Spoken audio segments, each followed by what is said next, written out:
We don't do rumors. We run facts. No smoke without structure. No noise without receipts. This is hit and run. I walk through deserts with boots full of sand. Carry more weight than most men understand. Steel in my spine, cold in my chest. You test what we built, you better come correct. This ain't no gossip, this ain't no show. We don't chase clout, we chase what you owe. Stand on the line, never cross it for fame. We say what we mean and we mean what we claim. Seen men fold when the lights got bright. See true drown in the headline fight. We pull it back, break it down slow. Facts hit harder when the ego go. I've seen too many lies dressed up like kings. Too many weekends pulling fake strings. So we step in the ring, no mask, no bluff. If it's truth you want, we call it rough. This is hit and run. Stand your ground till the job is done. No retreat, no second guess. We break it down, expose the mess. Hit and run. Hard truth, overloaded guns. Say it straight, we don't sugarcoat none. We hit the facts, then we run. Fearless from the field, learn how to bleed. Fourth quarter pressure is the air we breathe. Helmet crack, ribs taped tight. Still showed up, ready for the fight. Boxing gloves, knuckles scarred. Discipline built in the backyard. Martial code, no cheap shots thrown. We don't bark loud, we hold our own. Marcus listening, I know your grind. Carrying weight on your back and mind. Bills on the table, world on fire. Trying to keep your name clean in the wire. We ain't here to preach or beg. Just sharpen the blade and protect your head. Truth ain't loud. It's cold and clear, that's why you tune in when we appear. I've seen men lose what they work to build. Over pride, over ego, over quick, cheap thrills. So we told that line, never settle our name. Legacy heavy, we guard that flame. This is hit and run. Truth weighs heavy, but we still stand strong. No mask on, no filter tone. If it's wrong, we call it wrong. Hit and run.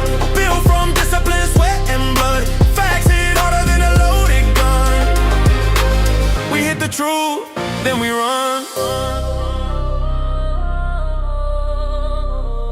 No emotion, just evidence.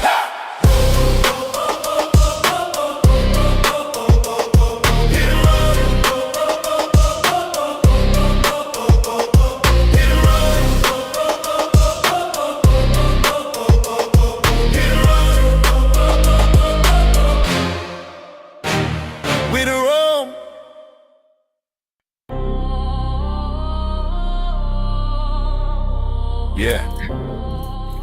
All right. It's hit and run time. And tonight is the continuation from last live that we did. We have two gentlemen back. Well, we have one gentleman back, LJ, the Southern Vegan. And we have Black Cleaner, who was a participant in the chat, that also had something to say about Dr. Sebi and Fearless insulting the man and calling him a fraud. Oh, the audacity. After this man done healed so many people and contributed to society. What have you done, sir? What have you done? But hopefully you guys like the intro. I'm messing around with some AI music. I actually have a song that I'm dedicating to the men and women of the armed services that are having to go over to Iran. It's not political, but at the same time, I feel for those brothers and sisters that have to go over there and fight another man's war for no reason.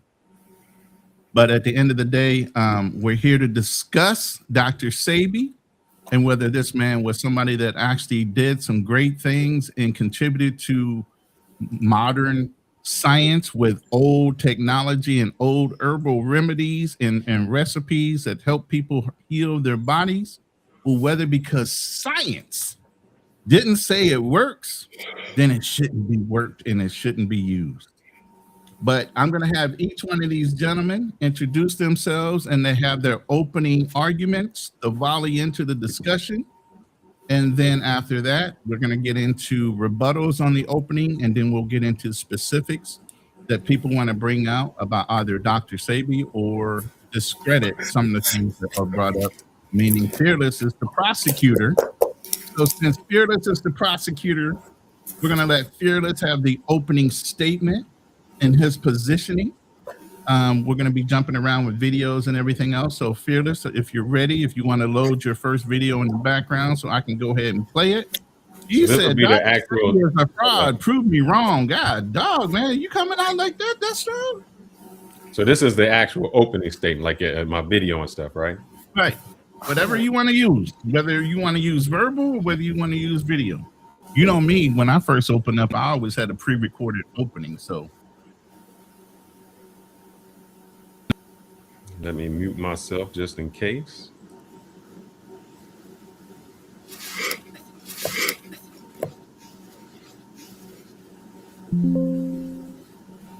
If you had sex with a man, I would ask you, why are you gay? My panel would use an excuse like this. Man, listen, bro, just because I cheated one time, that make me a cheater? Yeah. So if I cut hair one time, that make me a barber? You ain't even thinking.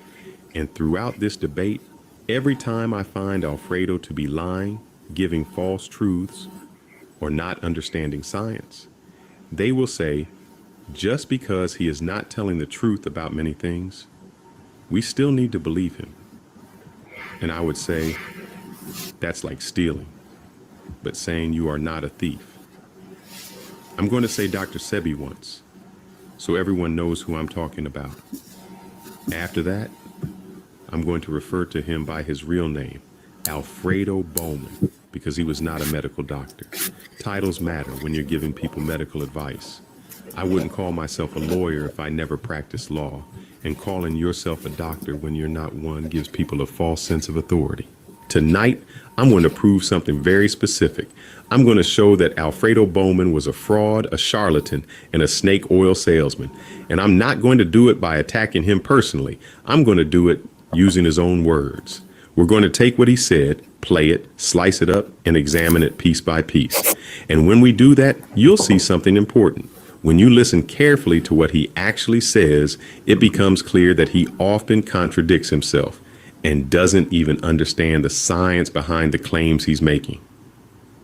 There's a saying people use: if it quacks like a duck and walks like a duck, it's probably a duck. Actions matter. If someone lies about something and the claim is not true, what does that make them? If someone sells miracle cures without evidence, what does that make them? Those are the kinds of questions we're going to examine tonight. One of the things Alfredo Bowman liked to say was, if nature didn't make it, don't take it.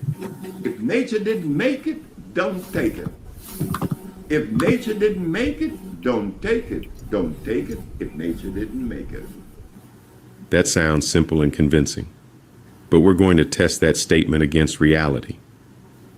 Because many of the things he tells people to take, including certain supplements and mineral formulas he sold, are not things that nature simply produced on their own. They are prepared, processed, or manufactured products. We'll also show that many fruits and vegetables humans eat today are the result of centuries of cultivation and selective breeding. So the rule, if nature didn't make it, don't take it, suddenly becomes very flexible when someone is selling supplements. Tonight, my position is straightforward. I'm going to show that many of the claims made by Alfredo Bowman are not supported by biology, medicine, or basic logic. He claimed mucus causes disease. He claimed alkaline foods cure illness. He claimed herbs and minerals could cure AIDS and sickle cell disease. And he claimed modern fruits and vegetables are dangerous because they are hybridized. But when we examine these claims closely, they collapse under basic scientific scrutiny. First, mucus is not the root cause of disease. Mucus is part of the body's defense system. It traps bacteria, viruses, and particles so they can be removed from the body. Calling mucus the cause of disease is confusing a symptom with the mechanism. Second, the alkaline theory misunderstands human physiology. The stomach is supposed to be highly acidic because digestion requires acid. Meanwhile, the body tightly regulates blood pH regardless of what foods you eat. The idea that disease cannot live in an alkaline body ignores how the digestive system and blood chemistry actually work. Third, Sickle cell disease is not caused by missing minerals. It is caused by a mutation in the hemoglobin gene and is inherited from parents. Babies can be born with sickle cell before they have eaten any food at all. Fourth, HIV is a virus that integrates its genetic material into human immune cells. A diet cannot remove viral DNA that has integrated into a person's genome. That's basic virology. We'll also talk about the claim that hybrid foods are dangerous. The reality is that almost all fruits and vegetables humans eat today are the result of centuries of selective breeding. Agriculture itself is the process of shaping plants. So the hybrid argument doesn't hold up either, especially when some cultivated plants are allowed and others are banned with no consistent rule. Another issue we need to talk about is contradictions. Alfredo Bowman claimed plants alone could cure disease, yet he also sold mineral formulas and supplements. If the diet itself cures everything, then why do you need pills on top of the diet? That's an important question, and we need to distinguish between correlation and causation. Feeling better after improving your diet proves that you improved your diet. It does not prove that you cured a disease or validated the theory behind it. Removing junk food, losing weight, sleeping better, and reducing stress can make anyone feel healthier. That's not the same thing as curing AIDS or reversing a genetic mutation. We also need to address testimonials. A testimonial tells you what someone experienced. It does not tell you what caused it. Without controlled evidence, confirmed diagnoses, and reproducible results, a personal story is not proof of a medical cure. And finally, there's something I call the difference between research and me-search. Research is controlled, tested, replicated, and verified by independent scientists. Me-search is when someone says, I tried something and it worked for me. Those are not the same standard of evidence. So tonight, I'm going to present biological mechanisms, genetics, and medical science. The people I'm debating will likely present opinions, personal experiences, and hypotheses. Those two things are not on the same level. If a claim is true, it should stand up to evidence. If a treatment cures disease, it should be demonstrable and reproducible. And if someone claims one system cures AIDS, sickle cell disease, blindness, and everything else, then the burden of proof is on them to show the evidence. So the line tonight is very simple. Mechanism and proof versus belief and anecdote.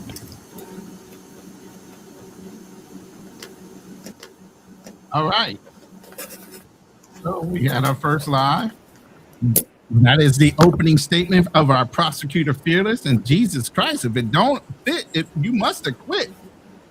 He's opening up his volley with an argument and picking out all angles. Okay. So of the defense team, who wants to have their first opening statement? Would Black Cleaner or LJ go? Yeah. First? All right, Black Cleaner. Well, first of all, I wanted to just say I'm not here to debate.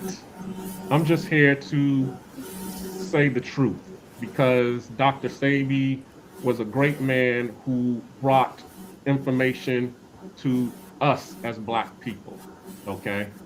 And all he did was share what worked for him. When he was in his 20s, he was a merchant mariner, yeah. Fearless is correct. He is not a doctor. Right. Okay. We all can agree on that. He was a merchant mariner. He was sick. He always talks about him having asthma. He always talked about him having impotency. He always talked about him having diabetes. And then he also went to all of these doctors, being a merchant mariner all over the world, looking for the cure. The people who had the books and all of the science, and none of them could help him. Until one day in 1964, Dr. Sebi ended up getting the information of what they call in the Spanish language a curandero. Okay, a curandero is a healer. That's what the Spanish word is for, curandero. Okay. Luckily, he spoke Spanish because if he spoke English like the rest of us, he'd be stuck with all these ailments that he had. So he gave it a shot. He went down to Mexico. He met with this curandero. Okay. The curandero told him, "You've been eating junk for 30 years. I need you to stop eating this junk. If you are in a hole, the first rule is to stop digging." Okay. That's what Dr. Sebi. I have, videos that show that's what he talks about meeting this Mexican healer by the name of Alfredo Cortez. 90 days of fasting and 90 days of eating the right foods, all of his ailments disappeared. So what did Dr. Sebi do? Oh, okay, well, it worked for me. Let me go to my people and share what the experience that I had. Okay, so he brings this regimen, this treatment that he got from Alfredo Cortez, this Mexican curandero, to America and shares it with his people. Now, I do not appreciate that he is calling him Alfredo Bowman. And the reason I don't appreciate him calling him Alfredo Bowman is because Dr. Sebi was also a part, and he tells you that he was Muslim and he sat down with the Honorable Elijah Muhammad. Just like Malcolm X changed his name from Malcolm Little, and Cassius Clay changed his name to Muhammad Ali, Dr. Sebi changed his name to Sebi.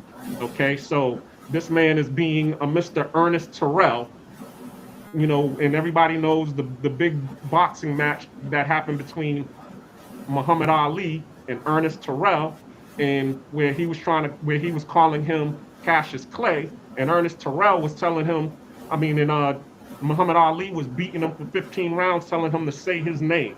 So I'm here speaking on a man who can't speak for himself and tell Fearless, say his name. Put some respect on his name because he helped many Black people, not because of these diets that you are claiming that he put out here to promote the herbs. No, all he was saying is, hey, I went to this Mexican healer. He told me to fast for 90 days, stop eating all of this processed food, refined foods, and start eating healthy.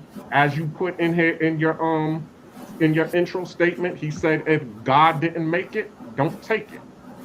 I agree with that. And that's all that he was telling us. Now, the difference, now you're saying that he didn't cure anything. Okay. Now, if we look at from your standpoint with medical, okay, but also cure also means symptom remission. If you got cancer, okay, you take chemotherapy, you put you put the cancer into remission. The symptoms is gone. Okay.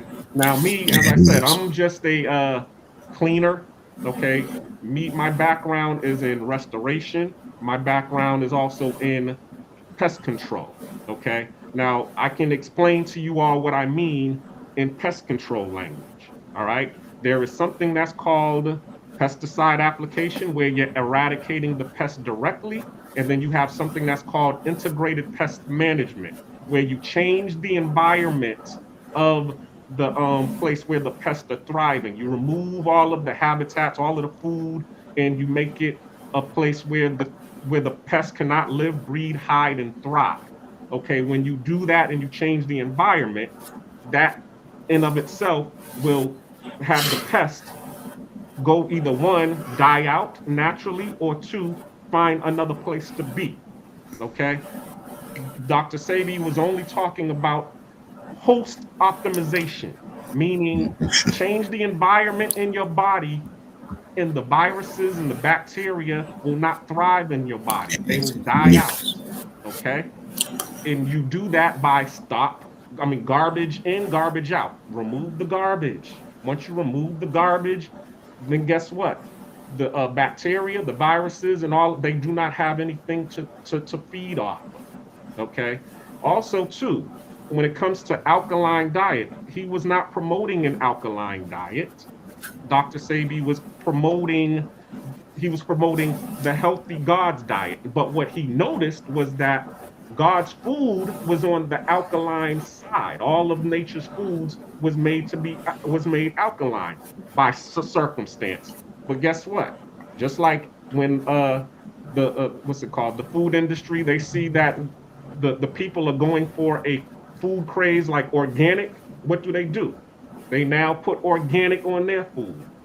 They also put natural on their food. So what happened? Everybody was talking about alkaline diets. So what did? They started making alkaline foods. Not everything that, I mean, as he said, everything that God made is on the alkaline side. But guess what? Not everything that's alkaline God made. And you said that yourself within the intro. And I'm just gonna land because I know I've been rambling on. Also All right. too, all right.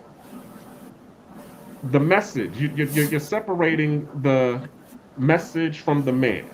Okay. Now, he had to sell this message to different people because all of us black people are not in one vacuum. All right. Because we're not all in one vacuum, he's going to say some things that make sense to one group of people that might not make sense to another group of people.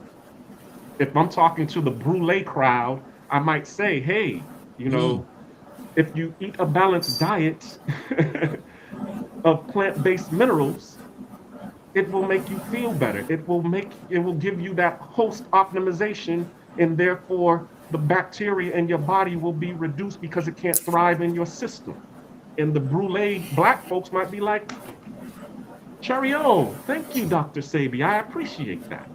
But then but most of the people who are black, we are poor, we have the most amount of problems and the least amount of money.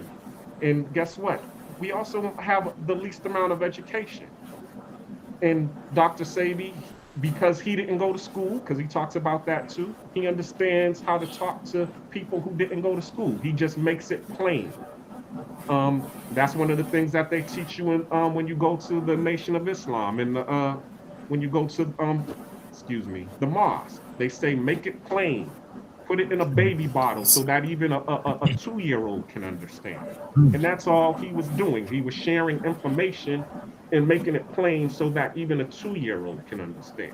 Because that's what, as you said, in research, that's what worked for me. I got the message, but evidently Fearless did not, or he got the message, but he got overwhelmed with the message, and now he's saying that he's talking contradictory.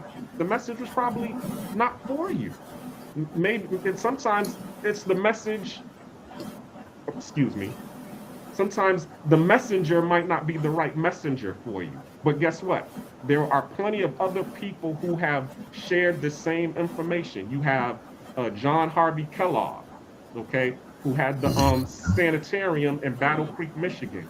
He was sharing the same information to his people about eating a plant-based diet and fasting. He actually had a whole center that tied to that. Is he a fraud?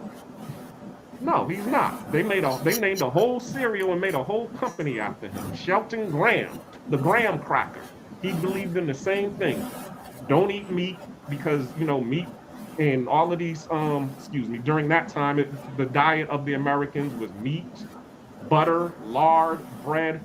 And he was saying all of these things are not healthy for you. They're going to cause illness. So therefore, you need to eat a lot more fresh vegetables and fruit, and also fast, and also stay away from alcohol.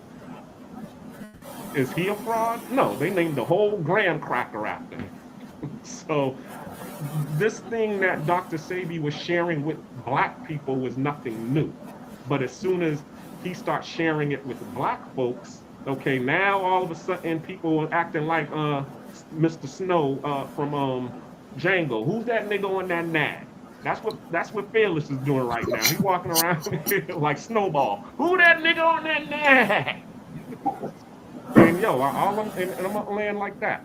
Put some respect on his name. He did a lot great people. He can't defend himself, so I'm gonna speak on his behalf, and I'm just gonna speak the truth. And I'll end there. All right. So We're going to go ahead and bring up LJ with his opening remarks, and we step Black Cleaner back down. Black Cleaner, you got a lot of background noise. If you can mute your mic, we really appreciate it. Black Cleaner said, put some respect on his name and say his name right. Dr. Sebi is his name, and put some respect on it.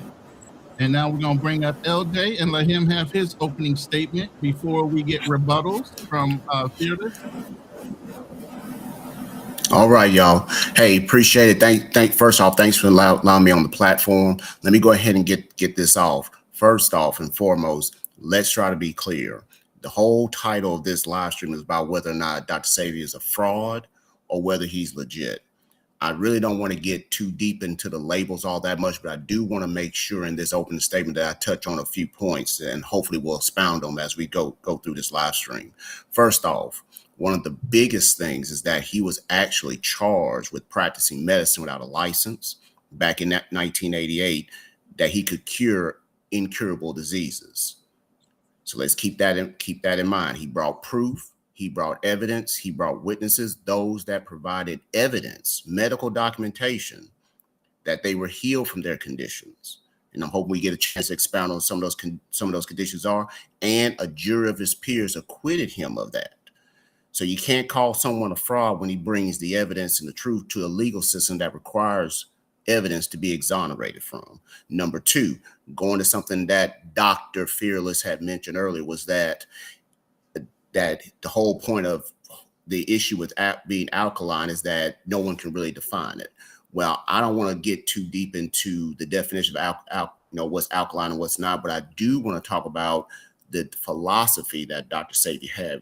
Western medicine focuses a lot on germs theory, but going to Black Cleaner's point, he focused more on the terrain or the environment of the body, meaning that if you alkalize the body through a whole foods, plant-based diet, you could remove mucus-forming acidic foods and re-energize and power your immune system to heal itself. Last thing, and I'm going to keep mine short because I want to make sure we get into the rebuttals and a lot of the information we got. Everything that Dr. Sebi has shared decades ago has now been peer-reviewed, and I'm going to bring some of that evidence up from a very credible and well-known source, that a plant-based diet significantly reduces inflammation and optimizes the gut.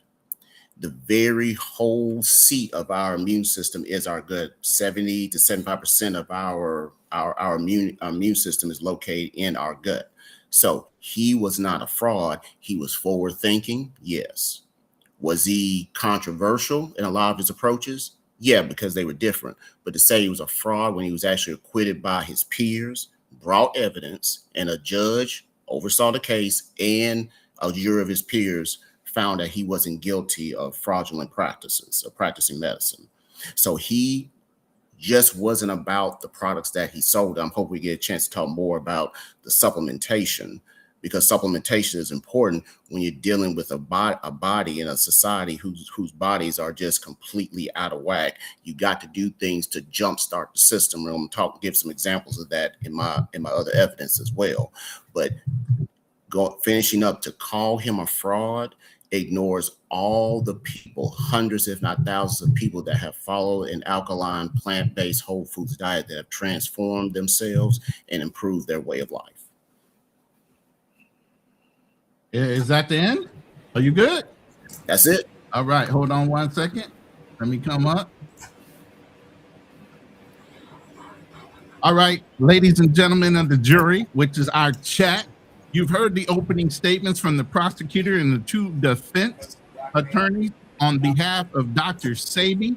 He said, put my name. We're going to keep on saying his name, Dr. Sebi. I don't care if Dr. Fearless doesn't like it, okay? We're going to call him what he said he wanted to be called. Now, the man said he wanted to be called Dr. Sebi. Who are we to say he can't be called Dr. Sebi? If Fearless, you want to be recognized as Dr. Fearless, I will call you for the rest of this show, Dr. Fearless, in representation of the prosecution. But damn, hey, I got to say this. Black Cleaner, you came with one. You say boss. You didn't bring up Django, bro. That's hard. That's cold-blooded. But that's a very good point that that you brought up, LJ. That he was prosecuted by a court for practicing medicine without a license. He brought up his evidence. He brought up witnesses that spoke on his behalf that demonstrated being cured. And yes, I understand how science works. But at the end of the day, the judge and the jury found him not guilty, regardless if there were peer reviews in um, uh, bulletins or letters written in any kind of medical journal proving these facts to be whatever. But it's kind of funny that the evidence that was brought up so far in the discussion in the opening facts, that now there are peer reviews on the same information that Dr. Sebi was given out after his death. Kind of funny that stuff comes out right now. But anyway, I'm going to let the prosecutor, the Honorable Dr. Fearless, come up and start with his rebuttals of the two defense attorneys' statements representing Dr. Sebi. And we're going to keep this short and brief, so I need you to be very concise on what you're rebutting, who said it. And No, I'm going to I can rebut. Wait. Hold up, I'm asking a question. No, let me finish first. You can ask when I bring you up. Okay. I'm putting down the law. So I'm going to give you at least 2 minutes to rebut on whatever point you want to rebut on, and then you can ask me a question on how to rebut. But you have 2 minutes to hit whatever bullet points from each of the opening statements of the defense. And then my question is it just a rebuttal or am I going forward with my prosecution? That's the question. Well, first you got to rebut the opening statement, and then we can go into the finer points of what you want to use as prosecutory evidence. All right, I'll go real quick. The reason that when we had a therapist come on that she didn't call herself a doctor when people said it, because that name has a connotation. It doesn't matter if you call yourself Sebi, but when you start to call yourself doctor when you really aren't, it leads people to believe that you are something you are not. And that's what he usually done. What you guys said was two things. You said that he was found acquitted. No, that is wrong. He was not charged, or the claim was not, oh, did you cure AIDS or did you cure this disease? That's not what he was charged with. He was charged with practicing medicine without a license, selling unapproved treatments, and advertising false claims. That's what he was charged with. And since they said, okay, since you said you aren't a doctor and you're doing herbalist, you're found not guilty. That's not the same as saying you can do something for free. What I'm going to show you, of which they cannot debate, is every time he said this, and this, it was proven incorrect. Mucus does not cause disease. He said that you can't eat hybrid, but he says don't eat broccoli, but you can eat kale. Don't eat cabbage, but you can eat something else. But he doesn't tell you that 99% of all the foods we eat are hybrid. They've been cultivated. They're man-made. So if you kale, Brussels sprouts, mustard seed, all come from a wild plant. Say all been cultivated. Corn comes from a wild plant, all been cultivated. So as I go back to what he said in the beginning, if God didn't make it, don't take it. Another thing is, if his medicine, what you need to ask yourself is, if I eat the Dr. Sebi diet, and that's all I eat, why do I need supplements? Why do I need anything else? Why do I need B12? Why do I need omegas? Why do I need all these other minerals? My food should encompass it all. But you know why you need it? I'm going to show you. Because he's selling the supplements to you for $250 for 30 days. He's going to tell you that sickle cell can be cured with food. He's going to also tell you there's no such thing. The people on here just said that he said he can cure viruses and bacteria. He just said there's no such thing as viruses and bacteria. He also I'm going to show you where he says that if you laid in bed and got bed sores, you get worms in your back because your body made the worms there. Come on. You got 30 seconds. That's all I need to say. All right. All right, gentlemen, if anybody would like to rebut his rebuttal, you have 1 minute to rebut, and I'll bring you up and take Fearless back down. Hold on. Real fast on the supplementation piece. The thing I want to point out to you, when you're dealing with a body that's highly, and just like with anything, when your battery is dead, you got to do something to jumpstart it. And just like that, you have what you need inside the battery. Sometimes you need something to kickstart the process. Supplementation is just that, something in addition to what you're already doing. The system and the foods that are having place, and we can talk about the quality of the food because that's something I want to make sure we talk about as well. But supplementation is to kickstart and to get your body going in the right direction, whether it's vitamins, sea moss, whatever it may be. If your body's lacking it, and you're severely deficient in it, you need something to kickstart your body healing itself. That's the type of herbs and supplements that Dr. Sebi and others.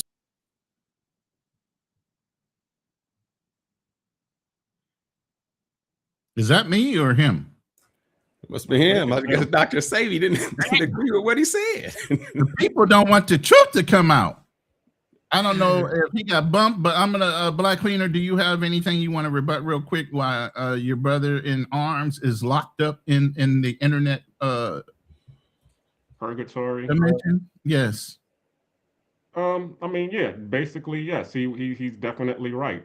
When your body is mineral deficient and you need to replenish those minerals, how do you replenish those minerals? By putting the minerals in terms of supplements. That's one way that you can do it.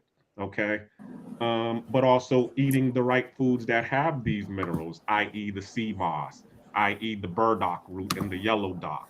These things, and Dr. Sebi also talks about those as well. He says that, your body needs, copper, carbon, all of these different minerals to be replenished. Well, there's only, one or two ways to get it: the food or the supplements. And to speak on what Fearless was talking about in terms of the what's it called, the hybridization, Dr. Sebi talked about that as well. And also there were other people who talked about that.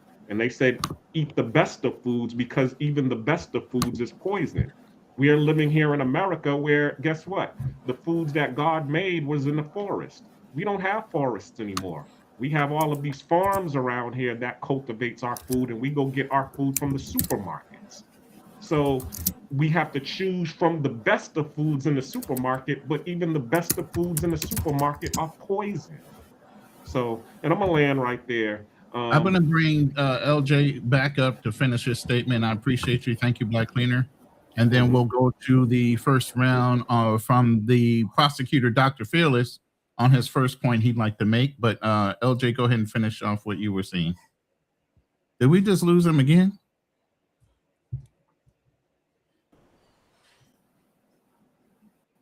LJ, you there? Okay. I'm good. Yeah, you're good right now. So okay, go ahead and finish. Real fast. Yeah. Supplements are necessary when the body is lacking something that it needs, and you have to give supplementation to make sure your body gets back in line as you improve your diet. That's it. All right. All right. Thank you very much. I'm going to go ahead and bring up Fearless, prosecutor, Dr. Fearless. And he's going to bring up his first point, and you can go ahead and bring up whatever points, video evidence you want to bring up for your first point, and then allow these two gentlemen to rebut your point that you're bringing up. Okay. Mm-hmm. So my first point is the supplements. They keep saying that they got a kickstart. The problem is Dr. Sebi doesn't just have you kickstarting. He has it as your regimen forever.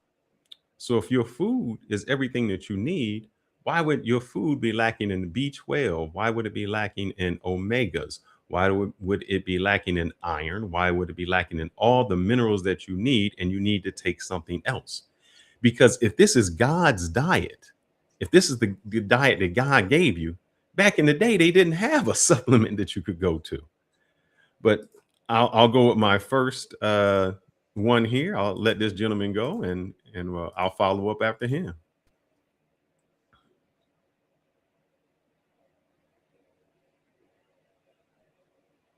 I'm sharing. I know you're a black man. I know you're an immunologist.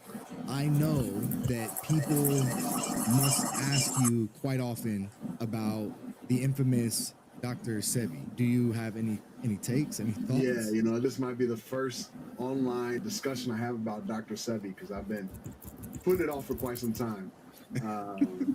But you popping your Sebi cherry? Yeah. Okay. The Sebi cherry has been popped. I gotta bring it up. I understand the reason why somebody like Dr. Sebi would be so influential in the black community because, as we mentioned before, there's so much distrust amongst the black community and other marginalized communities and medical providers. As we brought up the syphilis experiments that were done in black men specifically, it becomes difficult to trust the care that you get. Everyone wants to put their hopes and dreams in a person, a savior, and Dr. Sebi is no different in terms of a hope that people have for a way to care and show love and treat the symptoms of their friends and family and keep them safe. And so what he did was utilize black pain and people's pain points when it came to health to make a buck.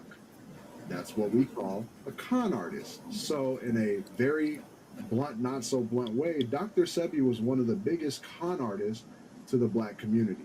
I know a lot of people will be upset about that because they saw Nipsey Hussle bring a lot of attention to this. Dr. Sebi discussed this idea that mucus and inflammation are the two biggest known diseases. They're the only diseases.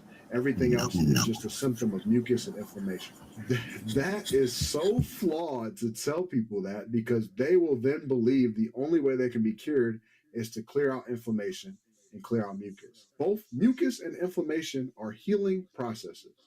Without them, you can get more sick. It strikes the same chord as chemicals. We put all these chemicals in our body when like H2O is it's a chemical. It's like it's all chemicals. I know you're.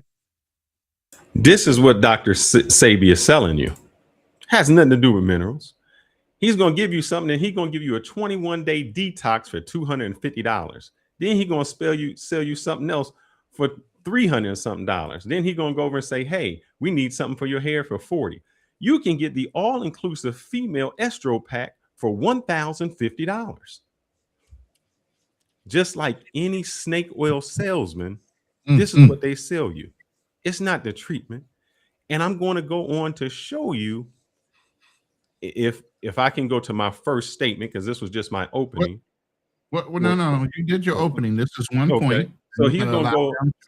So what I'm saying is Dr. Sebi, all he's doing is just selling you the supplements. Okay. Everything else is just water on the bridge.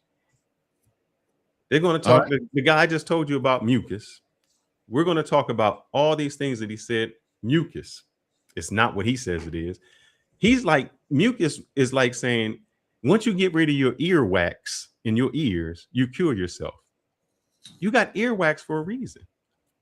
I want them to show me that, and I'm going to show you that your body produces 1.5 liters of mucus a day. And what really mucus is, if you didn't have mucus in your body, you couldn't cry. You wouldn't have saliva. Your lungs would dry up and you would die. But they won't tell you that. They're going to try to tell you that get rid of all the mucus. Mucus doesn't cause disease. It's just a symptom. And it's your body's way of getting rid of whatever it is you have. Now, I want them to go point by point once we do this and prove me wrong. First one is, why sell minerals and healthy hair and skin kit and all these other things and $1,000 for all-inclusive estro if the things that you're eating are supposed to heal you? This isn't a kit for a jump start. This is ongoing wellness. Why sell a woman's iron support if the food you're eating have it? Why sell B12 if the food you're supposed to eat are alkaline and already have that? That's the scam. Okay, you've made 2 points. You got to allow them to respond to your 2 points. The 2 points that you've made so far in the argument that you have right now or on this debate is mucus and the pharmaceutical as far as being the spin Incorrect. I'm just going with the pharmaceutical. My mucus is next.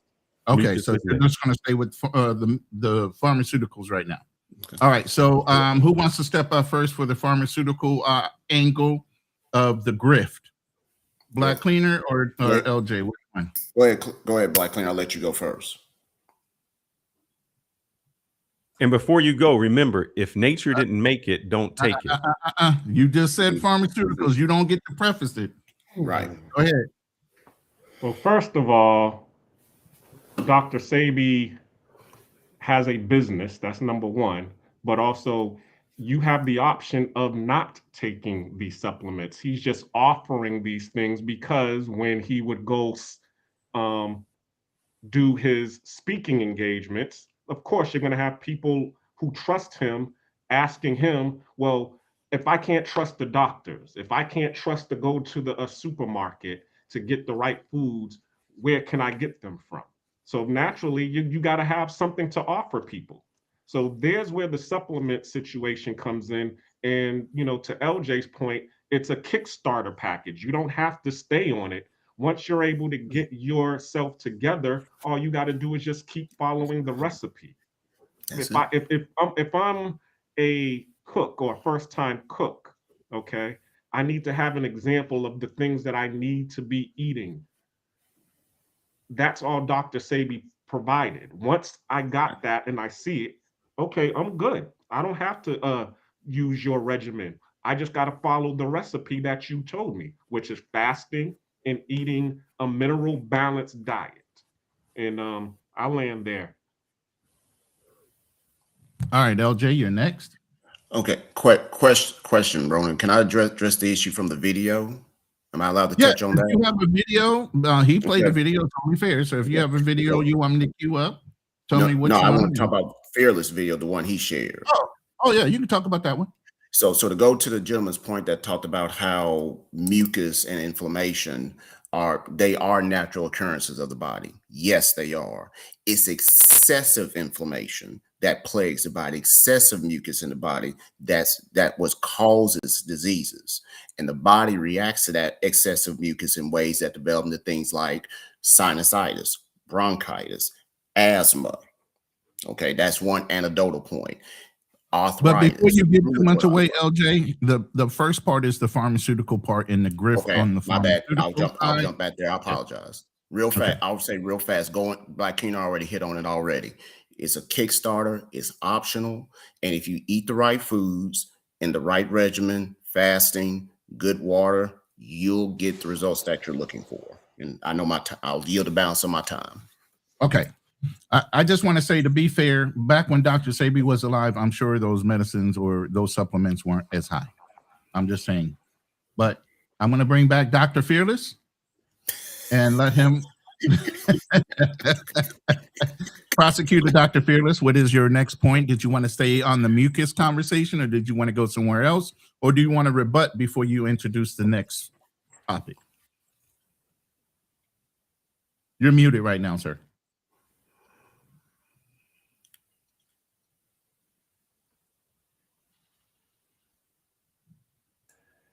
From my end, it sounded a little low. Was it low when you're in? The video or you? Yes, the video. No, the video. I think everybody heard it. They were pretty clear on it.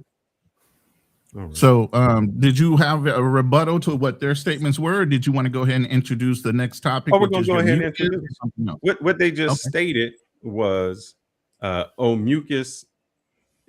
See, this is what people do. People interpret what they want it to do. I don't do that. I'm going to tell you what Dr. Sebi said it was. Dr. Sebi said mucus. Well, I'll just let him go with the words, and then I'll let the doctors tell you what actually mucus is, what it does, and your body produces it. Are you sending me a video? Okay. Mm-hmm.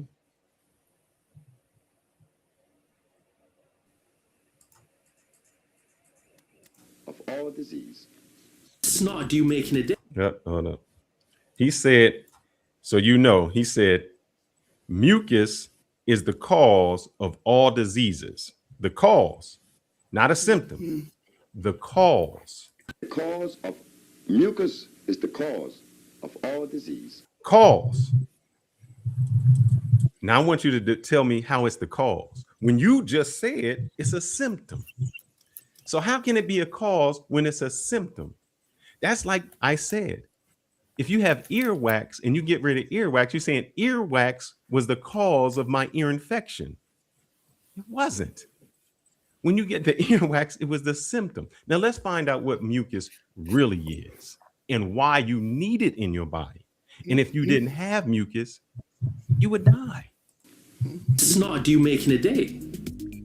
Okay. Well, the answer is 1 to 1.5 glorious liters of this slime. And if your nose isn't running... So hold up. Mucus is the cause, but your body automatically makes 1.5 liters of it a day.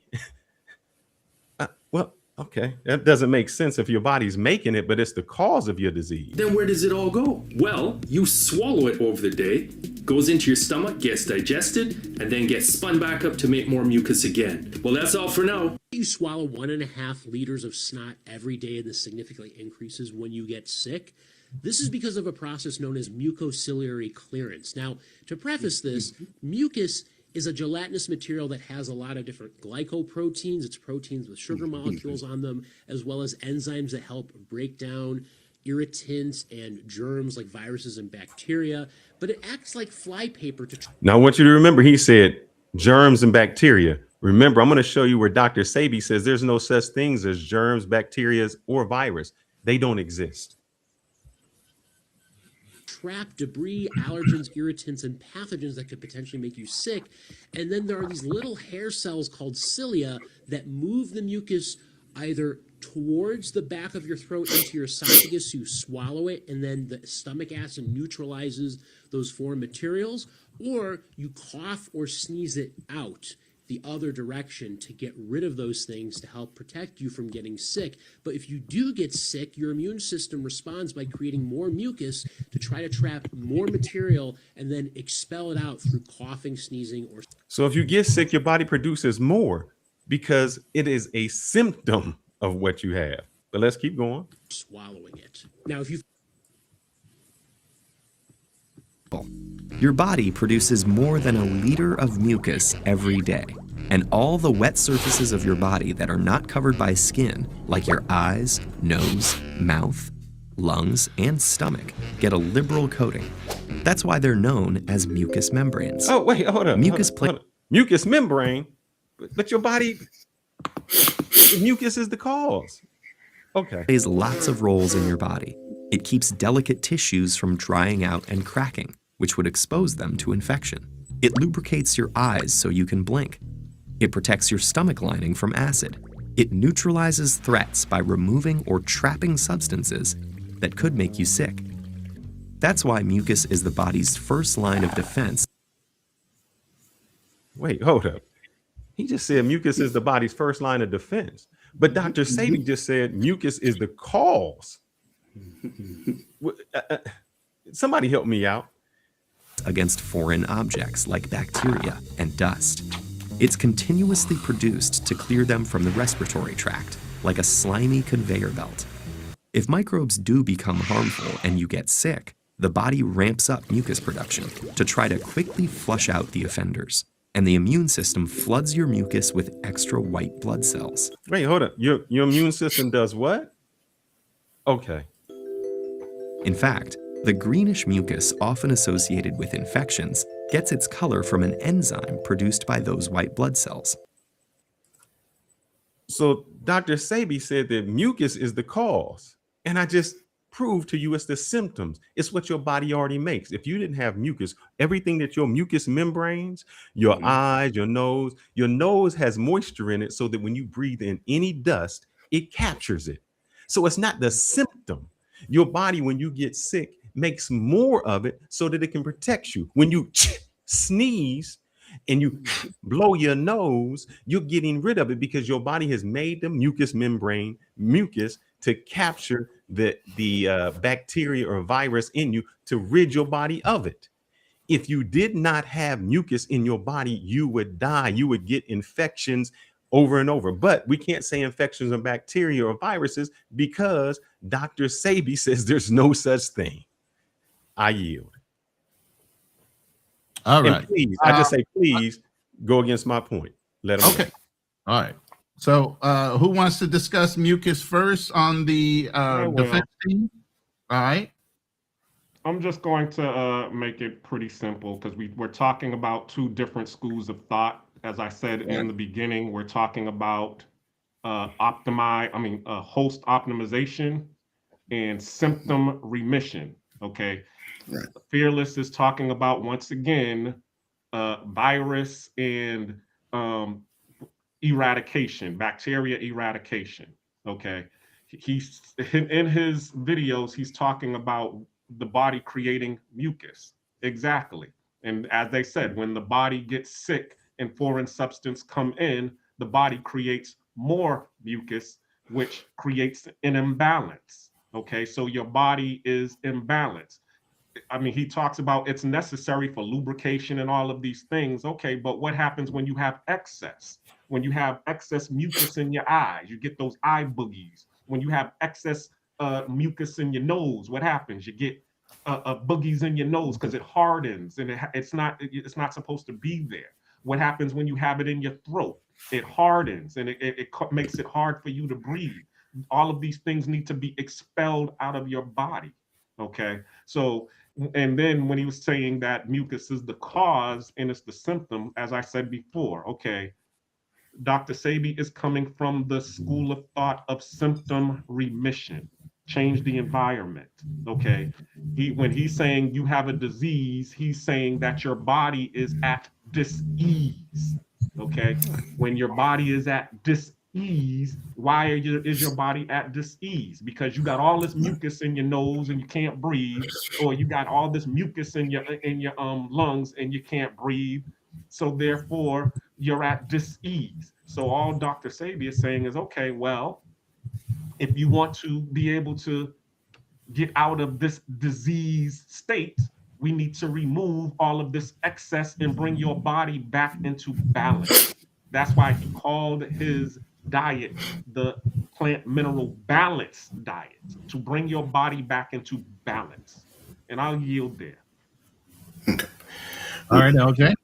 Okay, real quickly, going back to and just piggybacking on what Cleaner said, I'll take a step further. And Fearless, you'll appreciate this as a former athlete. When you had knee injuries or you've seen other players have to get their knees drained, that was the body's basically bringing fluid or mucus to that area. People who have arthritis, that's a form of inflammation. Why did they develop it? The thing is this, because the body doesn't have the minerals and nutrients that it needs, it reacts in such a way it becomes inflamed. How does the body handle inflammation? Sends mucus to those areas and it builds up in that way. So what Dr. Sebi said and what others said, and those who practice a plant-based diet, all know once you get the excess out, once you lower the level of inflammation in the body, it won't just help down your respiratory system, it'll help your skeletal system, muscular system, lymphatic system. Every system will start to come into balance and to ease because you've gotten rid of the excess inflammation. I don't want to get anecdotal, but I know there are people on here that have had respiratory issues, had different forms of elements where they had joints that ate inflamed. Once they changed their diet, got the nutrients in, they stop suffering from those issues. What we can get into wordplay as far as where it was cured or in remission, but here's the thing: those people saw positive results, and that's the thing that Dr. Sebi brought to our people. He brought a way of life or a philosophy of getting people the food they need to get the type of health that's necessary. All right, is that are you landing your plane on that for the mucus? Plane landed. All right, I'm gonna bring back up Dr. Fearless, the prosecutor. What you will be called for the rest of the day? Now, Dr. Fearless? what I want you to hear is, just like a pastor or just like someone else that interprets what someone says, I didn't come on here and say, Dr. Sebi said, And mucus could be, and I couldn't talk to the people because I let his words tell you. See, I didn't need an interpreter. I let him, Mr. Alfredo, tell you exactly what he meant. And then what these people have done on the panel is they said, well, what he meant to say was, and what he was really meaning, because he couldn't talk to the, us black people the same way, because, your black people can't understand it. He had to talk to y'all different. Come on, man. That's an insulting us. You telling us as black people that you're not intelligent enough to understand something. So I got to dumb it down for you? What kind of person does that? Oh, but he's a doctor. I'm going to show you something else. Let's go to some crazy things that somebody says. I researched him and I couldn't believe he said this. Now, I'm going to play this and then I'm going to tell you what really happens. And he's going to tell you what people thought in the 1500s or the 1800s or late in 2000s when they didn't understand science or didn't understand something. But let's hear Dr. Sebi tell you what bed sores are. I said there is no such thing as a germ, a virus, or a bacteria. Well, first of all, you guys keep telling me there's germs, bacteria, and viruses. Dr. Sebi, from his own mouth, said there are no such things as germs, bacteria, and viruses. And somebody put in the chat, of which I will play, why would you take probiotics? Because you have germs and bacteria in your gut and they help digest your food. But Dr. Sebi, as I said abroad, said there's no such things as germs, bacteria, or viruses. Let me hear that, because then he's going to go on something really crazy. I said there is no such thing as a germ, a virus, or a bacteria. Oh, okay. Then what is it? I said, man, it is a microbe that is generated in the body when erosion begins. So see, explain that. I said, very simple. If I take a very healthy human being and lay them on the table and not move them for a month, when I raise them, what are they going to have on their back? Bed sore. And inside that bed sore would be some little worms, isn't it? This fool just told you if you got a bed sore from laying in your bed and you get up, you're going to have worms. And he telling you that the worms came from your body. This is in stupid thinking, because we know, because it happens to people today. When you get a bed sore, your body starts to rot. And when your body starts to rot, if someone hasn't moved you and a fly lands on you, a fly can smell the rotting flesh and they lay their eggs. And then it produces maggots, because you have people that have that today. Your body does not have the flies or maggots inside of it. It's what's produced. And he's going to go on to say something even dumber, that if you put a potato inside of a can and you screw it, that it has flies. But what he doesn't understand is the fly was already there when you screwed the top on. Sure. But where did the worms come from and where were they birthed? In the man himself. But why the bed sore? You didn't move that person. That part of him was lacking of oxygen. You never see bed sore on the top of the person. You see them on the bottom. The deprivation of oxygen causes all disease. The big mystery. You see how quick you know that? Now every disease that is manifested is caused by the deprivation of oxygen. Now it's the deprivation of oxygen. We just heard it was mucus. Now every disease is caused by the deprivation of oxygen. See, it always changes according to what he wants to do. And I'm telling you, if you believe that you lay somebody down and they get a bed sore and then they get worms, that the worms was in them, that's 1800 thinking. That's not a doctor. You have it with that very healthy man. Lay him down and I move him. He would get a bed sore. I said, Your Honor, if I take a potato, place it inside of an oxygen-free vesicle, a vessel, 14 days later, you begin to see it break down. And then you see little worms coming out of the potato. Where did the worms come from? From across the street and invaded your potato? Or from inside the potato? So I have this. Yes, maggots can infest dead soil if untreated. The condition is known as wound myiasis. It occurs. God, it's crazy. I really got to explain this. It occurs when flies are attracted to the odor of decaying tissue or discharged from open or infected. It doesn't come from inside you. It comes from a fly landing on you. That's what happens. And it says, what are the risks? The risk, while maggots themselves may consume the dead tissue, this is what happens. They land on you. He's such an idiot, this doctor, that he believes that the worms come from inside of you. He believes that if you set a potato out, now I know my man there is in Mississippi, and I know as an old Mississippi boy, you know that sometime when you dig up a potato that it already has the worms from the ground already in it. So if you take that potato and you screw a cap on it, and 14 days later, a worm comes out, and the potato didn't produce the worm. The worm was already there from the ground.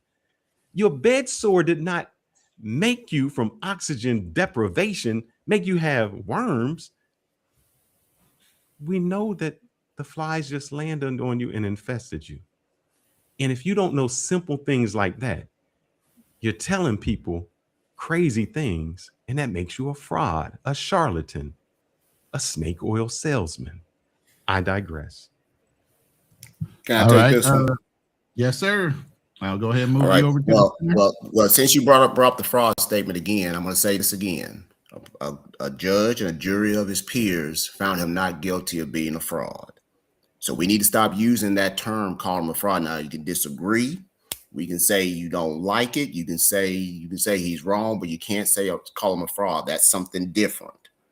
So we got to make sure we use the right language. You're talking about the way things are said, Dr. Fearless. You got to make sure you honor that. Was he sued for fraud and lost? Hey, Ronin, hold on one second, real quick. LJ, what video did you want me to play? You said number one, but you sent me two sheets. The second sheet, the one that says healing chronic health conditions. Dude, use the one that says is Dr. Sebi a fraud. The one you're on right now. To the Dr. Sebi a fraud. The number one. It says healing number chronic. one. Yeah, dude, number one. Okay. Do you want me to jump to that marker you gave me? Yeah, go ahead and jump to the marker when she's giving her testimony. Okay. Hold on one second. Let me pull this up and then I'll share it.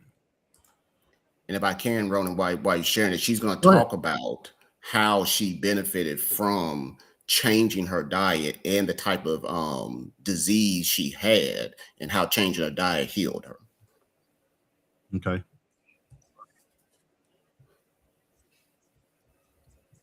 Hold on one second. I got to share this with everybody. Okay.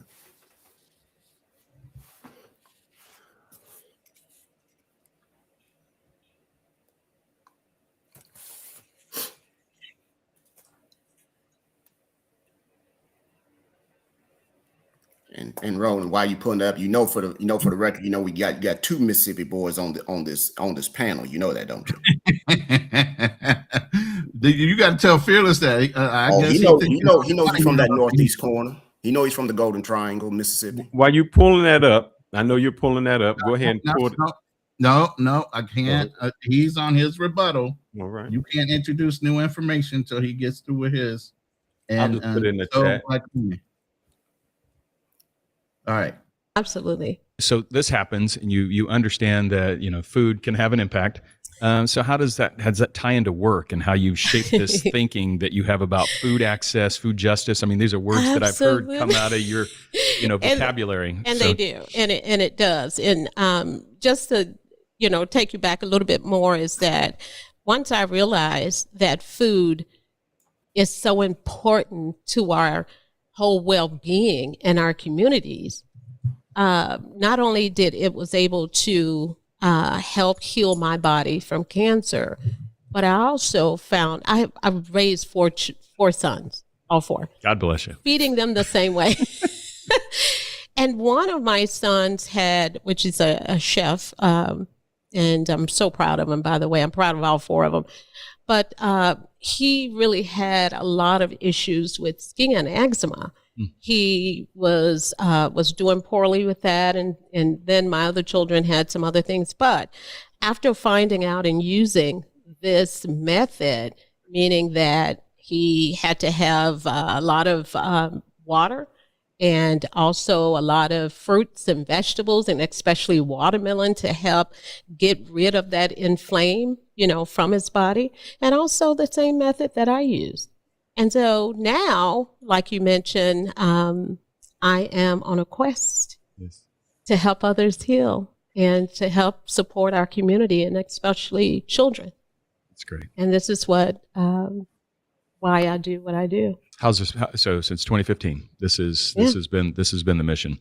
So we're going to go. We got lots of questions, lots of conversations. We're going to get a chance to do some. You get to show us some of the skills here on the counter when you right want here to at the Linwood Y. You can stop Talk it a little there. bit about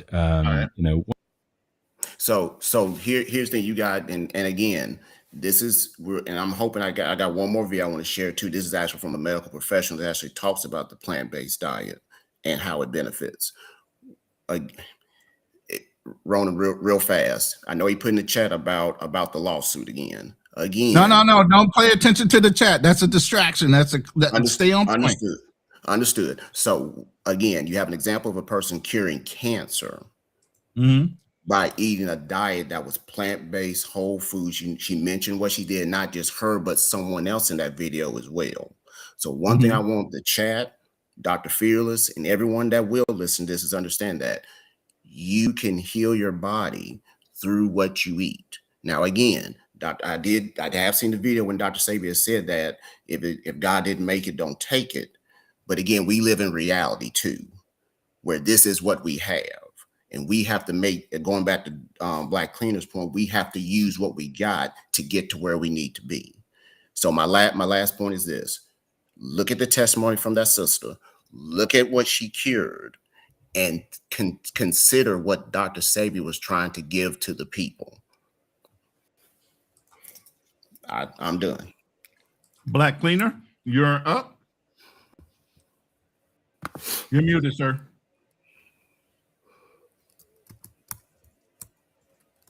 No, he explained it perfectly. I yield. Okay. You can go on to the next. We'll bring back to Dr. Fearless and the prosecution. All right. Just for my rebuttal, the reason that I call him a fraud, and anyone can go on and Google this, of which I did, before I go to my next one. And if you want to bring that up or however I need to highlight it, or I will read it. Yes, Dr. Sebi, Alfredo Darrington Bowman, was sued for consumer fraud in what? I can't see that word. I think it says lost. Leading where? The first line. Consumer fraud and loss, leading to a settlement that required him to change his business practices. In the state of New York, successfully sued Dr. Sebi for consumer fraud. As a result, he was required to do what? Pay a fine. Stop claiming his products could cure specific diseases such as AIDS, cancer, and herpes, and refund unsatisfied customers. So I only call him a fraud because he was found guilty of being a fraud. Y'all keep saying he went to this court case and all of this. Yeah, that didn't happen. But what I want to show you is what I stated, they did not refute. I just stated that Dr. Sebi said that if you lay down and you get bed sores, that worms are in your bed sores. I told you from the beginning of my opening, they won't refute the things he said. And what they're going to do is never talk about the things he said. They're going to interpret it the way they want to. Now, I just showed you in the first video that Dr. Sebi said there's no such things as germs, viruses, or bacteria. That's what he stated. Now, every time I bring something up, they don't refute what he says. I'm sharing my next one, please. Okay. So if you're going to do something, don't bring your words in it. Now, you just told me that Dr. Sebi was not a fraud. I just showed you where he is. See, I'm only going to talk evidence. You just said, or he just said, I'm waiting for you, Ronin. It didn't show up. Yeah, it didn't show up for some reason. Hold on, let me get rid of this. Oh, wait. I'm gonna do it again. I'm gonna do it again. I'm gonna do it again. No, you shared it a different way. I'm sorry. Go ahead. Do it again.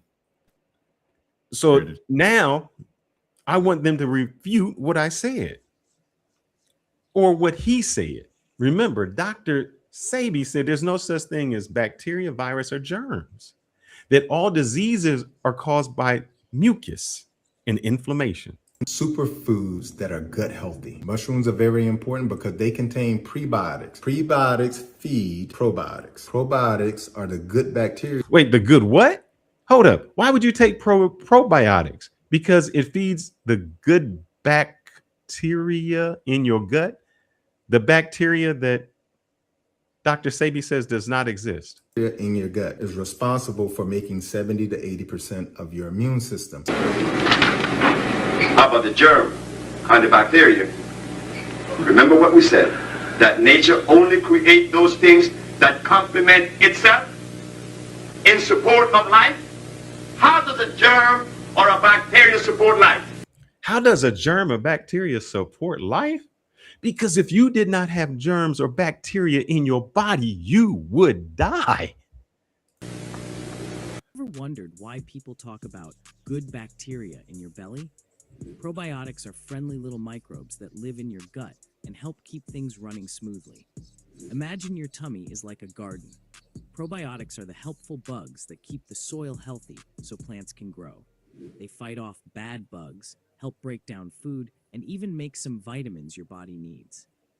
When you eat foods with probiotics, you're adding more helpers to your garden, making it easier for your belly to stay balanced. Might want to turn up the volume. Happy. Yeah, I think it's just a video. They never existed. Wait, hold on. I'm confused, man. Viruses, germs, or bacteria never existed, but in your gut, you have bacteria. That's why you take probiotics. Okay. Not my words. Now, see, if y'all gonna refute something, don't refute me because I didn't say it. He said it. Everything in nature complements. Everything complements. A bacteria, a germ, or a virus simply does not exist. Doesn't exist. It is a manifestation that is caused by erosion. The number one killer of human beings was infection. Yeah. Wait, hold up, man. It can't. What is this other doctor talking about? He just said the number one killer of human beings was infection.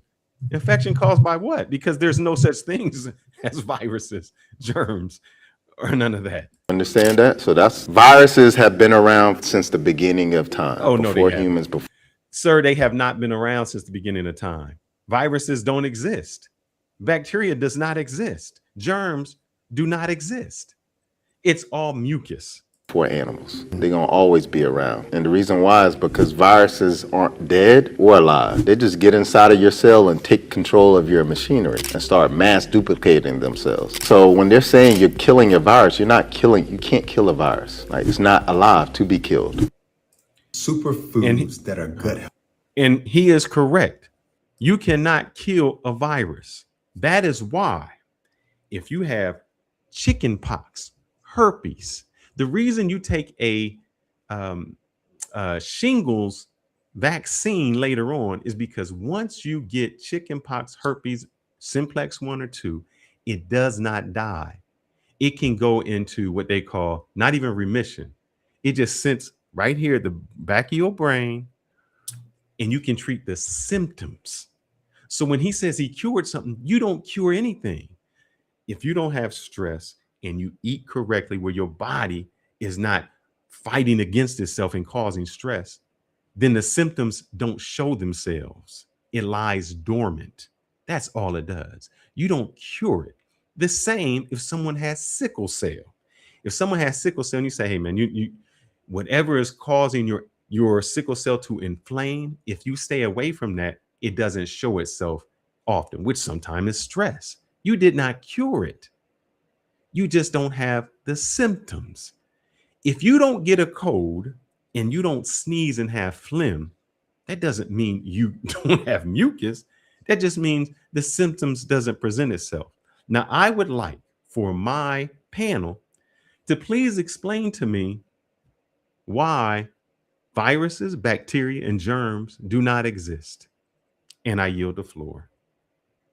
All right. LJ or Black Cleaner, who wants first?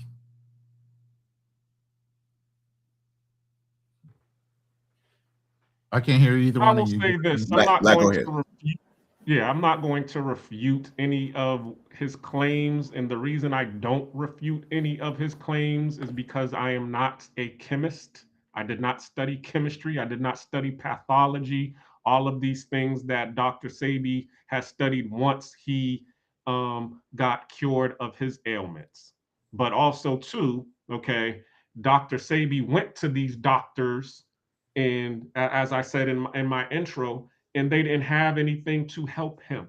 He had to go to Mexico and meet a Mexican healer in order to get healed. And it was the treatment, the fasting, the diet that caused his ailments to disappear that he has shared with the rest of the world. Now, as you heard Dr. Fearless say out of his own mouth, he said everything that I agreed upon. If you improve the body, and I was talking about that earlier, optimization host, okay, the symptoms disappear, okay. Now, in terms of all of these bacteria and viruses, as I said, I'm not a pathologist. I can't refute something that I did not study, okay. Yes, do I take probiotics? Yeah, but guess what? I wasn't taking probiotics when I was 3 years old. All of this new craze, where you're drinking kombucha and all of these different things just now appeared. If you go back 150 years, okay, a lot of these things that are in the stores right now never existed. All we had was the fruits, vegetables, grains, meats, and that's all we ate. But guess what? When they started inventing all of these new things, that's when all of these sicknesses started to come. Did AIDS was AIDS around back 150 years ago? No. But guess what? We see AIDS come around in the 80s, hit like wildfire. Okay. And nobody had a cure for it. Did COVID, what we call, I'm sorry. I know we're on YouTube. I didn't want to bring that up. But did, any of these new diseases that we have exist hundreds of years ago? No. We only know what he was just talking about: chicken pox, polio, measles, mumps, rubella. We only had a couple of vaccines back then to take. And now all of a sudden we're getting 32 different vaccines. So therefore, I'm just going to say it was the Dr. Sebi teaching us about proper eating and proper fasting. That was the thing that helped people heal. And that's what he shared with the world. All of this other, as I said, when you're going down these rabbit holes and trying to explain things, no, people don't understand. Yeah, that's college level behavior. We go to the doctor tries to explain it to us, and just like what he was saying, oh, it's an insult for us to be for excuse me for us to be talked down to. Okay. But we go to the doctors all the time who study these things, and the number one thing that we say to the doctor is, hey, make it plain, doc. What do I got? I don't understand. I didn't read all those books you read. So tell me straight, what the hell is going on and how can I fix it? So it's not an insult to be dumbed down. That's not, it's something that I didn't study. It's something that you didn't study or LJ didn't study. We're studying it now and learning some of those things, but we leave some of this stuff to the professionals. Dr. Sebi, once he got healed, he started studying these things so that he can be able to explain it a little bit more better. But just because he is misunderstood or misunderstood some of the things that he studied doesn't not make him a fraud. Okay, and let's get that straight. A fraud is somebody who is trying to deceive you for profit or gain. Dr. Sebi was not deceiving anybody. And I'm gonna land there. All right, LG, you're next. Let me see if I can. And I'm if gonna you try to have see if I can something to share share this. your screen, share your I'm gonna screen try with me. to. Okay. See if I can do this.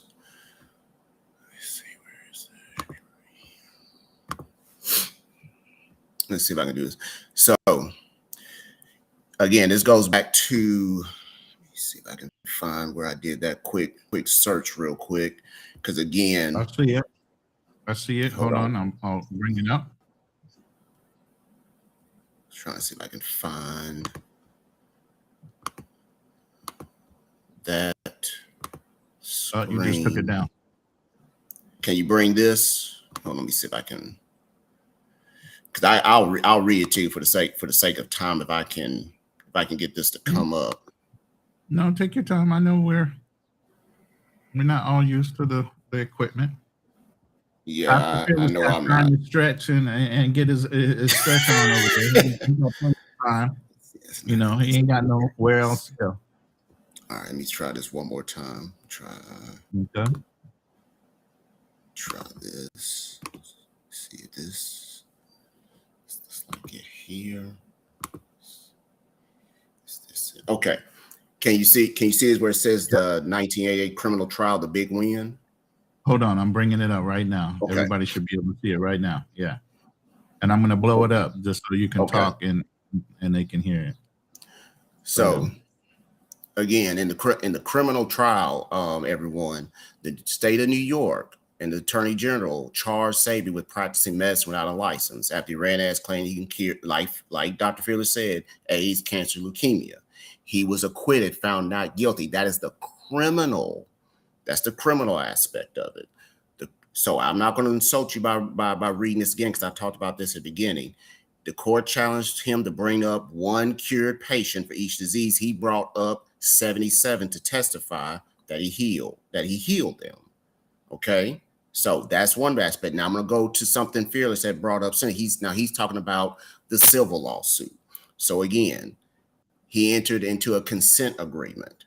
He wasn't convicted of a crime, but he was prohibited from making specific therapeutic claims. He was fine. But here's the thing. This is what it says here in my research as well, Dr. Fearless. This is where critics get the fraud label. It was a civil ruling against his marketing, not against what he was actually doing. So what he was presenting, the product, did what it would say it was going to do. That was in the criminal side. But as far as how he presented his facts, that's what he was. So he wasn't convicted of anything. It was a consent agreement. He basically said, all right, cool, here. I'll stop doing this. I'll stop doing that. But what I did works. And he has 77 pieces of evidence to prove it. Now I'm about to land this plane. Now, I want you to understand something. Fearless said a lot, but he never gave the details about what was said about that other aspect. And I know everybody in the chat and everyone knows this. There's criminal law, civil law, and the burden of proof in civil is a lot lower than it is in criminal.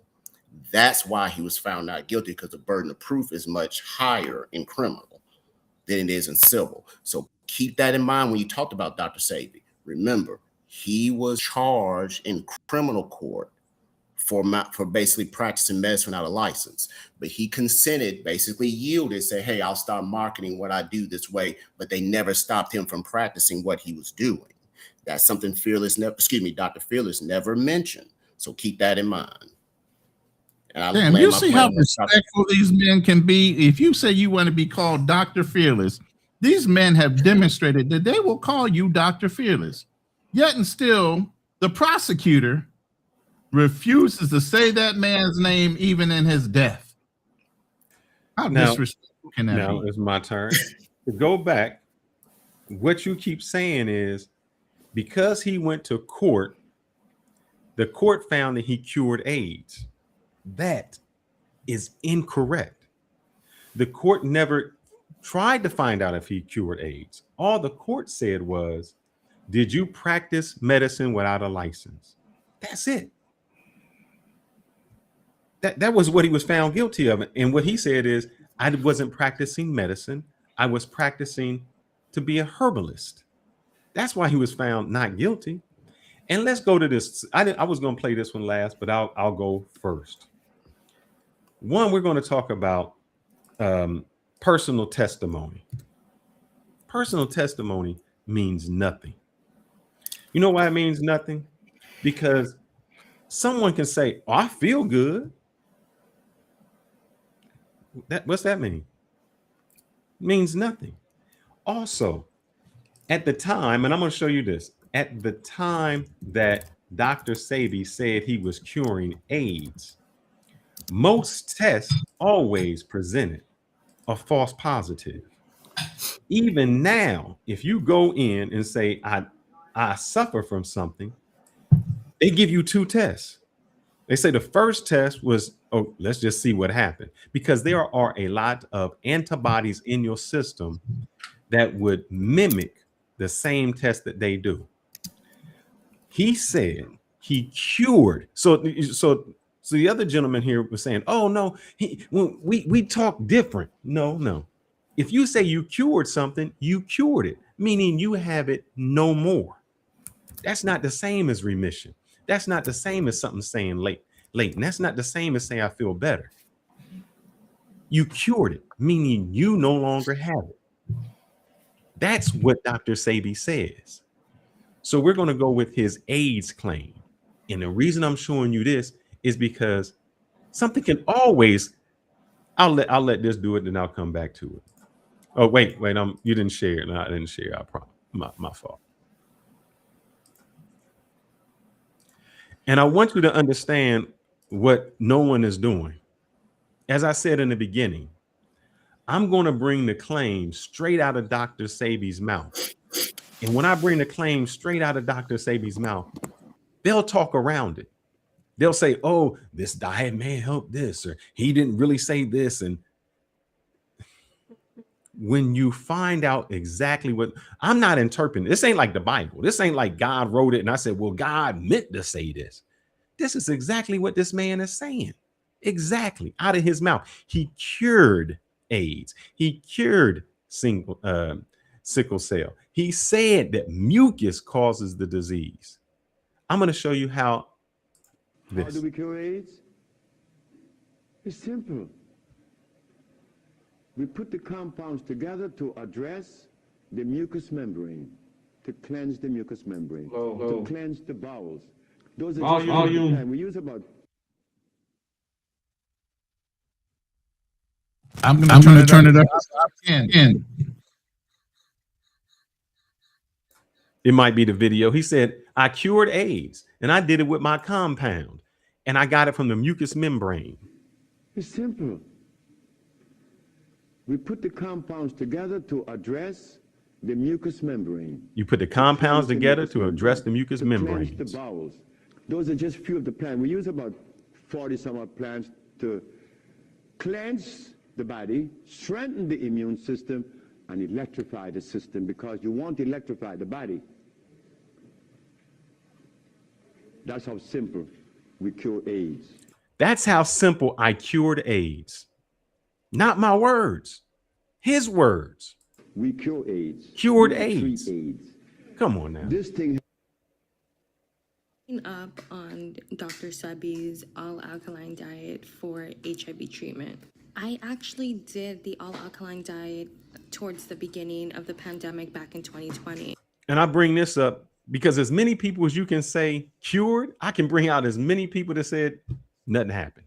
Reason being is that I had cannabinoid hypermesis syndrome. I'm just gonna put it up. But basically I was experiencing like mad nausea, vomiting, and like I guess I was extremely dehydrated, and this was caused by long-term like weed use. I had been smoking at that point for like over 15 years. So I went to a holistic doctor up in Harlem, child. I did the entire alkaline diet and took some of the herbal supplements that she also recommended. I thought that I had like really bad heartburn and it wasn't that. Like I was just addicted to weed. It still didn't cure me. I had to stop smoking altogether in order to stop the pain. But the reason that I bring this up is because I still had HIV. Wait, she still got HIV? No, she did the Dr. Sebi. You don't, lady, you don't have no HIV. Oh, HIV ain't even a disease. See, that y'all don't address what he says. Y'all still talked around it. Y'all still haven't said disease, bacteria. No, I'm still sharing. I'm not finished sharing yet. Do I got to stop and bring it back? Let's go. Even though I did the entire alkaline diet, it did not cure me. It did not heal me. For 3 months, Esther Makazi has been on. I can bring you, if you see in the beginning, Dr. Sebi had a test that said, I brought this guy in and he tested positive. And then he tested negative. Really? I mean, that's impossible. How can you test positive and then test negative? Antiretroviral therapy to contain the ravages of what healthcare officers had told her was HIV. That test result has since been proved to be negative, and the couple at the center of the testing storm are now seeking legal redress. But as they prepare to sue the Kwale Health facility that gave them the devastating diagnosis, HIV specialists say the case of tests returning a false positive are not strange. Dr. Joseph Alwach has the HIV Clinicians Society of Kenya, and he says the most commonly used test kits, the rapid diagnostic tests, are prompt returning false positives. See, the test that they give you in the beginning usually gives a false positive. Why? Because it only looks for certain antigens. And so it gives those false positives. So this woman, if she just said Dr. Sebi, you guys would say she was cured of AIDS. But that's not the case. This happens. Let him tell you. Even as much as 4 out of 10 tests, 4 out of 10, you can easily find a false positive. If you had to go with a fast test alone, you probably get 4 people, treat them as positive without good reason. In Kenya, the RDTs are the most affordable and accessible testing kits, even in the most remote healthcare centers. However, according to Dr. Alwach, this needs to be used carefully, and in some cases, confirmation tests using more sophisticated machines are needed. So we don't know what type of test was used. We don't know what happened. It happens all the time. No one looked at this gentleman and said, hey, what kind of test was that? Was the test here? Was it there? No. Y'all just went with it and said, he said he cured it. The same man that said there's no such thing as AIDS, the same thing this person that said there's no virus, no germ, no bacteria.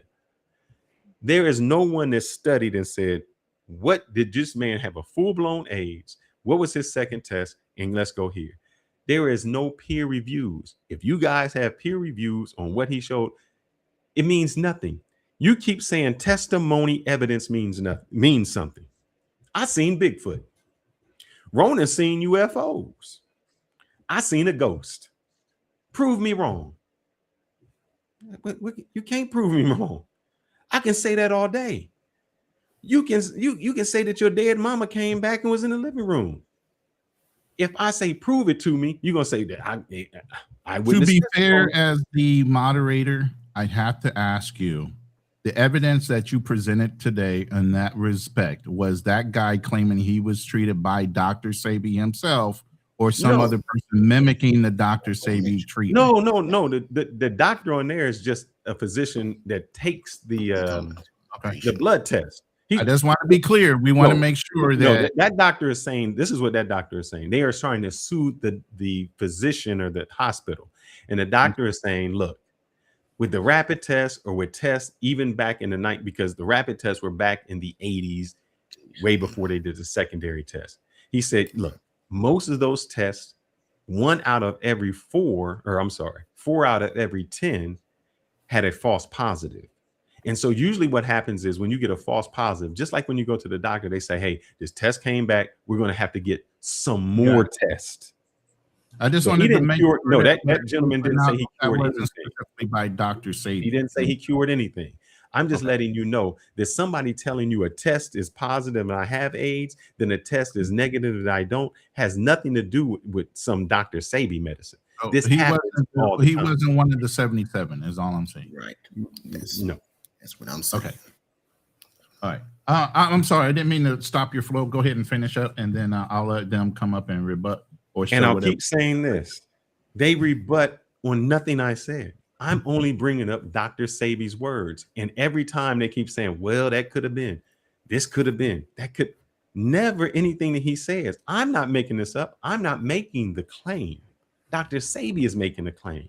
And when I ask you guys about the claim, you hem haul, talk around it, say it's this, talk down. Black people don't understand, but y'all never address the claim. And I digress. All right. Who's the first up the bat? You want to go Black? LJ or Black I'll go. Cleaner? All right, LJ, you said you needed me to share something. Go ahead and share that. Go ahead. Yeah, because I want to share a physician that talks about the another he shared Dr. Bobby Price. Meat and dairy cause cancer. That one? Yes, that's the one. Okay, I'm gonna pull that up real quick, and then I'll have it ready to go in a second. And as you bring it up, should be time. It should be time stamped. 6 minutes. Yeah, the 6:48 mark should be that chapter should be labeled plant foods, and then it should end with the chapter entitled fiber. Okay, queuing it up right now. And just to preface it, as you bring it up, Ronin, this is the doctor that wrote the book. Another book that influenced me was a China study. Anybody in the chatter who watches this in replay, look up China study, get the book. In documentaries you can find on it is really powerful and really insightful about the benefits of a plant-based diet, especially centered around the alkaline component. I'm ready. It's queued up, and I can go ahead and play it now for you. I'm gonna blow it up to full screen before I push play. That is often assumed to be lower in high-fiber diets was almost doubled in Chinese populations eating a plant-based diet. They consumed 34 milligrams of iron per day from plant-based foods, whereas American intake was 18 milligrams per day on an animal-based diet. Now we have information that is really fantastic for the public to know, and they're not really getting a good opportunity to know that. And I'm talking about the whole food plant-based diet. What can the China study teach us? Western cultures may have advanced medicine, but we have extremely high rates of disease too. The China study reveals lower cases of disease when following a plant-based diet, and that proper nutrition, not genetics, is the foundation to good health. Plants have a dense nutrient profile, and as Dr. Campbell puts it, there are virtually no nutrients in animal-based foods that are not better provided by plants. Dr. Campbell continues to share evidence-based information on plant-based nutrition with millions around the world. That's it for today. That's it. So just as a point to that, and I believe Dr. Phillips will agree with me on this. Eating nutritiously dense foods is one of the ways to maintain optimal health. When you're dealing with a body that's toxic and inflamed, and dealing with excessive mucus, you have to do things that supplement what the body's lacking, on top of increasing the amount of good nutrition food wise that you're eating. So going to one last point, I'm going to divert a little bit here, Ronin, so indulge me. I'm going to take about 10 seconds. With the court case, one thing that Dr. Phillips didn't mention was the fact that he wasn't found guilty. He wasn't criminally charged. He was criminally charged, found not guilty. He stopped advertising things as cures, but he never conceded, say anything what he did didn't work. So I just want to make sure it's clear. He was never convicted of fraud. What his problem was that he was actually, the way he advertised what he was doing was the problem, not what he was doing. His methodology worked for 77 individuals. That was not the problem. It's the fact that way he was presenting it was the problem. All right, Black Cleaner is next. I'm just going to be brief. The reason I don't refute the claims that Dr. Fearless is putting up there is because there are lectures where Dr. Sebi does talk about when he does have a patient, the first thing that he does when he has a patient that has an ailment, he tells the patient to go to a doctor and then get his diagnosis. Okay. He comes back, gives them the diagnosis, he puts them on the treatment, fasting, a plant mineral balanced diet, and then he tells them go back to the doctor to get tested again. So Dr. Sebi himself is not testing these patients. The patients are being tested by their own doctors. And then he just takes the information based on what their doctors are saying. That's number one. Okay. And I don't have those documents to be able to show you, but if you watch any of the lectures that Dr. Sebi has, that's one of the main things that he says in the lectures. Number two, okay, Dr. Fearless was talking about who brought up the examples of the testimonies. The lady said she had HIV. Dr. Sebi never said that he cured HIV. Okay, HIV is the virus that causes AIDS. Okay, so once again, we're going back to what I said in the beginning. We're talking about eradication of the pathogen and symptom remission. His whole focus is on nutrition, which is host optimization, which is the result is symptom remission. And I'm gonna land there. All right, LD, did you have any other points real quick before I brought up the prosecutor again? I guess I do want to touch on something that Black Cleaner just mentioned. On the nutrition side and the food side, I know I had mentioned at the very beginning, I did want to touch on the food side. I just put in the private chat about pulling up video number 3. A lot of times people think that plant-based whole foods aren't good, don't taste good, aren't nutritious. They are. And the cool thing about plant-based, and I'll let you show because I think the video clip is like the one I pulled up. I don't know if you see it, Ronin. Yeah, I think it's like maybe 25 seconds. Now. Yeah, it's a short. Yeah, protein, fiber, good fats. You get everything in one meal, and it's not coming from any animal-based product. But I'll let you go ahead and show that particular one. Okay, hold on one second, and I'll play it next. Just to give people an example of what you can eat. To make a meal using ingredients only from this list, and this was the result. I challenged myself to make a meal using ingredients only from this list, real short, and this was the result. Looks good. I can't see the list, but is broccoli on the list and is kale on the list? Hold on. Let me back it up. I can freeze frame it. There's your list. Blow it up. I don't think kale is on the alkaline. I'm not sure about broccoli. I haven't looked at my list lately. I do see kale right here. Okay. Kale's on the list. Okay. I do not see broccoli. All right. And we're going to talk about why. Okay. But that's on the list. So we just saw that plainly on that list. There you go. And, all right. So that's great. Wait. Are you done? Done. For Dr. Fearless, the prosecutor, to go for his next point. All right. Fearless, you have the floor. All right.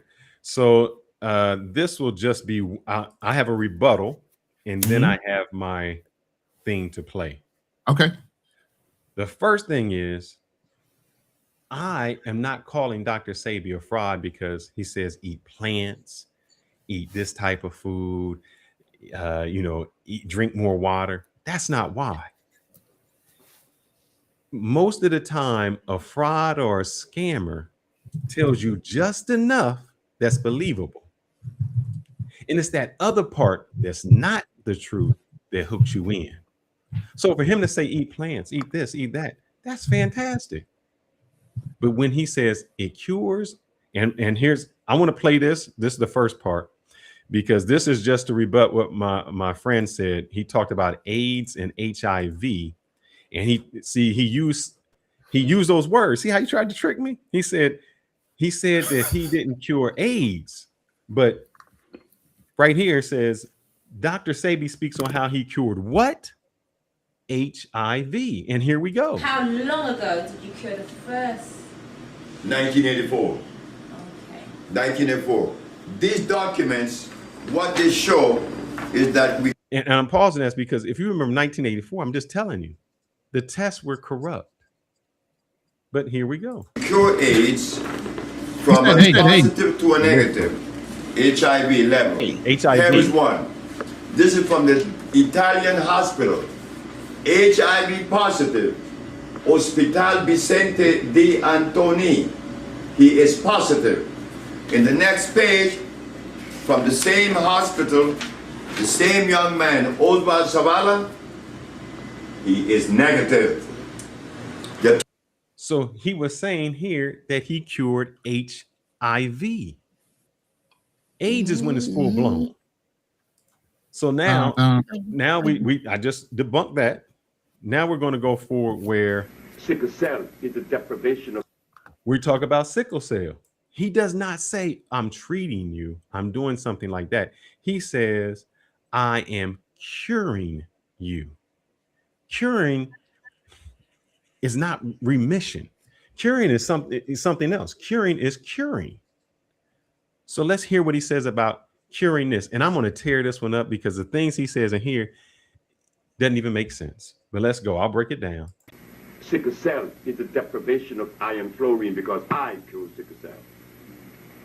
Now, about sickle cell, every black man and woman in or out of Africa suffer with some traits of sickle cell anemia.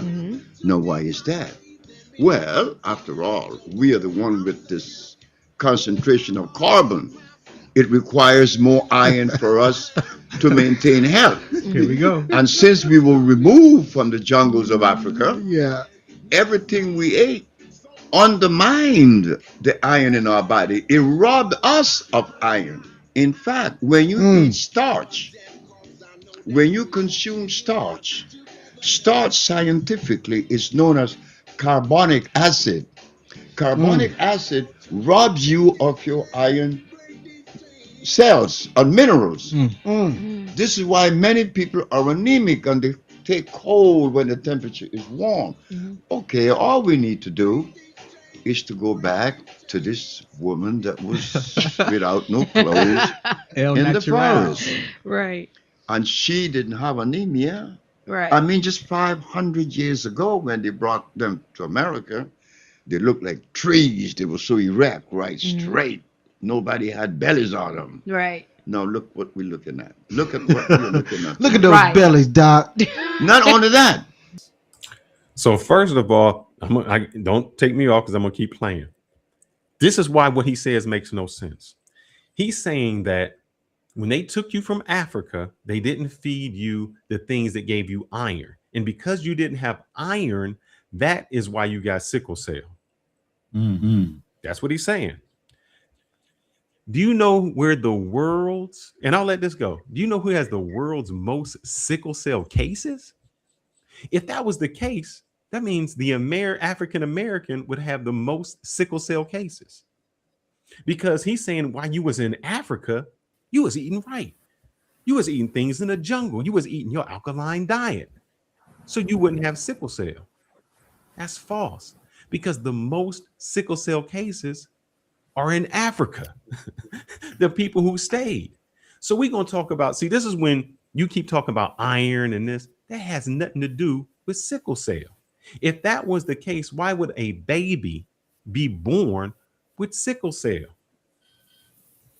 It wouldn't. It's genetic. And the reason, and I'm going to explain the reason why people have sickle cell. It's a mutation. What is popular when there was slavery, people think that the white man went into the jungle to pull out slaves. No, he waited on the shoreline. And that's why if somebody can help me out with the country, was it Ghana or what is it? They had the slave thing right there on the coast where they seen the sea. Ghana. That's where the slaves were brought to. Do you know why? It was disease, malaria. The white man didn't go into the jungle to get the slaves. The slaves were brought to him because when he went into the jungle, he could contract malaria. Do you know who doesn't contract malaria? People with sickle cell.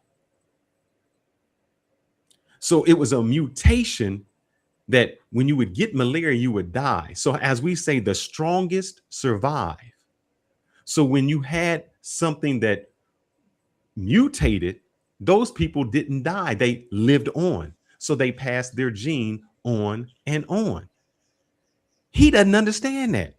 He thinks sickle cell can be cured when it's a genetic disease. That's like saying I can cure you from Down syndrome by eating right. Now you tell me some kid who got Down syndrome, they're going to eat right. But let's play. They're looking like this. You can see over there, they're like sickles. Ah, man, is it low again? Sickle cell disease. The thing is, sickle cell disease is genetic, and the highest propensity of it actually happens in African nations. And in Africa, there's a disease. You may have also heard of this one. It's called malaria.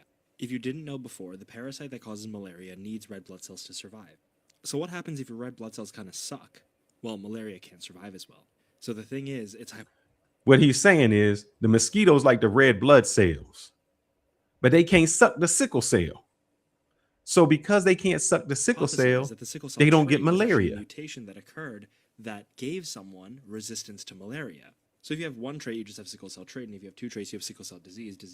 Evolution has actually propagated the presence of the sickle cell mutation within the human population. These people who have one sickle cell gene actually do fine. They don't have sickle cell disease symptoms, and they're protected from malaria by and large. When they have kids with other people that have the similar mutation, their children might end up with sickle cell disease. Now I have this. If you was taken out of Africa and you didn't eat the iron that he's telling you, that was causing your sickle cell. That seems crazy because sub-Saharan Africa has the highest concentration of sickle cell anemia. That means the people who stayed in Africa had sickle cell, not the slaves that was taken out 500 years ago.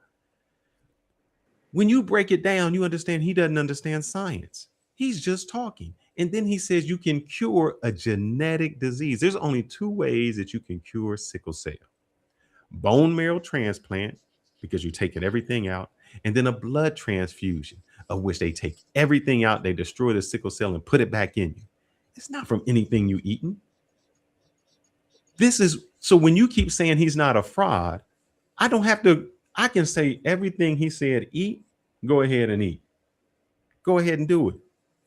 But when he says I cured AIDS, sickle cell, gonorrhea, everything else, and mucous membrane, that makes you a fraud because now you're selling something to people that isn't true. Now, sickle cell, and I think the woman from TLC, T-Boz, had it. She has sickle cell anemia. And she says sometimes when her stress is up, that's when it comes out. So if I give you something to keep your stress down, you calm, you're not doing anything rational, the symptoms don't come out. The gentleman keeps saying he didn't say he cured. I just showed you when he said he cured. Cured and not having symptoms are not the same thing. I tell you what, if y'all have a girlfriend, why don't y'all, since symptoms don't mean anything, let them have sex with a Magic Johnson, unprotected. I mean, he ain't got no symptoms. He cured. Would you do that? Would you go behind a chick that he had sex with unprotected? Because he's cured. He doesn't show anything. Just because he doesn't show symptoms of the virus does not mean he doesn't have the virus. Just because somebody doesn't show symptoms of herpes doesn't mean they don't have herpes. You haven't cured it. It just lays latent. So when you keep saying this gentleman didn't say this and didn't say that, I keep showing and I keep going back to his words, not my words, that he cured it. And the reason he said he cured it is because of iron fluoride. Why do babies have it? Why do people carry the trait? You don't cure it, man. That's why he's a fraud. And I digress on that one. All right, gentlemen, I think he rested his point. Anybody want to jump in on that one? LJ, Black Cleaner? You want to go ahead, brother? Okay, first off, the first case of sickle cell that was documented was a man by the name of Walter Noer. He was 20 years old. okay, from Grenada. And he came to the doctor and he had severe anemia, shortness of breath, pain episodes, and fatigue. These are the symptoms that he had. And then once the doctor put it under a microscope, he saw that the blood cells were shaped as a sickle. Okay. Now, once again, we keep on talking about two different schools of thought. Okay. The reason this man showed up was because of the symptoms that he had. Okay. And that's what I keep on saying about what Dr. Sebi's treatment was providing. He was providing a solution for the symptoms, to put the symptoms in remission. Okay. The fasting, the plant mineral balance diet will reduce the symptoms because it's changing the environment. Okay.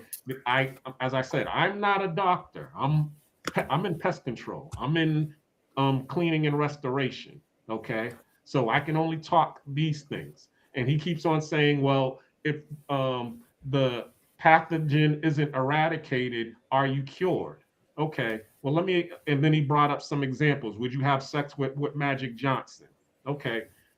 Me being a pest control person, let me give you this example. All right. You got a mouse in your house. Okay. Now, me being a pest control person, the number one thing that they're going to tell us to do is put some poisons and some baits in the house. Okay. When you put the poisons in the baits, the mouse is going to eat the poison or get on the trap. Take the baits or the poisons or get on the trap. Boom. The mouse is gone. You just eradicated the problem. Okay. But then you have one person who's going to come up in there. He's going to see the places where the mouse is living and hiding. Like there's a hole in the wall. All right. And he's going to put a baseboard over the hole in the wall. Now, all of a sudden, the mouse isn't there anymore. Okay. Over time, you don't see the mouse there appearing anymore. He doesn't come out anyplace else. Is the house cured of mice problems? We don't know. But based on the symptoms of where you were seeing rodent droppings and you were seeing all of these evidence in actual live mouse activity, the symptoms, they're not there no more. You yourself would consider yourself to be cured. And also sometimes over time, okay, when you do these changes in environment, as I said earlier, it will cause the disease, the pathogen, to actually eradicate itself. There was one movie that I always liked, or not one movie. There was an episode on a Twilight Zone where the guy was an alcoholic and he couldn't stop drinking alcohol. And then this guy told him to take a pill. And the pill was actually a parasite that loved alcohol. And he was saying the only way you're going to be able to kill this parasite that you have in your stomach is to stop drinking. And the dude had to pour out all of the alcohol, stop drinking, and it was a painful ordeal that he had to go through. But eventually, the parasite went into remission because he deprived the parasite of what it fed on, which was the alcohol. That's the same thing that Dr. Sebi was providing to the people. If you don't want the white man's diseases, stop eating the white man's food. Okay? As he said, if God didn't make it, don't take it. Okay? Go back to what we was eating before. He keeps on saying this over and over and over again. Just like my man Omar Johnson saying it 3 times. Okay? He kept on saying it over and over and over again. The gorilla does not share the same diet as the polar bear. You need to get back to your own diet. When you get back to your own diet, a lot of these symptoms that we will have will go into remission and you'll be healthy again. And we're seeing this time and time again that what he is talking about, even after his death, is coming to fruition. He died in 2016, and we're still, discovering that a lot of the stuff that he was talking about even came out of Dr. Fearless's mouth is true, that he can't refute. He keeps on saying we can't refute a lot of things that he's saying. Okay, well, he can't refute the main thing that we're saying.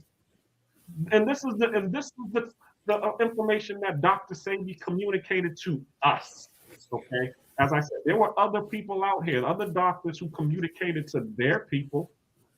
Alfredo Cortez, the person that he got the information, was communicating to his Mexican people. Dr. Lorraine Day, John Harvey Kellogg, Shelton Graham, they were communicating them to their people. There wasn't that many health healers out here who was communicating proper diet to us. Dr. Sebi was one of the mainstays in our community that started communicating healthy living, healthy eating to us.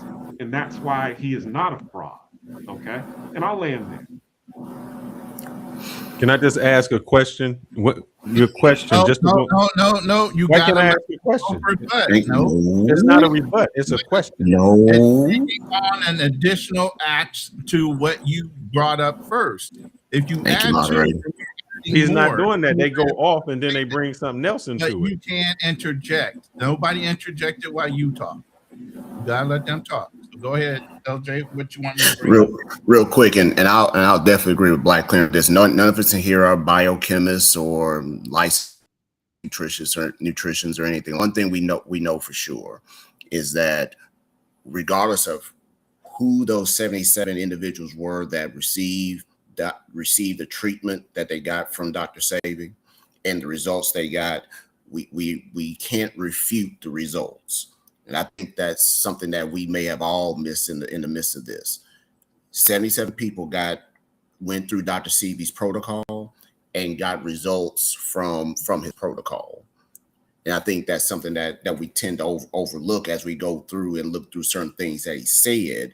And I hear everything Dr. Phillips is saying. I got that. I'm not going to refute anything as far as that's concerned. One thing, Fearless, I think Dr. Phillips will agree on is that having an optimal body gives you the defense you need against certain elements, whether it's inflammation, excess mucus, or if you are inclined to talk about germs, diseases, and harmful bacteria. Dr. Sebi was always about creating an environment within the body that could help you resist and not develop certain elements. And I think that's something that we need to stress more often, not just here in this conversation, but beyond this conversation. We need to really start talking about how to optimize the body's internal workings, especially the gut biome, where I think a lot of disease, and this is my uneducated opinion, where a lot of it begins, to make sure our overall health is maintained. Plain landed. All right.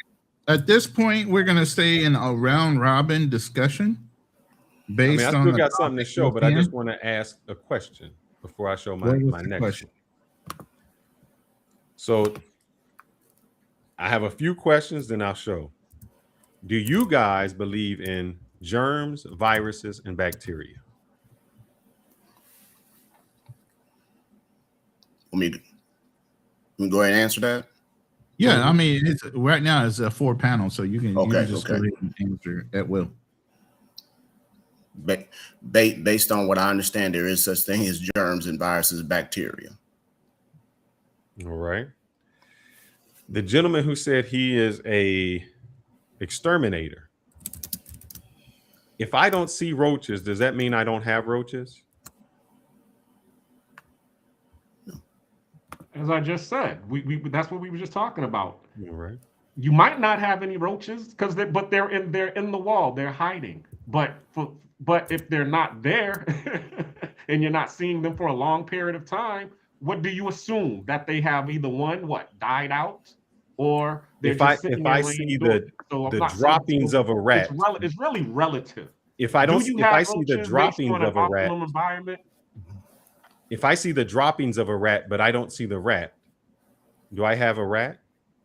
See, and there goes where my example it works, because that's what I was just telling you. If I seal up all of the holes in the wall when you had a rat, and there were evidence of rats, but now you done took away the conducive conditions of the rat, now you're not seeing the droppings. Now you're not seeing the activity. Now you're not seeing the holes. So therefore, what are you going to assume? Either one, the rat is stuck in the wall and it can't get out, or two, the rat done found another way into somebody else's habitat. No, what I assume is I could still have it, but I just don't see it. Number 3 with you. That's what he just said. But what you got, but you guys keep saying he cured something. So do you think he cured AIDS, cured sickle cell? What else did he say he cured? Let's just go with those. Yeah. 77 people said he did. Only thing you can do as the moderator, the only thing you can do is pull up the court records from the hearing in New York and review the 77 witnesses that actually gave their testimony. Other than that, nobody can answer that question beside the 77 people that testified in their own personal view. I do know this about exterminations. The reason they have to change the formula is because the insects become immune to it. That's why it's so difficult to kill cockroaches, because they multiply so much that their body creates a resistance to it. So that's what happens with viruses. The reason you can never cure the common cold is because it multiplies so much that it simply just changes a little bit and changes. My next question would be, what is a scammer? To me, and maybe you don't, is a scammer someone who promises you something that some of it is true and not all of it is true? Or what is your definition of a scammer? Scammer is someone who doesn't give me what I want. He makes a promise to me of what I'm looking for. Okay, I pay the person, and then in the end, I don't get what I want. I don't get the results that I'm looking for. Okay, and is that all you wanted to know? So if someone paid Dr. Sebi, and he didn't cure their AIDS, their herpes, their sickle cell, with what he did, would he be considered a scammer? We still round robin, right? Yeah, go ahead. We still got round robin. That's no different than a doctor who has a patient that has prostate cancer and is supposed to help him cure it and doesn't do it. That doesn't make that doctor a scammer either. No, because the doctor doesn't promise that he can scan, that he can. But he does say he's going to give him treatment to help him get over that, and that doesn't happen. No, the results. But a doctor is kind of specific, man. They say, "I'm going to give you treatment. This is not a cure. It may help, and it may not help." And what they say but the results still the same. But here's the thing, and let me be very clear as a moderator. I get his point, and that's why there are disclaimers on a lot of different things in advertisement. That's why even with the supplement industry now, they have to specify that nothing is 100% accurate as far as what they cure, because they're not a pharmaceutical. They haven't gone through FDA background checks and all these other things. That's why they listed themselves as a supplement and not a medication. And this is what Dr. Sebi got his hand slapped for, is basically promising cures from supplementation through herbs that he was going to heal them. Doctors don't do that based on the disclaimer that they don't want to be sued later from a promise and lose their license by guaranteeing whatever treatment they're going to give is going to heal somebody. And that's me coming from the medical industry and dealing in the insurance business. So there is no doctor that will ever promise you they're going to heal you.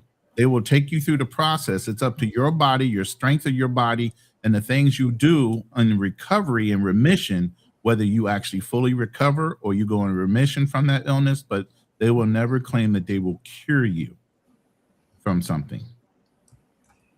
And I'll go ahead and let you guys go back to talk. I got another question because people, 1 second. 3 questions. That means then I'm gonna go to my other one. You said that 77 people went into court and said they were cured. Well, 77 people gave testimony on their experiences. That's what I said. Do you know how many people said they seen a UFO? Oh, lots, hundreds, thousands. Yeah. Where's the aliens at? Area 51. So now, so do you understand what I'm saying? Where's Bigfoot at? Where's the Loch Ness monster? Down the street. Anybody can say anything. I can't refute that. I cannot refute someone saying they've seen a UFO.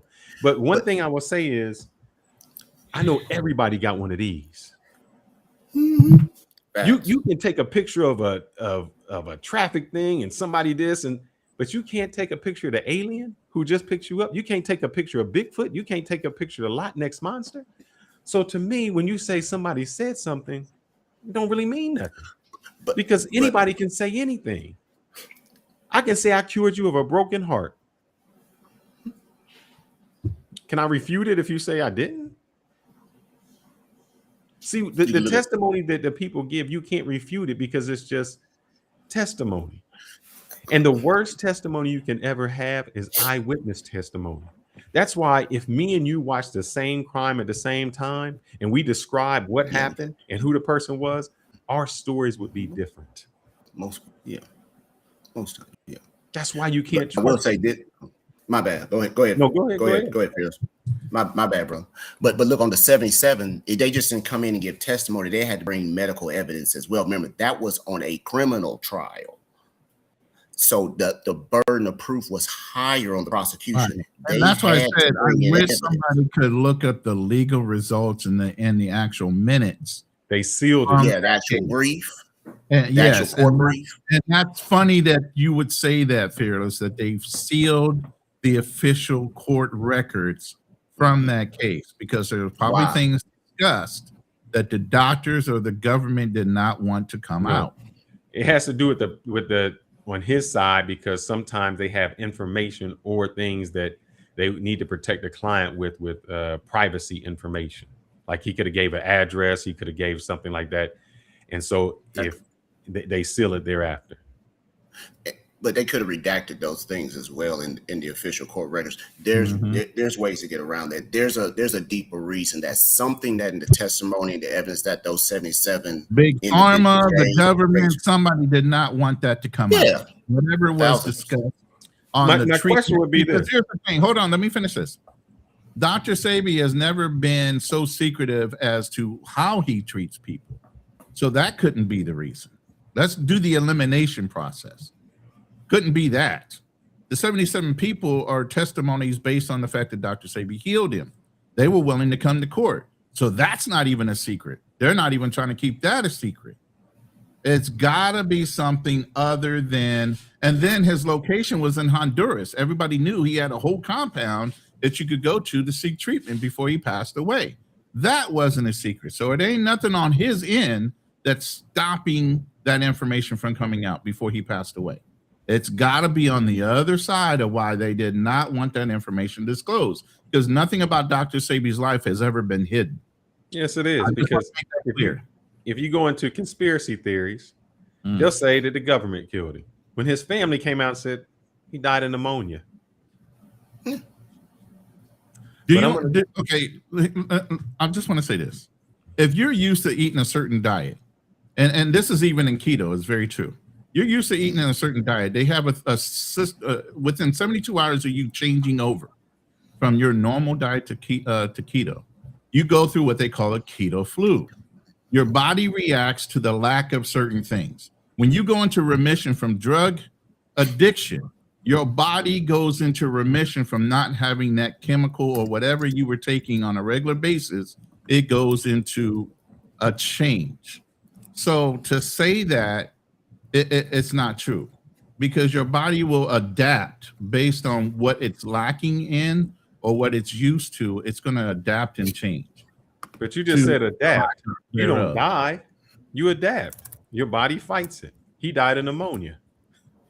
So if you're saying you're on a controlled diet, hold on. If you're on a controlled diet, and I'm going to tell you from a mean-spirited way, when we were in the Marine Corps and we captured all those prisoners off of Falaka Island, and we were steaming them to the prison they were going to go to in UAE until the war was over, guess what I did out of a mean spirit? I knew these guys were against eating anything pork because they're all Muslims. The only thing we served them the whole fucking time they were on the fucking pork product. Do you think positively or adversely to eating something they're normally not used to eating? Did they die? They shit all over the place. It smelled like a fucking cattle farm down there. Did they die? But no, they didn't die. No, they didn't. But again, was he given proper treatment? Here's the thing: you don't read between the lines. Was he given proper treatment, and why would he die from pneumonia in Honduras prison instead of him dying from pneumonia in a hospital after getting it while he was in prison? No. Do you know the case? They took him to the hospital. He just refused. He was refusing to eat. He refused to eat because he said they were trying to poison him. That's what he thought. So he just didn't eat. But they weren't feeding him his regular foods. But because he didn't eat, he died of pneumonia. That has nothing to do with it. That he should have. Hey, when he fasted, he was doing all right. So when you fast, you're eating. Fasting means to go without certain things. It doesn't mean you're totally depleting your body. He went on a water fast, man. He talks about it. But let me go to this next one because this is my last one, and this goes to show how much he contradicts himself. And the reason I was asking you about kale and about the other things is because broccoli. Because what he says is never. He says and I'll go back to it. If God didn't make it, don't take it. That's what he keeps saying, except on certain things, and except on other certain things, and except when God didn't make it. Oh, you got. I'm sharing, brother. I'm waiting for. Oh, there it is. I see it. Hold on.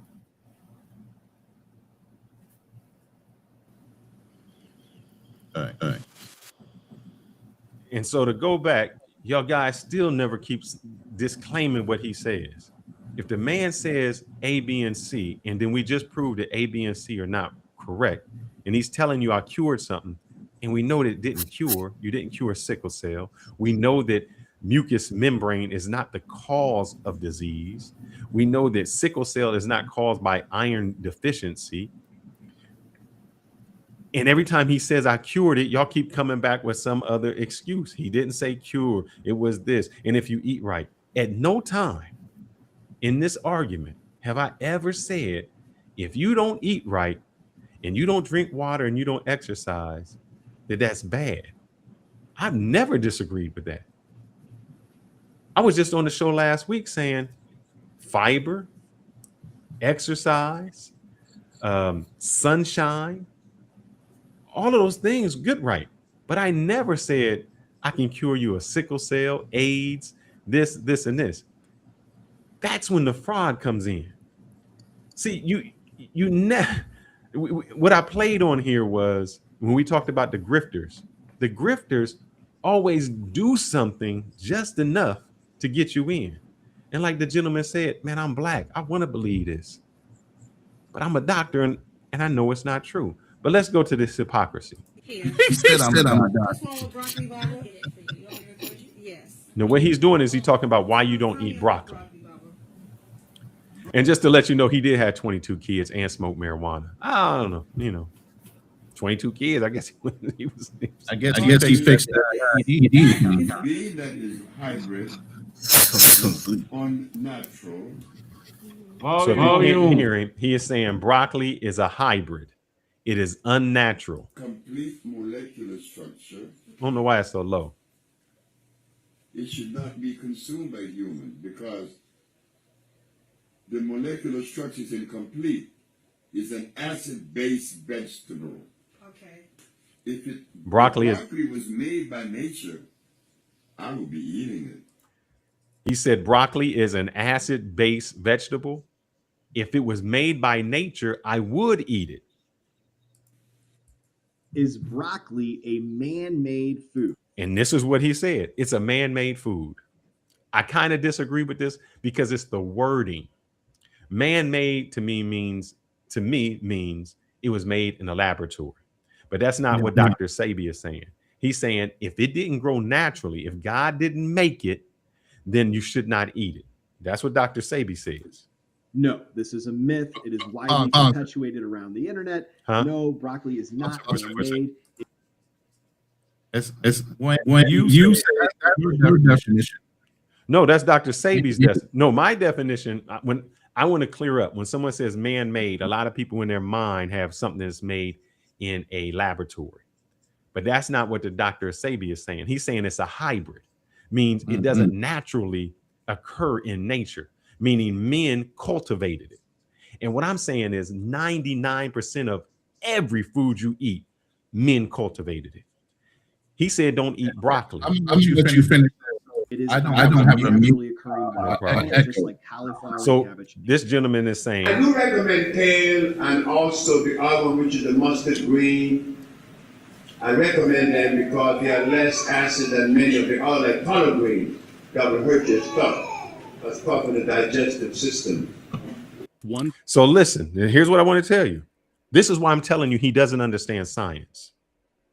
He said, if it's a hybrid food, don't eat it. He said, do not eat broccoli because it's a hybrid food. He said, you can eat kale and mustard. This is going to explain to you that they are the same thing. They all are hybrids coming from the mustard plant. That's how it is made. So in one sense, he's saying you can't eat this because it's hybrid, but this other one is hybrid. Plant turned into all of these. 2,000 years ago, humans found a leafy plant called mustard. And instead of eating it as is, they began to tweak it. Modify the flower, you get broccoli. Modify the buds, that's cabbage. Change the leaves, hello kale. Focus on the stems, cauliflower, kohlrabi, Brussels sprouts. And it doesn't stop there. Even mustard seeds became the sauce we all know today. All from one plant. That's not evolution. That's food engineering. So which version is your favorite? Broccoli, kale, mustard sauce? Tell us in the comments. So he just said, if God didn't make it, don't take it. Don't eat a hybrid food. And then in the same sentence and somewhere else, he says, you can eat kale, you can eat mustard, but those are hybrid foods. If God didn't make it, don't take it. Popular vegetable that people think is good for them, but isn't. Cauliflower, broccoli, that's the thing we're supposed to stay away. Never going to find broccoli in the jungle. And he says you're never going to find broccoli in the jungle. Well, you never would find kale in the jungle, but you do because a long time ago, we cultivated foods. That's what we did. We said, this one made it more sweeter, so we're going to breed more of that. If you look at, and I'm going to show you on here what the original things look like compared to what we eat today. Cauliflower either. Cauliflower is white because no carbon. It's a bunch of different things in the United States. Stay away from seedless watermelon. He says stay away from seedless. Well, you know, seedless grapes and watermelons and seedless items occurred naturally in nature and have the same nutrients that others do. So you give seedless orange to somebody with diabetes, later you test the sugar level is going to be high. So you give it a sour orange, the sugar level is going to be normal because seedless fruit or GMO food is not can balance the sugar. It's high in sugar. So the grocery stores have literally like 90% GMO, fruits, vegetables, everything. Yeah, a lot of restaurants too because GMO food lasts longer. So America is more about economics. You open one restaurant, people not enter to your restaurant for 3 days. You're supposed to throw that food away because organic food only lasts 3 days or 4 days. GMO foods last like 2 weeks. So you wouldn't eat fast food. I want you to hear what he says. I won't eat fast food, but I will eat this. Ever. The best fast food is mango. What else are some popular vegetables? He said the best fast food is a mango. Do you know how these mangoes came? They man-made. They cultivated. They wanted mangoes for certain places, for certain sweets, for certain this. If God didn't make it, don't take it. Huh? That was Dr. Sebi's son. We cultivate this. We've done it since the beginning, since we started learning how to grow food. Let it keep going. These are fruit. I took the sound off. These are fruits and vegetables, how they actually looked around the 10th century. That's a carrot. We cultivated into that. That's an eggplant. We changed it into this. This is corn. This is what corn looked like. You don't eat corn like that because if God didn't make it, you don't take it. Yeah, right. We cultivated everything. 99% of things you ate, we cultivated.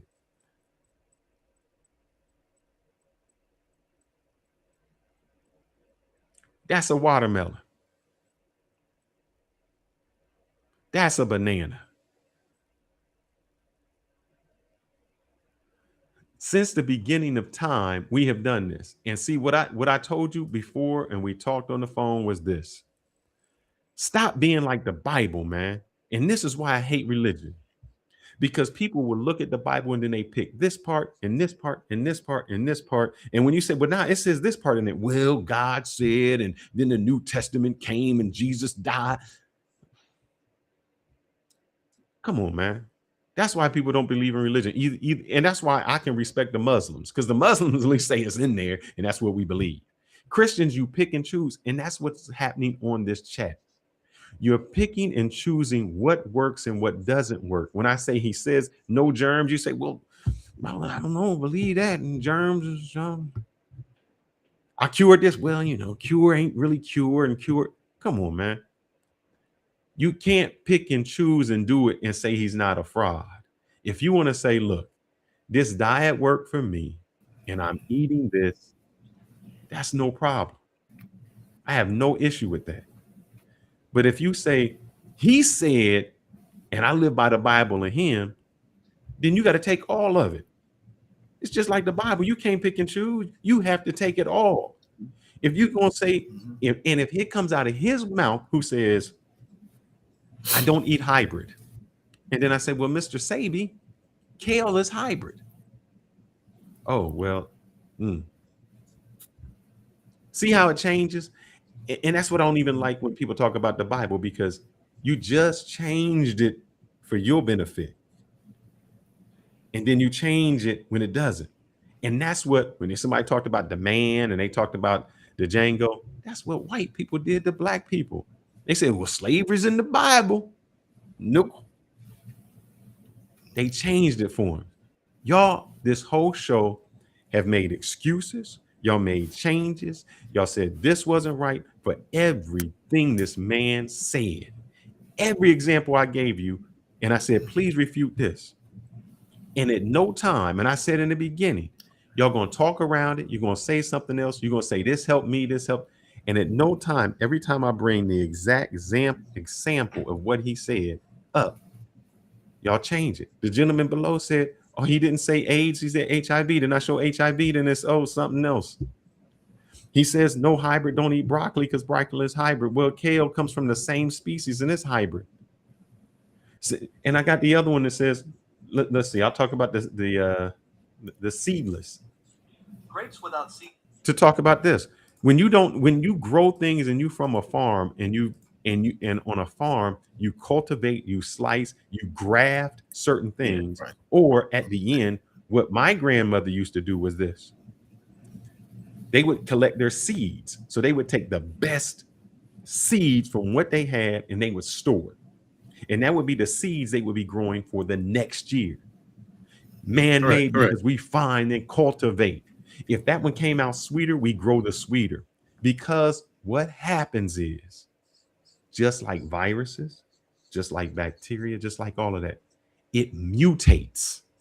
And what I mean by mutates is, if there was a drought, and your corn stayed alive, that's the corn you want, because it was able to handle the drought. If you ate something and it was sweet, you keep it because you want your next crops to be sweet. I went down to the cigar farm in DR and they said, oh, this brother know the strains of cigars. I'm getting off subject. Dr. Sebi said, don't eat, or all of them, don't eat anything that doesn't have seeds. Let's see how that came, because it's actually, the seeds are actually closer to God than his hybrids. Seeds are grown from stems, not seeds. Farmers cut off a small piece of a grapevine, already making grapes without seeds. A grape without seeds was already found in nature, and all they did was clone it, meaning they just kept growing that same one over and over. Put this piece in the dirt, it grows roots that turn it into a new vine. The new plant is a perfect copy of the old vine and grows grapes without seeds. This process is called cloning. Farmers also mix different kinds of grapes to make new kinds that don't have seeds, so they won't have to use seeds to keep growing grapes without seeds. Grapes without seeds are grown from stems. So when the gentleman says, Dr. Sebi, Alfredo, don't do this because they know nutrition, hogwash, man, does not exist. because that's not how things happen. So either you can't have it both ways. You can't say no man-made and then you recommend man-made. You can't say that my food does everything, but you need Wait, real quick as the moderator. That was your definition of man-made, and that's why I needed you to drop the screen so I can actually talk without echoing. My definition of man-made is actually in a lab. GMO means genetically modified. Monsanto is the hugest contributor. Let me finish my statement. I didn't say man-made though. You putting words in my mouth, Ronin. But what I'm saying is that was your definition. My definition. I said that is a man-made, but I said Dr. Sebi said hibernized. Okay, but let's get it out there. The gentleman on the video said man-made. Let me finish. Man-made is something that's made in a lab. Monsanto is the biggest contributor to man-made products, and actually had the laws changed that you could only use certain seeds when you plant because of the pesticides and the lack of the reaction to the plant itself. And that's where a lot of the chemical-based illnesses are coming from, is from these genetically modified foods based on the pesticide. And it's all owned and patented by the same company. So Monsanto is a big contributor to that. I don't know if there's some other ones. I just know the biggest one. Okay, so that's when I say that's man-made, that's genetically modified. You're in a lab developing a seed that does not react to the actual pesticide that's sprayed on it to prevent the bugs or whatever to eating it. That's man-made to me. Hybridized does not mean man-made. Hybridized is you're taking a natural order or something and helping it maybe flower into something else that's even better. That's not man-made. Correct. And I'm in agreement with what you just said. I agree too. What Dr. Sebi said is do not eat hibernized. And the reason you don't eat broccoli is because it's hibernized. Okay. Can I ask a question? Does a person need to understand fully the mechanism for his method to be valid? You're talking about a man who was born in 1933. He goes to Mexico in 1964. His ailments disappear. And as he says, he didn't go to school. Okay. He joined the Merchant Marine. He's an engineer.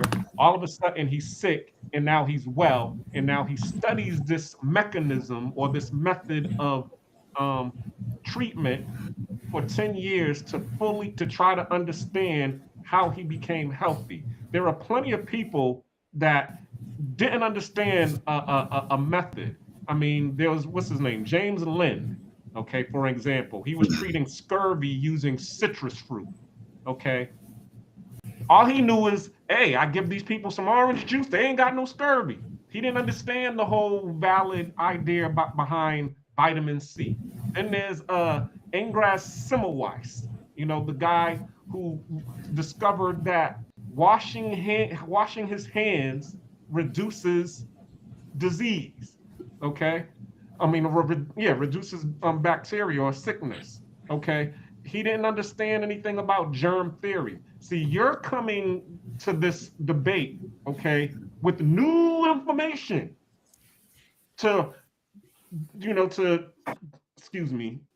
But what you're saying is Dr. Sebi said information that he received in 1964. You're coming with, he died in 2016. Okay, and you're coming with. Sir, it would be good if he said, I don't understand. If Dr. Sebi said, eat this, and I don't understand why it works, but I know that I ate it and I got healthy, that's different. He didn't do that. He said, the chemical, molecular, and the carbon and the alkaline, he went into scientific parts. The iron, the anemia, he went scientific. What you're saying is somebody said, look, I washed my hands and the germs didn't go. I don't know how that worked, but I know it worked. Nothing wrong with that. That's not Dr. Sebi. Dr. Sebi even called himself a doctor. And then he would say the alkaline, the carbon, the molecular, the iron, the mucus. Those are terms that doctors use. That I used was fully. remember, Put some he respect studied on that name. pathology, he studied biochemistry, he studied these things. And I put up a what's it called? A video of Terrence Howard, and he was talking about physics, okay? And when he was by himself, studying this thing, he was coming up with new ideas. But then when he got into the room full of other physicists, they were saying, "Hey, you sound intelligent, but it's falling apart." He's studying patterns and he's studying something, okay, and he's coming up with his own conclusions and he's communicating it out. This is what I discovered. This is what I found. Okay. Black Neighbor, Now, do you to the play any of your layman, video links it that you sounds sent me? intelligent. Huh? But did we find out that any his of your video conclusion- links that you want me to play or anything that you got here? You got a lot of links, bro. And did we find out Terrence Howard's conclusions were incorrect? See, it's easy. But that's the question that I was asking. Does not fully understanding a mecunism make it fraud? Make it when you say invalid? you He's over cured here, he's something, studying something. yes. When you say you Okay. cured something, yes. Why is it? Okay. If You're making fraud active is because to you are deceive, is to knowingly deceive. you are somebody. deceiving someone. You're saying if you take this diet and you take my supplements, this is going to cure you of your ailments. Go ahead. He says that Did he actually if you say take that? my But go ahead. supplements, because here's the thing, you have to either take his supplements or somebody else's supplements. Because if you just do the diet by itself, you will not have the minerals to go through. You will be deficient. You won't have B12. You won't have you won't have your iron. You won't have omega-3. Where are you getting your B12 from? Tell me what plant. Let me say this real quick. I'm going to relate this to manufacturing period. Chinese are the greatest at remanufacturing and duplicating things from its original copy. But what do? They make it cheaply. They make it more, faster. But is it the same product? I understand what you brought up today. And a lot of the people that were giving testimony, a lot of people that were saying that they weren't being cured, weren't being treated specifically by Dr. Sebi. Thank you. Now, there's plenty of people that read and interpret his information, but necessarily don't know his processes, his workflow per se. And the types of herbs he has might be a little bit different than the herbs that the other person is trying to cut corners on and say it's Dr. Sebi and his name's treatment. I see you sending me something. But from what I heard, there's not one. See, that's why they don't hear something while I'm talking. No. You can keep talking. I won't interrupt you. No, I get an echo, and then you guys start complaining.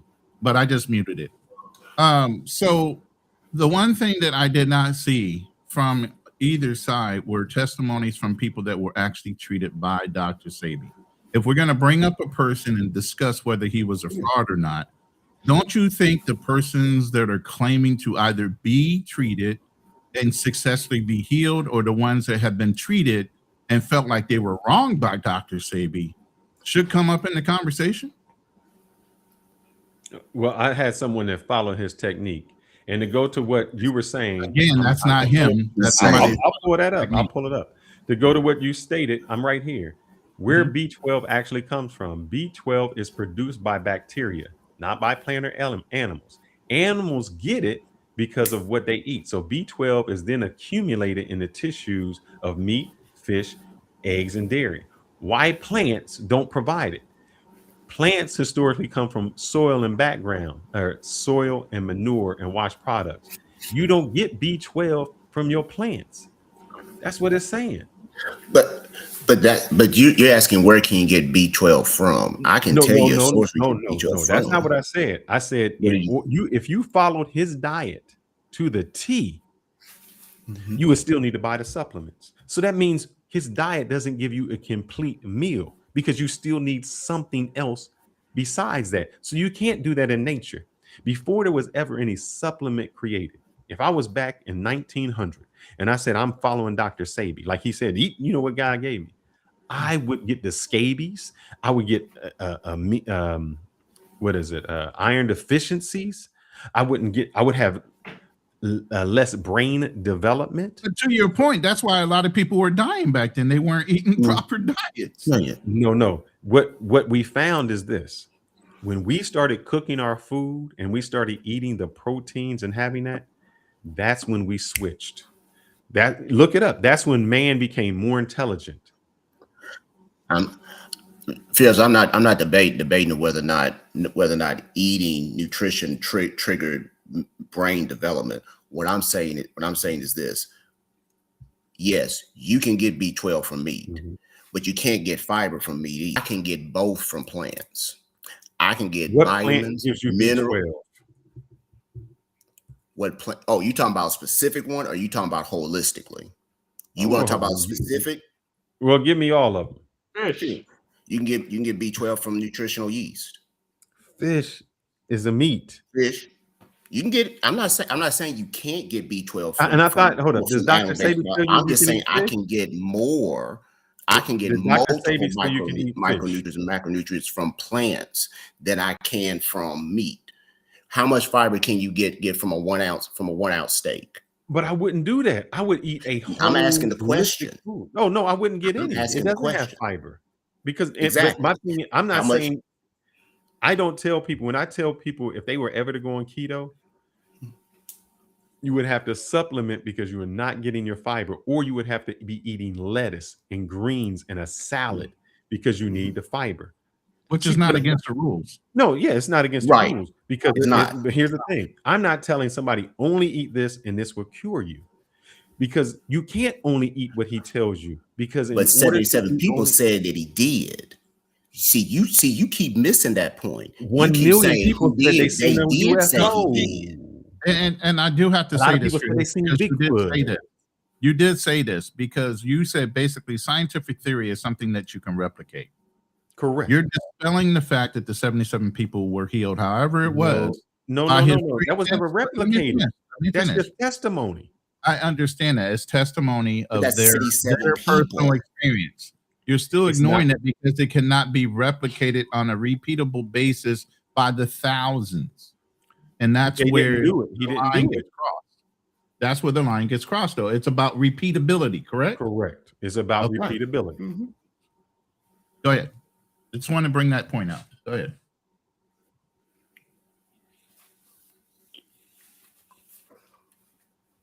I'm still asking. Can I get my video played? Because that video's for Fearless, by the way. I have that one loaded. That one's ready to go when you want it. I loaded that. You didn't answer the question. Where are you getting B12 from?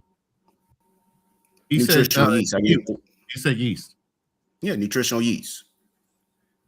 I put it on everything, and I get four times the amount of B12 I can get in one serving compared to what you would get in meat. On top of that, and I get 2 to 3 grams of protein as well in a serving as well. Now on that, a high amount of B12, I also get more than that sizable amount of meat in that one teaspoon serving. So what I tell people, there's always alternatives. Again, I'm not going to dispute anything you said as far as repeatability, testing. So I'm gonna help you out with this. What I am saying is that there's 77 people in a court testified and said that he was cured. See that right there? I just looked up what you said. That's regular yeast, like baker's yeast. I said nutritional. There's a difference. Because now what you what I said, I can go get mine. I know, because now what you had to do is you had to fortify something. Mm-hmm. And that means what? If God didn't make it, you can't take it. See, I keep going. No matter what, you just proved me right.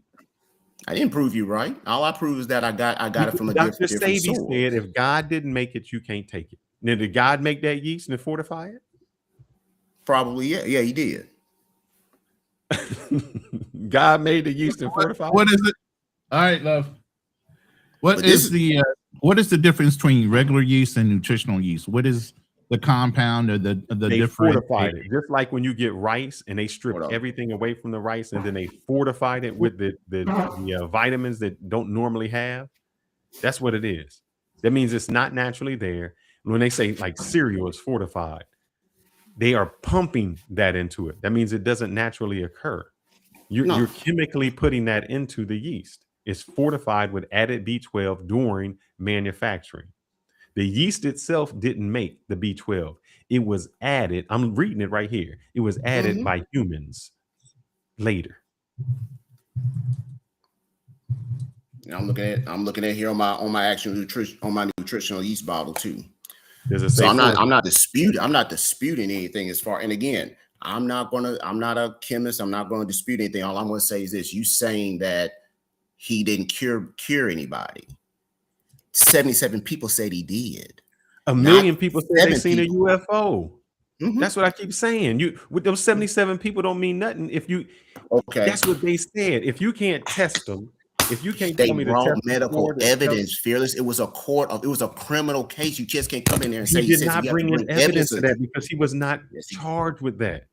He was charged. They testified. He was charged with practicing without a license. He wasn't charged with whether he cured. He didn't have to show that. All he had to show that he did not practice medicine without a license. But that's what. But they brought evidence that he did. OJ kill Nicole? Say it again. Did OJ kill Nicole? A jury of his peers say he didn't.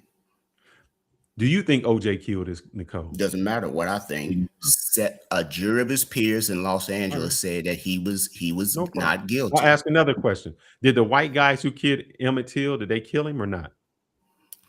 Well, there was a jury that said he didn't, and so then they also came back and found out he did. So they didn't kill him, right? So they didn't kill him. I'm not saying I want you to think about this. The white guys. But hold on. Because you conflating things. But go ahead. I'll let you cook. The white people that came to retrieve Emmett Till from the house. Okay, that's the situation. They went there. They retrieved him from the house. 24 hours later, however many hours later, he was found dead. Okay, so they was last seen with him. Whether they killed him or not, they came there, he was sound asleep in his bed, and they retrieved him, and then he was dead. He was found dead. Yeah, maybe they didn't kill him, but he was killed on their watch. So there's a big difference than that. And then to the OJ situation, once again, as our man said, if it doesn't fit, you must acquit. Okay, and he was acquitted. Now, you ask me, now there's been new evidence that showed that there was the same situations that happened with OJ happened at a restaurant. That there's evidence to believe that it was a mob hit because the people that was in the house were drug addicts and they owed a whole bunch of money to the drug dealers. Yeah, I've heard that too. And the drug dealers. Now do you see what just happened? Say it again. Now do y'all just see what just happened? This is why I can't believe it. You asked the question, I'm answering the question. No, what just happened is a lot of us know that OJ did it, but we say he's found guilty. We know the people who killed Emmett Till, but we say it did. So you saying you went to court and 77 people said that really doesn't mean anything because all that can go either way. I know people that serve life for rape, and then it comes out that they didn't do it. Forgetting the fact that the people had documentation. That's not the same. Where does it say that the people showed their documentation? Show me that. Y'all conflating because it's sealed. I'm not conflating. The doctors Ronin just told us it was sealed. The cure is gone. Then that means y'all don't know. Trying to refute that's a. But we know they testified. Oh, but you don't know what they had to bring evidence. Hold on. You don't. What did they testify to? You don't know. Their doctor's notes saying that they were cured. You don't know. We just said we don't know. See, now what y'all doing is y'all adding stuff to the story. Just like we talked about the Bible. When people say this isn't in the Bible or this is in the Bible, if it's sealed, that means you don't know and I don't know. That's just like JFK. Y'all going through something that's y'all making up your own stories. And you're saying it's impossible and it's a hypothetical. And we know hold up. We also know Dr. Sebi said he cured AIDS, he cured herpes, he cured sickle cell. There's no such thing as germs. There's no such thing as germs, bacteria, or viruses. So do you want me to believe what he said? I believe 77 people. They said. I believe Left Eye. Left eye did what? She was on. She came on video and said that he cured her. Cured her of what? Her ailments. What was her ailments? Let's pull up the video. Hold on 1 second. Because I don't I want feel you need to watch this video while he's pulling that up. What y'all keep conflating is if I take you and I make you feel better because I've eliminated your alcohol, I've got you eating not all the salt and fast food, and I just got you exercising. You feel better. That doesn't mean anything I gave you cured you. That means like if I went on a diet right now and I said, man, I'm going to exercise every day. I'm going to go run. I'm going to do this. And then I take an aspirin. If you're looking for a delicious way to level up mushrooms, Did the aspirin cure me, or was it everything else that I did cure me? What's the benefits of taking aspirin? No, it's a blood thinner. Okay. Is there health benefits to your blood being thin? Maybe not. Maybe I took a sugar pill. Let's say I just took a placebo sugar pill. Is there any benefits to taking a sugar pill? No, just like there wouldn't be no benefits to your moss or your Dr. Sebi or your other things. Yes, there's documented evidence of the benefits of sea moss. It gives you certain nutrients and minerals that you need. But if you eat in the correct way, you don't need those things. That's what I keep saying. But what if you're lacking those things from the get-go? I'm not saying to take them forever. I'm saying that, like I said at the beginning, supplementation is to jumpstart your body to health. You should be able to, like this sister right here and what she's about to put out. She's about to put I here. work out. And I tell you, I've tried. I will tell you this. I work out. And when people say protein shakes and all of that, I say protein shake is for when you just don't have time to eat the real thing, because a complete food, it works out way better than any shake you can have. But if you are in such a rush and you're like, I don't have time, and instead of you stopping to get some fast food, if you could take some protein, that's better. But I would never say that you need the protein, because the food that you're eating is not enough. And that's what Dr. Sebi is saying. And I would never say that this protein shake is going to cure you of your ailments. No time. It will make you feel better. Anything. You have a sciatic nerve. If you stretch and you do this, you can get rid of it because of what you do, not the supplements you take. Also, let's talk about this, because I don't think we finished this. The alkaline. I keep hearing y'all saying eat alkaline. Your stomach, your alkaline is that 7 pH, right? So if I eat anything outside of that, how does that hurt me or help me? When my stomach is 1.5 to 3 pH, means it's acidic. Anything that I eat is going to go into my stomach and be dissolved because my stomach is acidic. So it doesn't matter if it's alkaline or anything else. If I ate lemon juice and it went into my stomach would dissolve it. If I ate what you call alkaline, my stomach's going to dissolve it. The same thing happens. All your stomach does is pull those nutrients out and get to your gut. pH alkaline means nothing, because it does. Tell me what that means. So first off, when it talks about the stomach acid, you got to keep in mind, we're not just talking about, we're mainly focusing on what happens after digestion, not what happens when the food gets there. What happens after digestion? So hold on, because what you're doing is you're not touching on the whole thing. It's what happens after your body processes and digest the food or the lemon juice. I prefer you not drink the juice. I prefer you eat the lemon if all possible, depending on how you prepare it. But you got to talk about also what's most efficient as well. So when it comes to the pH level of blood, can't argue with that. Can't argue with the pH level of blood is. That's what it is. However, you can optimize your blood as far as certain things that it comes in contact with and help it be more resistant. So it's hard when you start talking about disagreeing with you about what blood pH is. That's what it is. But what you put into your body that helps you fight off certain things, such as, I'll use your point, eating lemons. It's high in vitamin C. It's going to help your immune system. There's a benefit there. The actual flesh of the lemon has fiber. That's a benefit there right there. On top of the fact of its alkaline level, you can also optimize your gut and your body as well. But hold up, lemons So aren't I'm not, alkaline. so I can't. So if you tell me about the blood pH, can't. No. I'll take but a knee on saying eat that. You're alkaline. right. Lemons aren't alkaline; they're acidic.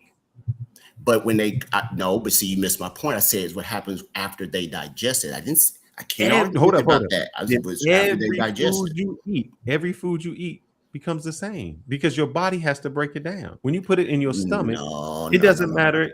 How doesn't it? Because I believe in the laws of you are what you eat. If I ate hamburgers all the time and I ate some type of healthy, like the bowl we saw earlier in the debate, that nutritional density and how it absorbs and how it affects and becomes a part of my body is two totally different things. They're going to benefit my body, or I shouldn't say benefit or affect my body differently. So if I consume plenty of fruits and vegetables, water, high fibrous foods compared to a medium beef pizza. But that's it. Hold up. That means nothing, because if I gave you all fruits and I gave you all carbohydrates, you still gonna be diabetic. No, because fruits have fiber. And water. Fiber still doesn't get it out. It's your blood sugar level. If I gave you it digests slower too. But if I still gave that to you, you still gonna miss certain things out. I can't read that. What does that say? Well, I mean, I'm gonna read it all for you. If you're fruitarian, you're gonna leave certain things out. Basically, what it says is, I asked the AI. I said basically, and this is just through Google. I didn't even go to ChatGPT. Because people think the body is like a battery, what are the benefits of being alkaline? Proponents believe keeping the body in an alkaline state often likens to maintaining a fully charged, highly functioning battery, reduces inflammation, boosts energy levels, and wards off disease. The diet is thought to promote better oxygenation, preserves muscle mass, support bone health, and reduce the risk of chronic illness. And this is based on what they already know in the system. Has nothing to do with who's who or anything like that. No, what you said, what are the benefits? Now I want you to ask. Can you ask another question? Sure. All right. Oh, did you receive the email? I don't know if you sent me one. I gotta go look. Okay. Did you send me something earlier, or you just sent me something right now? I just sent it to you now. Okay, I'll go look in a second. Hold on, let me take this down. Or something like, I don't know, the foods make you more alkaline. Okay. I want to ask what LJ says. What was you saying, LJ? You said something about alkaline, so I want him to put that in. I said because you were saying you got to eat alkaline, and I'm saying no. Well, I got a way to formulate it. I'll basically say how more beneficial are alkaline foods to regular foods when it comes to your pH balance. All right. Is that better? Is that a good way to? Can I speak on that? Yeah, go ahead. Well, I'm doing whatever. Go ahead. You talk. Okay. Because I mean, I know a little bit about alkalinity because me being in the restoration industry, we use we do carpet cleaning and restoration. So when we're doing carpet cleaning, we are cleaning up mostly acidic based stains. You know, your coffee, your sodas, you know, your juices that have high fructose corn syrup, all of these things. And in our pre-sprays or our detergents are alkaline based. They're a high alkaline base. So what we do is alkaline based detergents break down oils, okay? But if you leave alkaline based detergents on the carpet, it's going to ruin the fibers. So after we remove the stain or we remove the spots that are in the carpet, okay, we have to use an acid rinse to bring the carpet fibers back to balance.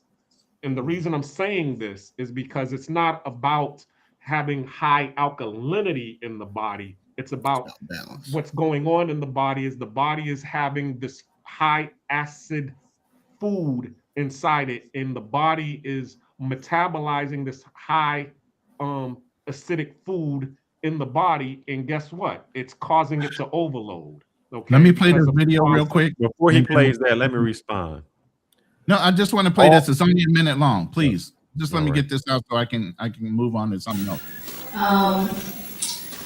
Before I did the cleanse, I had eczema. It runs in my family. You know, I didn't have it that bad, but every once in a while I would get a breakout. Rash on my face or whatever. Never, since I have changed my eating habits, have I had another breakout. I had, before I did the cleanse, I had bladder infections. And say, once you get one, you know, it's easy to get them again. Man, it started to become a little problem for me. After the cleanse, never have I experienced another bladder infection. Before I did the cleanse, they say I was alcoholic. I'm gonna stop that right there because this sounds like she just had bad eating fucking habits. Yeah, that's all. Period. If you cleaned up what she ate and didn't do alcohol, she'd do it. But I will read this because the gentleman keeps talking about acidity, and I still want you to bring that up, Ronin. Yeah, I'm getting ready to punch it in. The now. problem is all foods, and I'm reading this directly from there, all foods enter the stomach where the environment is extremely acidic. The reason it's acidic is because your body breaks down everything in there. That's why you can eat meat and in a few hours it's gone. Hold up. The opposite word is that it's acidic. It's extremely acidic. So now you're going to put acid on top of acid, which is creating an acid overload. It's no such thing as an acid overload. Your body is breaking it down. If you so what is the acidity of what? Tell me something that's so acidic. What is the acidity of orange juice? Orange juice is citric acid, which is natural to the body. We're not talking about natural acids. We're talking about lactic acids. We're talking about uric acids, things that are foreign to the body that the body does not break down and process. That's What another food thing are you eating that is not I don't like alkaline? to get into all of these alkaline acidic arguments because, as I said, I'm not a chemist. But I do understand some of the things that you're talking about, and some of the things, and you keep on saying something about lemons being acidic. Citric acid is natural to the body. The body has citric acid inside of it. It doesn't have lactic acid. It doesn't have uric acid. It doesn't have all of these things in the body that are foreign. And that's when you put them into the body, it creates this overload to the body. And that's why we have to put alkaline into the body to bring it back to balance. So all right, I got the answer. Hold up, I'm just asking him. He said lactic acid. Is that what you're saying? Is the most acidic? I mean, your body produces lactic acid. I'm trying to figure out what you're saying. Okay, you drink milk. Okay. Okay, milk. Okay, cow's milk on top of that. Okay. So you keep on drinking this cow's milk. What happens to it, to your body? You become what they call lactose intolerant, is because that milk is foreign to your body. You're not supposed to be having all of that, so you have an overload to where your body creates a resistance to it. But as I said, I don't want to get into this whole argument because that's a steep rabbit hole. So I'll just leave it there. Let me read this real quick. So what we you're just saying makes no sense. You know why? Because you're saying that the lactic acid doesn't. Lactose intolerance has nothing to do with that. There's people who cannot digest certain things because of the enzymes. That's like saying a Native American is alcohol something. Like they can't drink the alcohol because their body doesn't metabolize it. There's nothing to do with lactic acid. Fearless. Most of the humans on the planet are lactose intolerant. They can't drink or consume any type of dairy product. It's not meant. Cow's milk was not meant for human consumption. We're the only mammal on the planet that drinks another animal's milk for nutrition. We're the only ones that do that. It wasn't meant for us to drink. That's why our body reacts to it the way it does. That's why you have close to 60 to 65% of the world can't drink milk, or they have to drink milk that has the lactic acid removed from it. But natural milk, cow's milk, most people can't drink. Answer. Hold on. Let me just read this. You guys asked me to do something in this.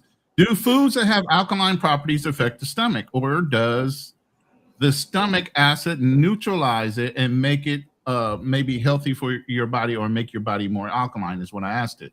It said basically alkaline forming foods, fruits, vegetables, nuts, generally do not change your blood pH, as stomach acid neutralizes them, but they can reduce urine acidity and aid in digestion. The body tightly regulates blood pH. Obviously, everybody knows the 7.4, meaning diet cannot make the body more alkaline, though it can improve health by reducing inflammation. Now, to y'all's benefit, Dr. Sebi talks about inflammation. Right. He equates it to mucus.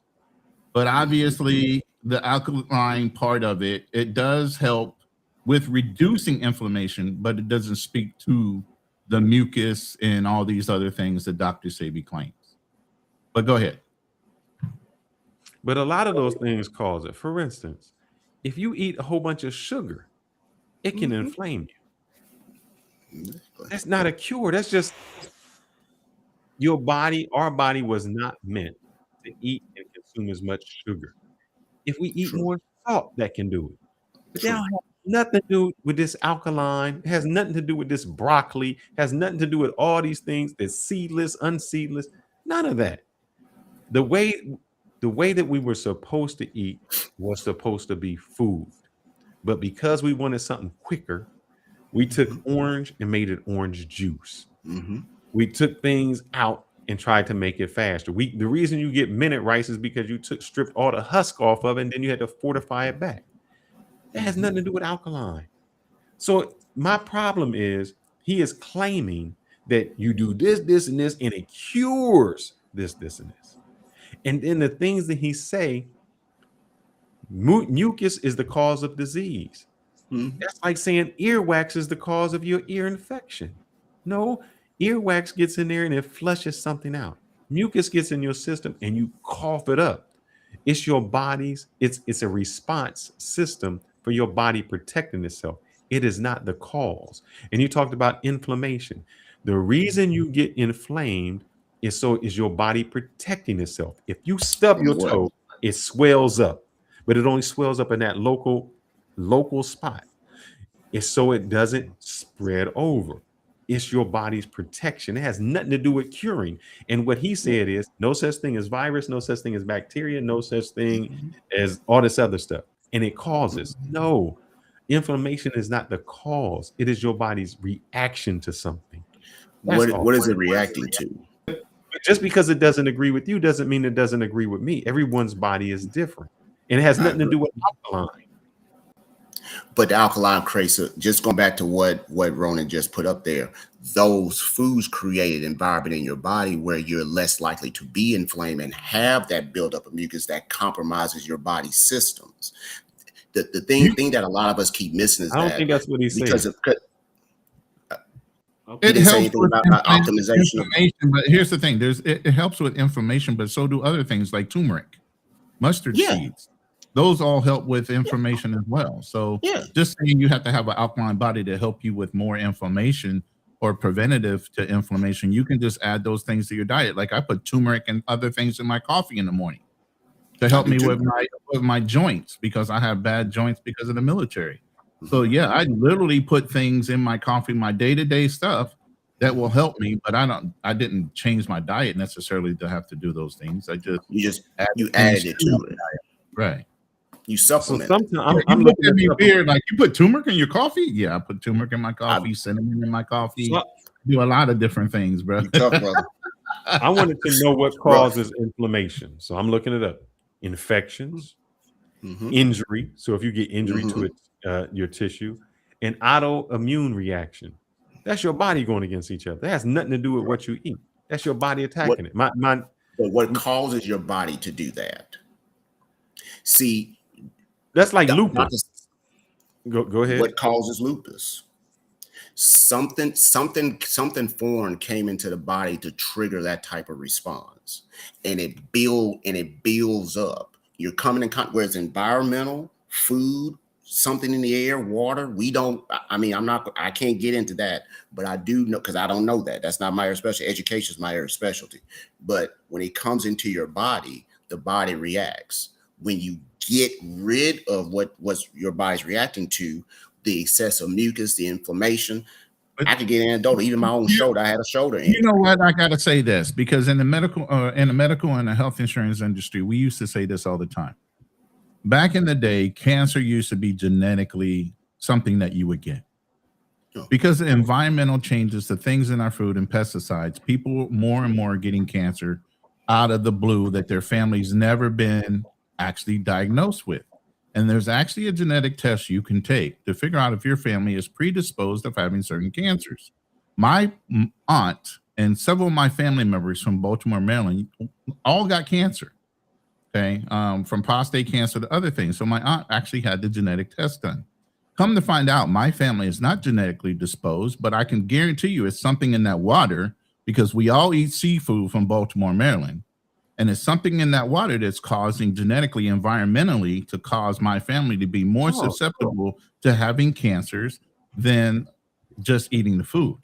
So it's now no longer genetic. It's now more environmental. So maybe even with Dr. Sebi saying this, that, and the other thing, you still have another part of the equation that you have not settled, you solved, and that's your environment. No, not that. My question would be this. You still have to worry about your environment. Shellfish makes someone inflamed. It doesn't make me inflamed. That doesn't mean shellfish is acidic or not acidic. Peanut butter can cause somebody to choke out and go MSG. True. It has nothing to do with whether it's alkaline or anything. It is when you say, well, what's causing it? Some people's body reacts differently than other people's body. Has nothing to do with alkaline. Even with me being a sickle cell trait, I know that I have thinner blood. I can't take an aspirin. It's against principles as somebody with sickle cell trait to take aspirin. You're already got thin enough blood. All I would do is bleed the fuck out if they put aspirin in me. The nice thing is the side effect is I won't have to worry about getting an artery clogged because guess what? My blood is too thin. I have to worry about being bled out. And you look at it like a disease. There are some women who can't get pregnant, not because they can't get pregnant. It's because their body looks at the egg and the baby as a foreign person, something foreign, and it attacks it. What's that got to do? That's autoimmune. Their body is attacking itself because it sees something foreign in there. That's nothing to do with alkaline. But my thing is this: how can I'll use your example of the pregnant woman. If the baby or the fertilized egg is seen as a foreign object, has the woman and or her doctor's physicians or wherever her medical professional she sees, have they addressed whatever it is that's going on in the body that's causing it to do that? Is it genetic? Is it something environmental? Is it dietary? All I'm saying is this: if what Ronin showed a little while ago says that eating certain foods that just happen to fall on that alkaline spectrum optimizes the body's reaction to our environment, what's the problem with eating it? Why not eat the foods if they're going to make your body more optimal, resist against inflammation, excessive mucus? Because I can tell you right now, I know plenty of people.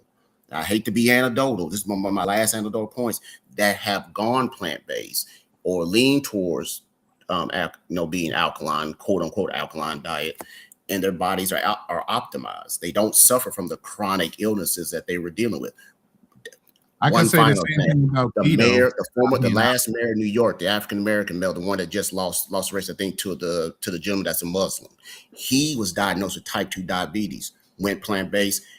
He doesn't have type 2 diabetes anymore. His doctors, is documented, said he was cured of his diabetes. But type 2 diabetes is what? Excessive sugar in the blood. People who eat keto, which is meat, eat the same thing. So you just told me plant-based. Yeah. And I just told that's you what alkaline, because alkaline is they eat plants and fruits. But I just told you meat-based did the same thing. Well, for some, the caveat is so see what I mean? Because the symptom was the sugar. Right. And all your diet did was take the sugar out. And all my diet did was take the sugar out. No, see, Phil, see, you still don't understand. Well, let me not say because I'm not a nutritionist, but I do know this. I know lemons, kale, anything has carbohydrates has sugar. It has glucose. I do know that. There are certain spikes. I do know Wait, that. hold on. We have a glycemic index. I get that. So usually what happens is some people are eating on the higher glycemic index Because there are still processed things foods are on the higher glycemic index. So what you did when you gave them plant-based, they weren't eating the sugars. Because they're eating complex, they're eating sugars that had a lower glycemic index, but they're still eating sugar. That's what I mean. Well, but they're eating fiber too. Does it spike your insulin? You're still proving us correct, Dr. Fearless, because the reality is this, okay?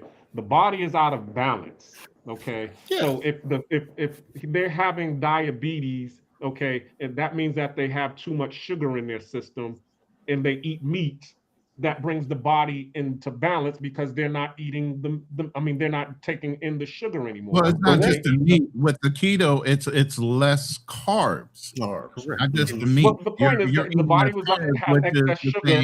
They started eating the meat because they didn't have it, and then their body went back into balance. You guys keep skipping the word. It's not glycemic index. It's your insulin spikes from eating because of the sugar. And that's the sugar part of what you're eating out of the carbs is the insulin spikes. And you are correct. But what you keep trying to tell me is alkaline, this base, mucous membrane. And I'm telling you, 2 different diets did the same thing, because what you did not address, or what Dr. Sebi didn't address, was what was the cause. And the cause wasn't the alkaline, or the cause wasn't the meat. It's that black people had a poor diet. We've had a poor diet since fucking slavery. You got a big goal. That's all that from the beginning. And we're saying, oh, this is all traditional foods. Well, hell, the tradition is over. Right. Stop eating that shit. Hold up. Access to who from Mississippi? Who from Mississippi? Traditional shit. Who from Mississippi? Me and I. Yeah, you too. Oh, just don't listen to me right now. So hold up. When the old folks never said they had diabetes. What they say? Yeah, sugar. I got sugar. I had sugar. Everybody knows that. He's not even from Mississippi. He knows that. No, but I'm saying. So it had nothing to do with the plant base or this base. They had sugar. Because why? They took so much. The type 2 diabetes is the one you develop because you have sugar. Type 1 is the one you were born with. But type 2 can be cured if you stop spiking your sugar. But it doesn't have anything to do with alkaline, doesn't have anything to do with mucous membrane, doesn't have anything to do with anything else. That's just this. So type 2 diabetes is the symptom. Do you have that link that I sent you when Dr. Sebi was talking about the I believe it's a 1040. That's the timestamp. It was the last one that I sent you before Lisa. Hold on. And while he's doing that, I found out why. What happens is, this is for the children. We know why. The mother has Rh negative blood and the fetus has Rh positive. And so it fights against it. The mother's immune system recognizes the red blood cells as a foreign and produces antibodies against them. So see, what I mean is, had nothing to do with alkaline.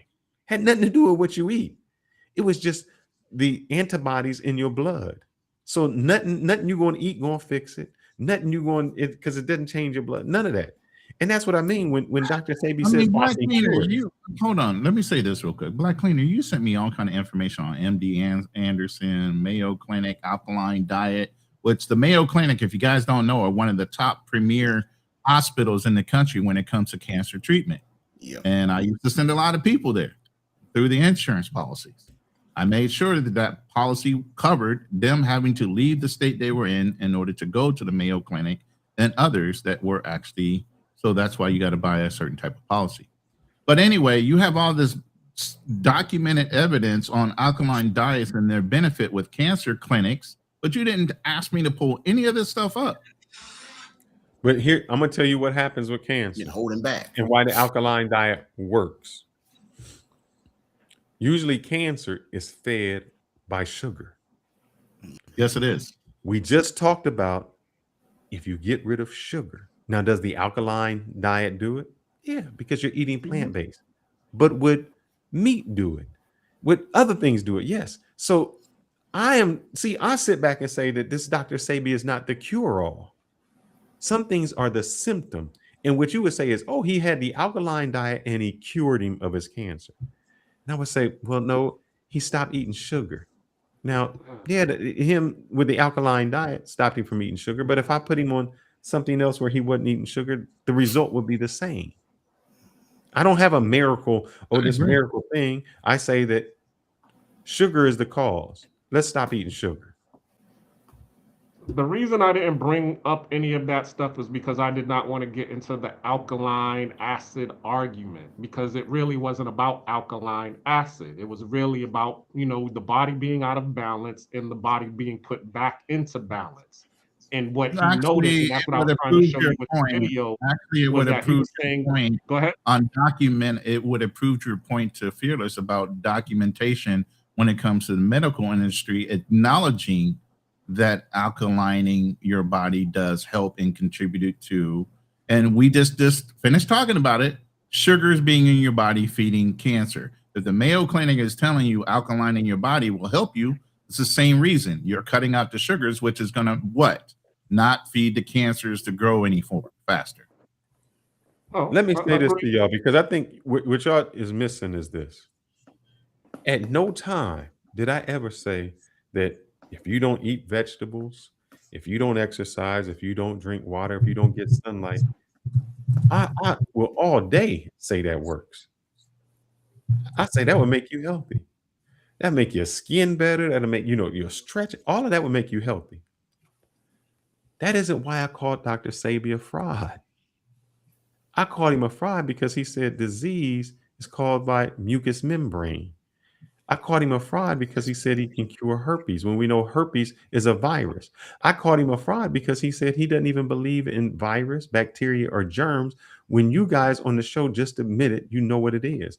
I called him a fraud because he said he cured sickle cell. I called him a fraud because he said he cured AIDS, HIV, or whatever you want to. And every time I called him that, I showed evidence to say, this is what happened. This is what it really is. This is the truth of it. And at no time did anybody refute me. You keep going back to you keep singing to the choir. You refuted on fraud. And then I showed that I called him fraud because he was convicted of fraud. No, that he was shown to have, he civilly paid out because of fraud. He didn't. See, you like to omit certain facts. And I told you in my business, omission is a big thing. You leave out certain things. He was not criminally. I didn't say criminal. I didn't say criminal. I understand, but you still have to say it out loud. You still have to say it. All right, you know what? I won't even bring that up. Okay. Cool. Do you think? Let's just go with on this. He said that there's no such thing as viruses, bacteria, protein. We all know that's not true. Yeah, I said that. So how many not truths do we have to prove that he did to say that what he said wasn't true? But even though he spoke non-truths, is it untrue that he healed people? Hold up, Ronin. You know what you're doing? This is what we talked about. I'm being the moderator. If Anton Daniels can say, we just talked. If Anton Daniels can say I'm a financial expert, and he said, well, that ain't really how you made your money. And then you bring it to him and say, well, you're not really an expert, man. You came into money doing this. Yeah. That's the same thing we're doing. Y'all making. What do you mean? Yeah. Because he's not really an expert. And if we find out that Anton was a fraud by what he said. Here's the thing. And you gotta stop omitting things. He's not a medical expert. He is a herbalologist expert. He studied it for over 20 plus years. But you why? Can't 10,000 hours. You're not a professional at something. If you study something for 20 years, but just doesn't have a doctorate, and that's the biggest perpetrating the doctorate part. You studied insurance, and the first thing you do is come on and do a disclaimer. What do you say is your disclaimer?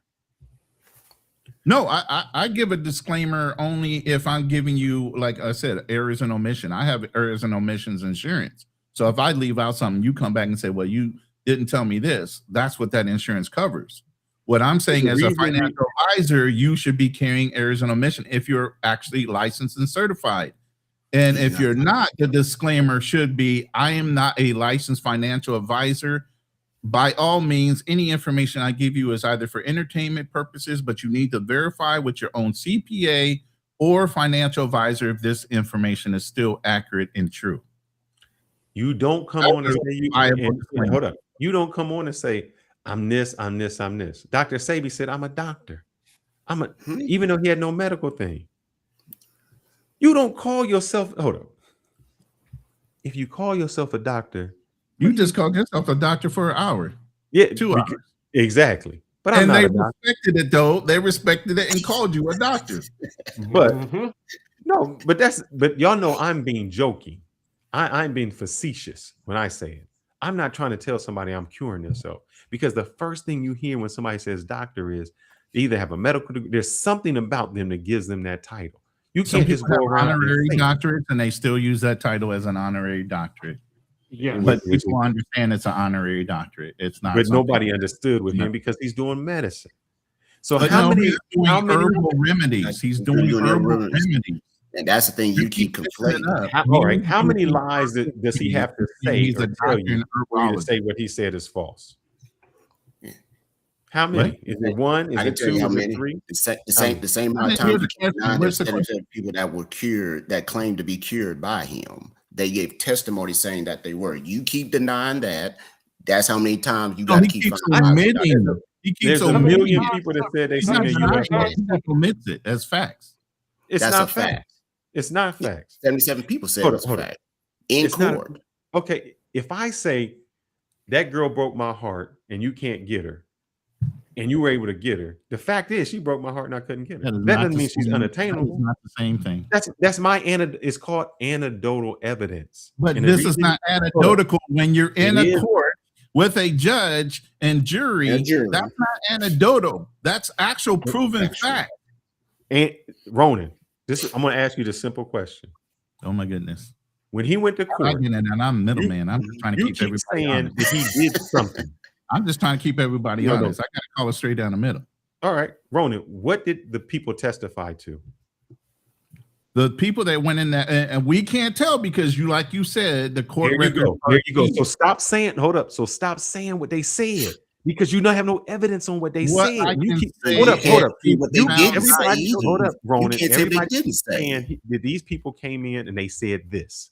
And my next question is, listen, that's fair. The way you ask the question, the way you phrase the question is how you can answer the question. So in turn, it's only fair to say, since you can't say that it wasn't true, but he's actually been found not guilty, you shouldn't bring it up at all because it's a moot point. You can't disprove. I said he was found, and I'm specific on what I said. He was found guilty for anything because it was thrown. It was basically found not guilty of what? Practicing law without a license. He was not found not guilty for curing AIDS. For none of that. People can be sued none of that. Hold up, you can't bring that in. And that's what y'all keep conflating. Y'all keep saying 77 people and this. One, we don't know what the people testified to. People are about extortion all day long. You got Jay-Z that was being damn near extorted out of money, saying that he had raped a woman, and just to keep it out of the news, he had to pay her a certain amount of money to keep her out of court. And he said, "Fine, take me to court to prove I did it." Ronin, you said that your mom make insinuations all the time, but why? If she was raped, why didn't she charge him criminally? Because it's harder to prove criminally versus civilly, and you're trying to stop me from saying that.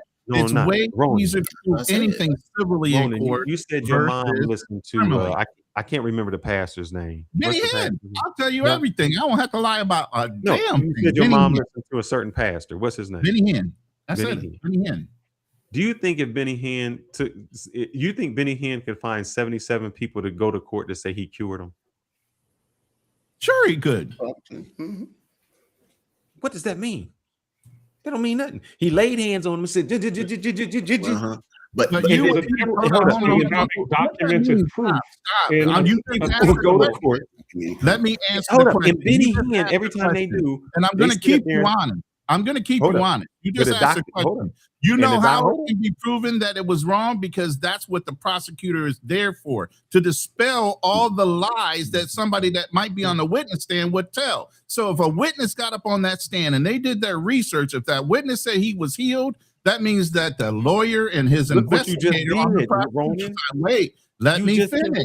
Something. You don't even interrupt because you know I'm absolutely right. I'm not. You're saying somebody testified. Private investigators that work for the prosecution to go back and investigate every fucking witness's testimony to verify that they testified. That means they went back to the doctor.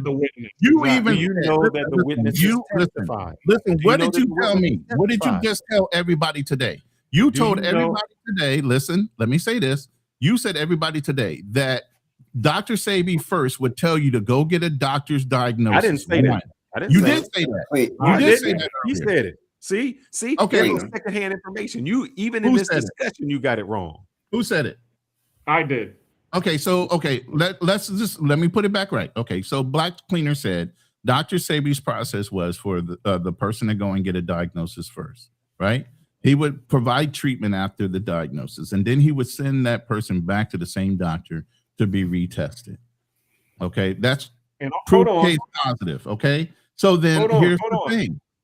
Hold on, Ronin. And his video also showed that as well, because when he was trying to refute or rebut my HIV claim, he showed on the paper. He actually had a piece of paper that showed the document. So what I'm saying is, in a court of law, Mr. Prosecutor, Dr. Fearless for today, you would have a private investigator go out and cross-examine all the witnesses that would testify, so that you could verify or corroborate the story that they're about to tell on the stand, or disprove that they were lying. You have that opportunity as a prosecutor. You can't do what you just told him to do. If 77 people got on the stand, you mean to tell me the prosecutor had no time to investigate all 77 people? You can't tell me that all 77 people didn't have no time to investigate not one of them, to dispel that they were lying. But you brought up the hypothetical that they would just lie because he was Dr. Sebi. No. You keep inflating. You keep saying what they said and what they said they said. And I'm saying, no, you can't do that. I can't say what they said they said. He did, true. He did win. I can't say it. He won on the criminal and lost on the civil. Yeah. So, but what you keep saying is he won on the criminal by what he did not do is nobody put him on court and said, okay, did you say you cured AIDS? That's not what he was in court. Because they put restrictions on him on the civil that he can't claim that he healed people. You said that. I'm saying when he went to the criminal court was not there to find out whether he cured or did not cure AIDS. Nothing to do with what he went to court for. Whose fault would that be? The prosecution dropping the ball for not going in and getting them re-diagnosed for everybody testifying? Or you couldn't do that anyway, because that's not what they was charging him with. Ronin, do you know how this thing came in case? He was putting advertisements in there saying, I can cure. He was 100% healing people. Yes, he was misstating what he could possibly. They didn't take him to court to say whether he cured or did not cure. All they said is, hey man, you cannot practice medicine without a license. That's all he was charged with. That's it. Everything else you're talking about has nothing to do with the case. So how do you prove? Two different cases. How do you prove or disprove that somebody's practicing as a medical doctor? You have to investigate. No. You can't do that, man. Hold up. You can't do it. You can't make me give any medical things anywhere because it's. You know, there was a kid prosecuted for pretending to be a doctor, even though he was actually healing people not more than about 4 or 5 years ago. There's a 16-year-old kid, but he's smart as shit. There was a person out there. There was matter of fact, there was a dentist who was doing veneers. Mm-hmm. You know what they charged him? Yeah, there wasn't a dentist. They didn't charge him with saying you did great teeth, you did bad teeth. They charged him with practicing dentistry. So can two things be right at the same time? Can somebody actually know what they're talking about but not be licensed and tell you something that's true and factual? Probably could, but when that same person tells me that mucus, probably they could, because obviously Anton knows what he knows. No, what you're saying is correct. That person can know all about medicine, but then let's go to the other step. That same person told me there's no such thing as viruses, You know diseases. where it becomes illegal when it comes to practicing medicine? If you don't advise the person you're giving the advice to that you're not a medical doctor.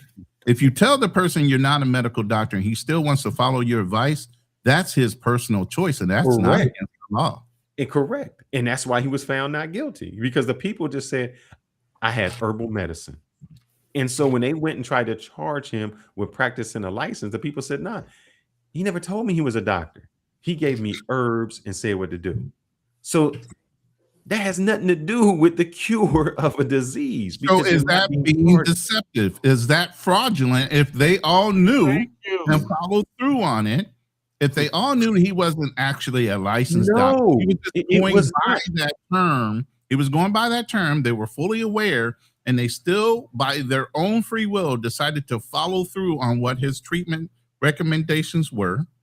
Does that make it illegal or not? And does that make him fraudulent? No, it doesn't make it illegal. That's why he was found not guilty. Okay. I have no problem. Nothing you just said went against me. Nothing you just said. I agree with you. Because what I said is this. He wasn't charged with whether he cured. See, every time y'all keep saying it, y'all keep going back to he cured or didn't cure, witness testimony. And I keep going back to that's not what he was charged with. Nothing to do with that. So why you still call him a fraud? Because he was still found guilty of the liability of fraud. And I called him a fraud because he did this. He's sick. Hold up. And really what he was found guilty of is the verbiage on his marketing material saying he fully cured somebody. That's a marketing mistake. That's not him being fraudulent. It's the way he marketed his material. Called him a fraud. Hold on. There's many supplemental companies out there right now. There's many supplemental companies out there making millions of dollars on fraudulent claims, but because of the way they worded it in marketing, nobody can hold them accountable. Correct. Because they call it a supplement. Hold up. They call it a supplement. Supplement versus a medicine diagnosis or treatment. Hold up. But does that mean that those supplements actually work? No, they don't call it medicine. They don't call it medicine. See, if you call it medicine, it makes it something different. But even medical doctors won't give you that same guarantee because they're worried about being sued and losing their medical licenses. If you call it a supplement, you can claim whatever you want. I mean, Dr. Fearless. If you call it a supplement, you can claim whatever you want. And that's what I'm saying. The reason I've called him a fraud is, please tell me any evidence, not just witness testimony, the research that says he cures sickle cell. Now, I didn't say it. Please tell me where mucous membrane is the cause of diseases. When person talks like that, and I said this about Anton. When I got on the show with Anton, and Anton said he made his money with some software company and doing this. I asked the first question, and he said that. And because I know it, I asked a follow-up question. And then it got gray. Then I asked the third question. And then I knew he didn't know what he was talking about. But I said, I'm not. You knew more than him. Yeah. I said, I'm not on the show. You made all that, and you're like, what the? I'm like, what the? Correct. So I knew at that time, I'm not having this consultation. Only thing he could help you for was the YouTube part. Correct. All that other shit talk about this. You don't know. Yep. So I'm not even going to make an argument. I'm saying the same thing with Dr. Sebi. When he says A, and a real doctor comes in and says, no, that's not true. And then he goes here, and the further he goes, the doctor is saying, you don't know, because mucus doesn't cause disease. Sickle cell isn't caused by iron deficiency. We've been knowing for millennia that there's viruses, that there's bacteria, that there's germs. When you say there isn't, I know that you don't know what you're talking about. When you say that hybrid food is bad for you, and then you say you're eating kale, and then I point out to you that that's a hybrid food, and you say, well, because hybrid something. And then you tell in one sentence that if God didn't make it, don't take it. Then I say, well, brother, nothing you're eating is from God. Everything that we've made is cultivated. Basically, even every animal you have is man-made. You got a Doberman Pinscher because we crossbred it. What's that? And that's why we're sick. No, you couldn't do it. We couldn't eat the same way. We couldn't feed the world the same way. And here's the thing. If you're saying that's why we're sick, what was the life expectancy of an African in the 1900s? Those were the people who were eating. The only reason I'm going to say that's disingenuous, because it's documented in the Bible, people lived a hell of a lot longer, 900 and some fucking years back in the day. But times have changed. The like I said, pollution, chemicals, all these things are factors. Water pollution, disease. No, I'm talking. Hold up, no. Because Dr. Sebi said if you eat this certain way, you should live. Those people were not having. There was no such thing as a GMO.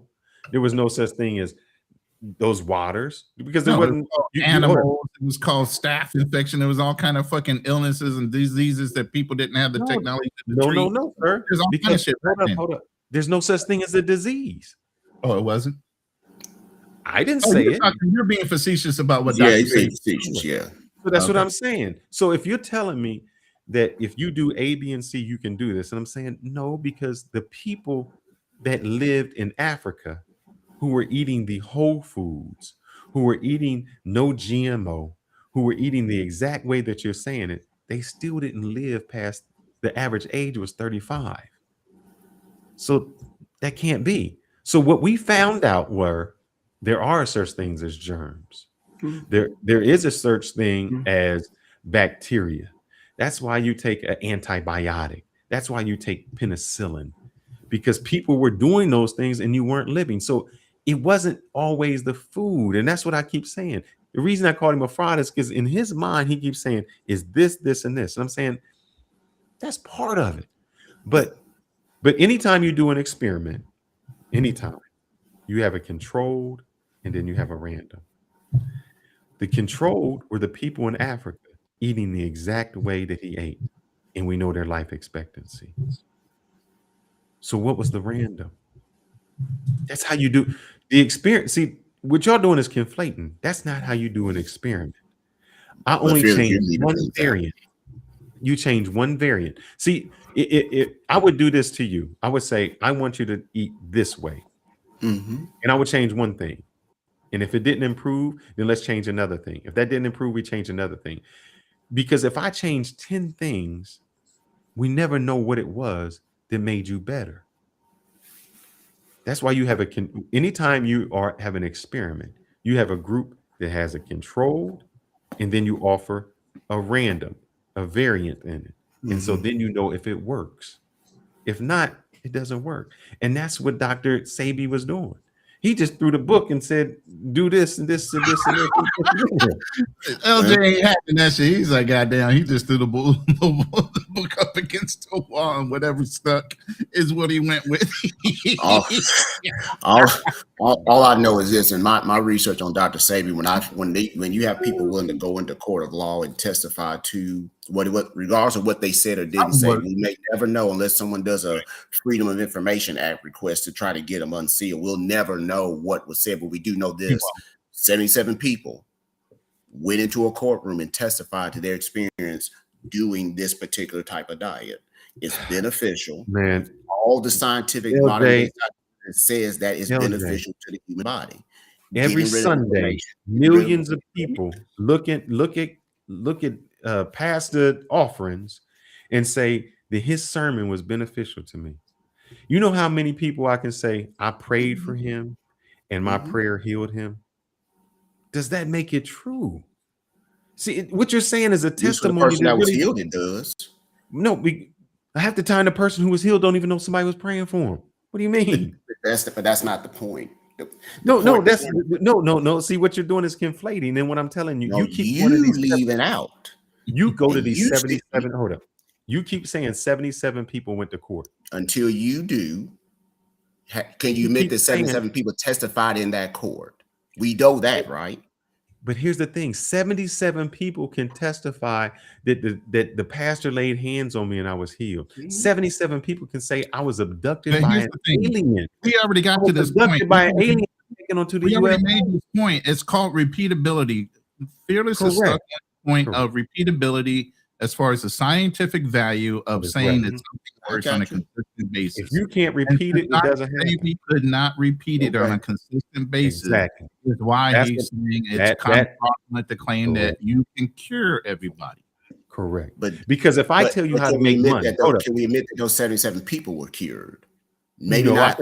I can admit that they testified to being cured. Okay. And they brought evidence, and we don't know based that on the fact that he was not found guilty of the. Here's the reason why he's going to say that, and I'm going to say why. He's going to say that ahead. Because we don't know currently, because of the 77 people that testify and the records being sealed. You don't know if they went into remission. They were just in remission at that point. They changed their diet, and all of a sudden they're re-diagnosed with the same fucking thing. Exactly. You don't know, and that's what the whole thing about even getting FDA approved is time trials. You start off on animals, then you move to humans. You look at the long-term, short-term effects on things. And that's unless you got enough money to prove all that, then you don't know. And that's where the repeatability comes in, that and the reliability of giving out a medication, a pharmaceutical, or whatever is long-term effects on people over a period of time. And since he couldn't prove that, and we can't go and check those people are still in remission if they stayed on the diet, because we all know how diets work. People get on them and they jump off of them. They get back on them, they jump off, and they do the yo-yo thing. So you don't know if any of those but here's the thing. still alive at this point, let alone be able to testify to say, yeah, I was healed, but I went in remission the minute I went off of that diet. No, but see, here's the thing. If you're cured, you never go into remission. Go back into remission. Correct. Exactly. Yeah, true. Exactly. True. Because you're cured. And so that's what I mean. Because anytime you know, not true. Yes, it is. If you're cured or something, look at the definition of cured. He's actually right. You can say remission. If pathogen or virus or all of these eradication is true, okay, you're telling me that pathogen or virus or bacteria cannot re-enter the body, a new bacteria or a new viral. Not if your body has built up the type of tolerance that he's talking about through being alkaline. Why would it even have the ability to refix itself back to your body if you're alkaline at that point? You dispelled it, you rebuilt your body up. If you stay on that diet, it should have no presence of being to able to reacquire it again. But if you get off of it, you're right back to square one, right? Especially for a long period of time. And got herpes again without having sex. The problem with modern medicine is that modern medicine focuses on acute interjection versus post optimization, and that's the thing that he keeps on saying he's a fraud because he didn't get rid of the pathogen. He didn't get rid of the. The difference is modern medicine doesn't say only on certain things. It doesn't say it cures you. That's the difference. Treats you. It treats you. That's correct. I'm going to treat your cancer. It doesn't say it cures you. Even with COVID, your cancer is in remission. Correct. They don't say you're cured. Right. That's the difference. Dr. Sebi kept saying he cured you. And you keep saying he didn't say or black. Verbiage is very important. And you know me, I'm somebody that uses myself on words. The word that you use could be the word that I use got me out of $100,000+ lawsuit because I used one word in a statement the wrong way. And that's what he does. So my thing is always this: if somebody is telling me something and I found them in one lie and two lies, 3 lies, 4 lies, or just not understanding, that means everything else they're telling me I have to take with caution. That means they don't know what they're talking about. If you don't know the difference between hybrid and man-made and mucus and germs, that means you're telling me you don't really have a grasp on what the cure is. Alkaline, we just showed you that alkaline, really, it's just a word. And what happens is a lot of these gurus and these guys just throw around. You keep saying no. And this is what bugs me. What evidence can I show you? Because what I did was come on here and I didn't want to say I said. I didn't want to use my words. I wanted to take his words and then show you what wasn't. I didn't say. You even said there's germs. I'm willing to admit something when it's correct, but you still won't admit things either on this live stream. Hold up. What do you want me to admit? I admit that 77 people Dr. testified Sebi, in court in we don't know. 1988. Stop. What you just did. You said they testified in court. You We didn't don't let me finish know because you that. stopped me. You do know We that. don't know that. No. Yes, you did. It's Fearless, documented. you pulled that up the 77 article people yourself and showed us testified. last week. Yes. They said he had And I witnesses. showed it to you today, That tonight. he had witnesses. But right? 77 of brought them. up. If I run this tape back, Stop. I can run this tape back right now and show you that you showed a document that said 77 people came in the Is there a court. difference between a witness and a testimony? Who gives the testimony? I can say I brought in 10 witnesses. Who gives the testimony? Hold on. Okay. See, no, I got you. You're still wanting to omit certain things. So he had 77 witnesses come into court, and I will verify that he did have 77 witnesses. Yeah. But from what I heard from the story was after about the fourth or fifth witness, they conceded and didn't have him have all 77 people come up and testify. Who said that? This is what I heard. No. Who said it? Because a lot of y'all gonna say Dr. Sebi said. No, No, I didn't. his witnesses said it. Show me that his witnesses. Who the witnesses? Said, yes, show me that. Who's going to show you? How are you going to show it? You got to find somebody. Hold up. Got it on tape. Hold up. Then listen to what you just said. LJ, you said the witnesses said. My question was, what witnesses? And then you said, huh? Let me show you.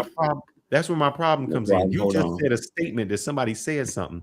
And when I said show me, you can't show me that they ever said it. I'll put one in the private chat that I found, and I'm going to go ahead and look at the other ones as well. Give me a second to put it there. And then even if they testify to it, what does that mean? All they did was just say, I went here, I took this, and it helped me. I mean, under the threat of being in prison. Wait. I'm glad you said that. Because the threat of being in prison for lying on the witness. I'm glad you said that. In 2019, there were people who wrote affidavits and did proof to say there was voter fraud, and they did it under threat of criminal. Correct. Now, what did they see? We don't know. Did they see it? But they testified to it. That doesn't make it true. No, I understand that. I understand that. I got that too. But that's what you keep telling me. You keep telling me that somebody came in and testified. Mm-hmm. You know how many? Do you know how many people said right there? That's that Negro right there that raped me. Right there, I'm testifying to it. And you know how where's your other evidence? Because see, that's the thing we don't have from the sealed documents. No, we don't because know a what lot of evidence people they think brought. eyewitness evidence is more than anything. If I went into court as a white woman and said that Negro right there is the one who that was then. I seen him. Let's talk about this court case you keep trying to divert from. It still goes back. The testimony doesn't mean people came in, but Ron, you said I just showed you that somebody's testified. testimony that somebody I can go in and say that person did it, and the DNA shows it doesn't. So my testimony meant nothing when you compared the evidence. So if that person came into court and said it cured me, and I said, please give me the sheet that shows it cured you, and you can't do it, your word means nothing. But see, here's the thing, Phil, you leave it. This is what you keep leaving out. We can't find that because the documents are sealed. If they were unsealed and made public, then we would know. I'm gonna do some research. Everything we're talking about is speculation. I'm already doing it in the background. I'm on ChatGPT right now, and I already have a document that has been well researched. So it'll go out and find the rest. So y'all keep talking.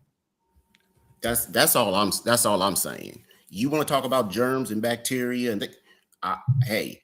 I've had plenty of sinusitis and bronchitis infections. I get it. I got you. I've done my fair share of antibiotics.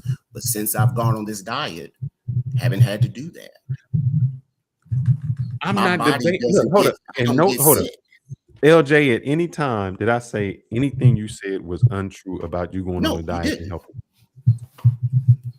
I have problems admitting things when you're right, Fearless. You just want to admit things when you're wrong. We got to get technical. Hold up. I'm saying there's nothing. Hold up. There's nothing that you're saying that I didn't say. You said he went into court with 77 witnesses. 4 or 5 testified. The prosecution waved the white flag. I'll give you everything that we don't know that. But I'll give you everything that you said. I'll say all 77 testified that they was human. With evidence. because they had to bring it. They had to bring medical documentation. Now, there you went. There you went. Hold up. You went another. Okay, guys, we're talking in a circle. It's almost 1 o'clock. I got you. Understood. I got you. But you went another step. See what you did? You added. No, I ain't add nothing. You said they brought in It's evidence. a criminal trial. You brought in evidence. Criminal trial. But, hold up. They was not on trial for whether they cured or didn't cure. He was only on trial for whether he practiced medicine without a license. And he had to bring it. He had to bring in his evidence of all he had to bring in was he didn't practice medicine without a license. And all that is I never told him I was a doctor. I told him I was a herbalist, and I told him take these supplements. Do we know that for sure? Or do we know that's exactly? So no, that's what I'm saying. And see, here's the thing I'll say. I don't know that for sure. All I know that he was not convicted. Oh Lord Jesus. All I know is he was convicted. I'm convicted. I promise I'm off. This is not good for the home team. Wait until you see what I just found. Uh-oh. Okay. Because I've done a deep dive. I went down a rabbit hole with ChatGPT and Notebook LLM. Okay. The claim of 77 witnesses was never substantiated. It only came out there were 77 witnesses by Dr. Sebi himself. Told you. Hearsay. Did all 77 testify? Because I asked a very specific question. Right. Of the 77 witnesses available, do we have any kind of hearsay or saying that any of those witnesses or all of those witnesses actually testified during the case? There's no way to confirm by documentation showing that exactly 77 people testified, that they are claimed to be cured, or what diseases were allegedly had. There you go. Nothing. That's why I always ask the follow-up questions, LJ. So, okay. Everybody, you know how people develop legends and stories? Because he said it. Dr. Sebi said what happened. It's not just that. It's the restriction on the information being available. Obviously, everybody can definitely say there was a court case. There was some type of hearing in a room with a judge. We all know this. And a jury. And somehow he walked out of there. What happened in that court case? What was divulged? Any of the other shit is all speculative. So we can never tell what the real truth is. So that's where legends start coming in at. And who created that legend? Who created the legend? The prosecutor. Obviously, the only person that could be the one that started the myth and the legend that knows nobody's going to say anything is the man is dead, Dr. Sebi. Because he always ask a follow-up through question. Interviews is the only way he built up these stories is through his own interview. That's why I asked people asking him what happened in court. See, and since LJ, you kept saying nobody could dispel him. Exactly. I'm being neutral. I'm being very neutral. LJ kept saying it is fact. Hold up, LJ. You say you admit when you're wrong, you're wrong. You said and I've done it several times, but you never did. Hold up, LJ. You never admit when you're wrong. You said 77 people came in and testified that they was cured. No. And I came back and said Ronin said only 4 or 5 testified, and I said it earlier. They testified that they was cured. How many? Say it again. What did you say? I said again. They testified that they was cured, and they brought in medical evidence. But again, this is all hold up. Speculation. This is all rumor, and that's what I'm saying. Everybody knows the story about if you sit 12 people around in a circle and one person tells a story. By the time it gets all the way back around, the story done fucking changed. It's 25. Hold up, Ronin. Hold up, and everything else. So nobody can. But here's the thing: I said I don't know if they testified. I don't know what they testified to. I don't know what happened. That's what I said. Because every time you said they testified, I said they testified to what? Exactly. They was cured. Nobody can tell you. Oh, wait, hold up. How do you know? Where's the witnesses? I don't know. See, I'm the one that asked the secondary question.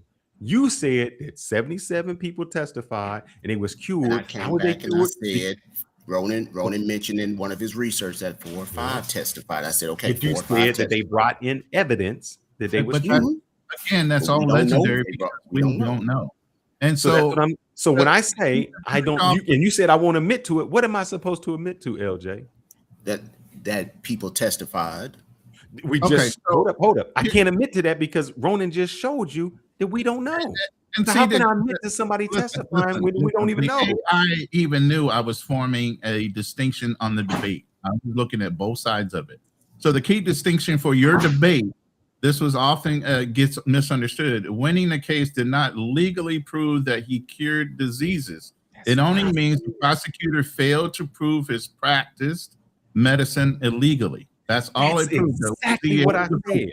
Now So it says to be a clean moderator. Listen, a clean moderator question could be used as this story often repeats that dozens of patients testify they were cured in Dr. Sebi's trial can either be said to produce verified court records or transcripts confirming those testimonies in their medical documentation, which nothing can be produced. So again, it's all legend and all myth and speculation around the whole story. But the only person we can truly say is the person that can send out that kind of message and start that legend was Dr. Sebi himself, because nobody else talked about it. Correct. So LJ, I say again, once again, what didn't I admit to? I'm still trying to figure out was there a court case? Where are we at? Was there a court case? I didn't admit to something. We do know it's a court case. We just don't know what happened. Was there a court case? Yes or no? Yes. Did he go to trial? Yes. Did he have a judge and a jury of his peers? I don't know if he had a judge or a jury, but yes, one of the two. Yeah, I'm telling you, was it a criminal court case? Yes. Okay, I'm in the United States of America. I don't care what state it's in. I don't care if it's Nebraska or even Louisiana. In those type of court cases, they're going to have a judge and a jury to decide. I'm agreeing to that. Correct. Okay, so I'm going to say this: knowing how criminal law works, you just don't go in there and stand up there and look at the judge and just say, "Hey, I didn't do this," without bringing forth some type of evidence. What that evidence is, who gave the evidence, we can speculate on that. How many people did? Ronin just mentioned in some of the research on maybe less than 4 or 5 may have testified, and then he was found out. Now you're going off. All that I said was this. I said that he went to court and he was found guilty. He was found not guilty. Not guilty. Practicing medicine without a license. Now, do you want to go to the civil trial? Hold up. I said he was never found not guilty of curing somebody, of any of those other things. That's what y'all kept bringing in. I said he was found guilty, not guilty, of practicing medicine without a license. I said that last week. Nothing from what I said changed. You guys kept saying 77 cured. He brought a witness. Doctor said he was this and this.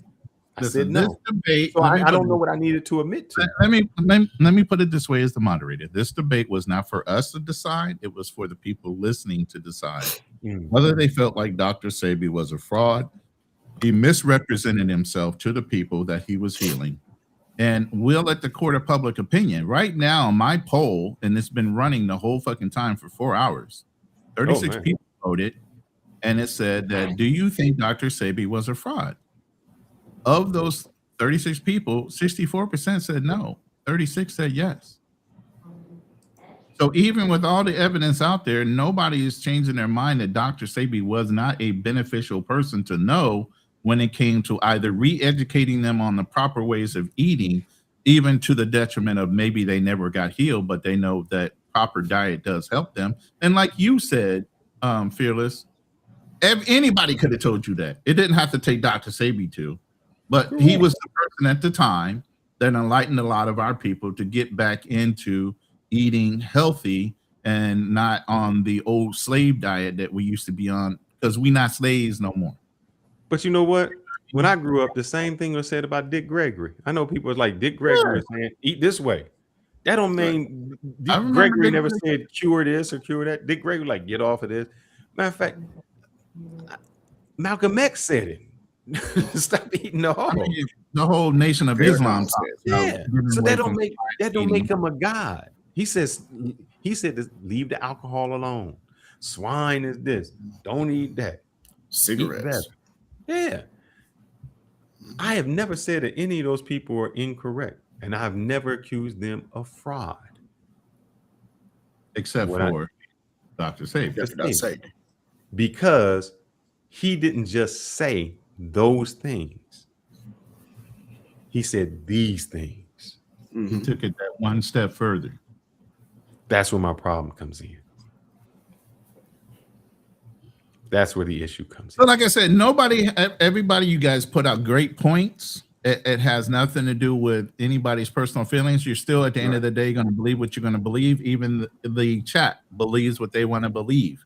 They felt like he came with a positive attitude, trying to help the community. At the end of the day, whether you want to say he gave out accurate or incorrect information, he still got people down that road and pointed them in the right direction. So they feel like, and again, it's based on feeling, not anything with fact. He's not a fraud. You know, now everybody else is watching this on the replay. Let us know in the comments. Do you think after all the things that you've heard tonight that Dr. Sebi was a fraud and he misrepresented himself, or maybe he was a benefit to the Black community by enlightening us, and he did heal some people, and through remedies of herbal medicine. Hell, we have voodoo doctors and all kind of shit back in the day, and that was way before big pharma and doctors. So, you know, who's to say somebody's treatment that works for one person doesn't work for all? But again, to Fearless's point, medically, things have to be repeatable.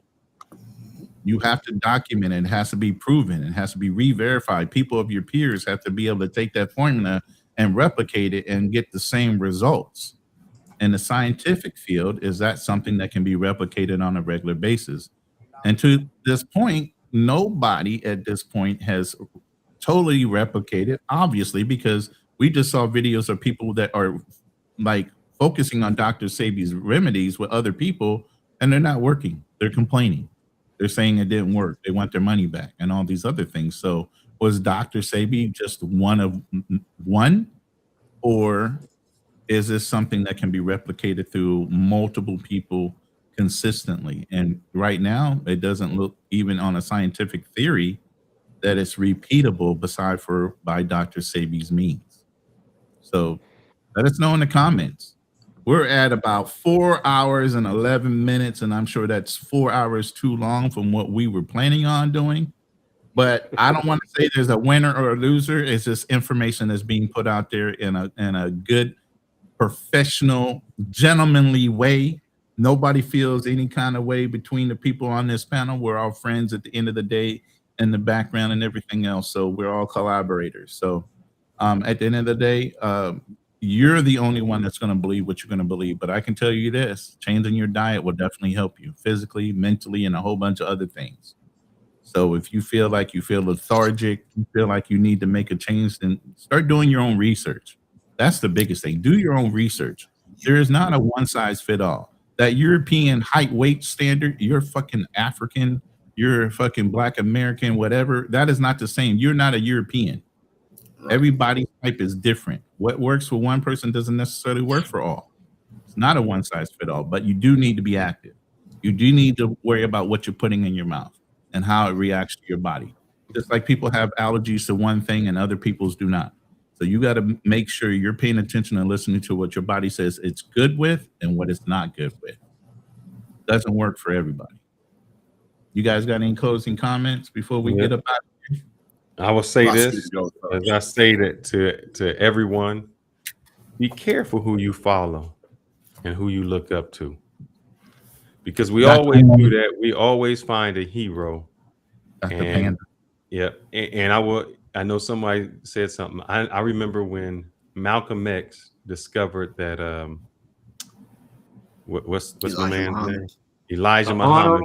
Elijah Muhammad. Put some respect on his name.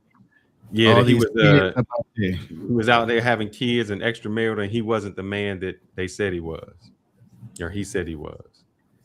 And when that brother said the truth, instead of people saying, "Man, you're right, that's the truth," they looked at him like he was the enemy. Farrakhan talked about it, and all of them people talked about it. Tonight, I was Malcolm X. Oh shit! No, he didn't go there. I brought forth the truth.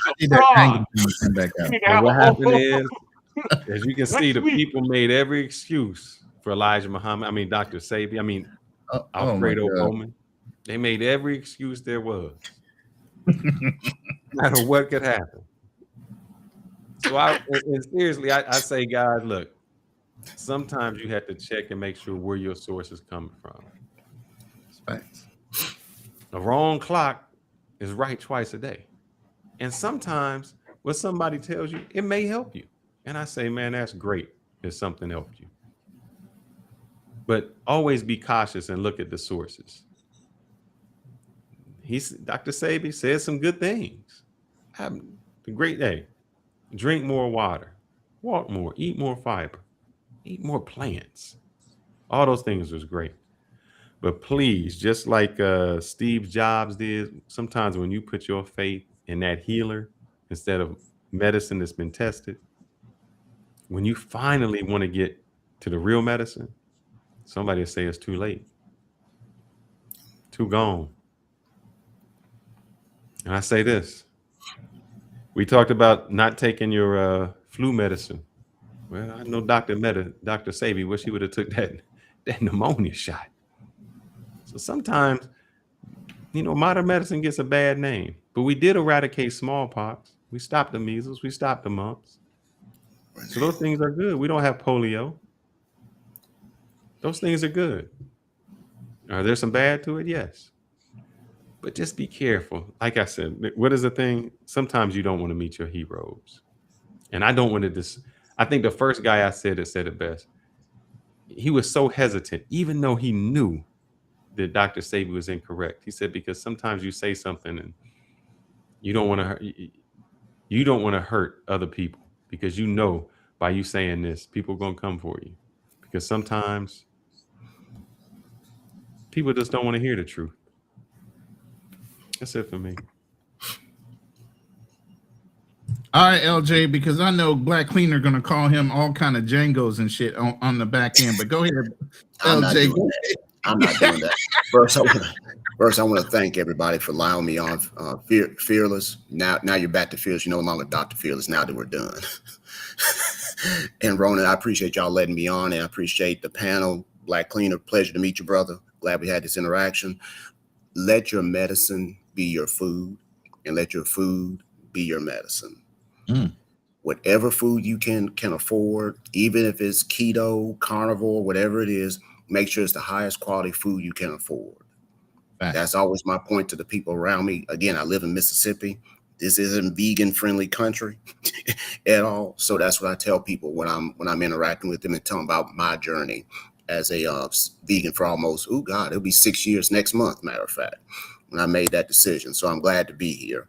But as far as the debate is concerned, Dr. Sebi and his philosophy, his approach to diet, drinking water, which is something I still struggle with to this day, is so important, so vital, especially as African-American men. We need to get locked in about our health. I said at the last live stream, we only get so many trips around the sun. Our families are depending on us as men to stay around. So please make sure, even if you believe in Dr. Sebi's teachings, still get your blood work, get your physicals. If you have certain markers in your family, chronic diseases, get tested.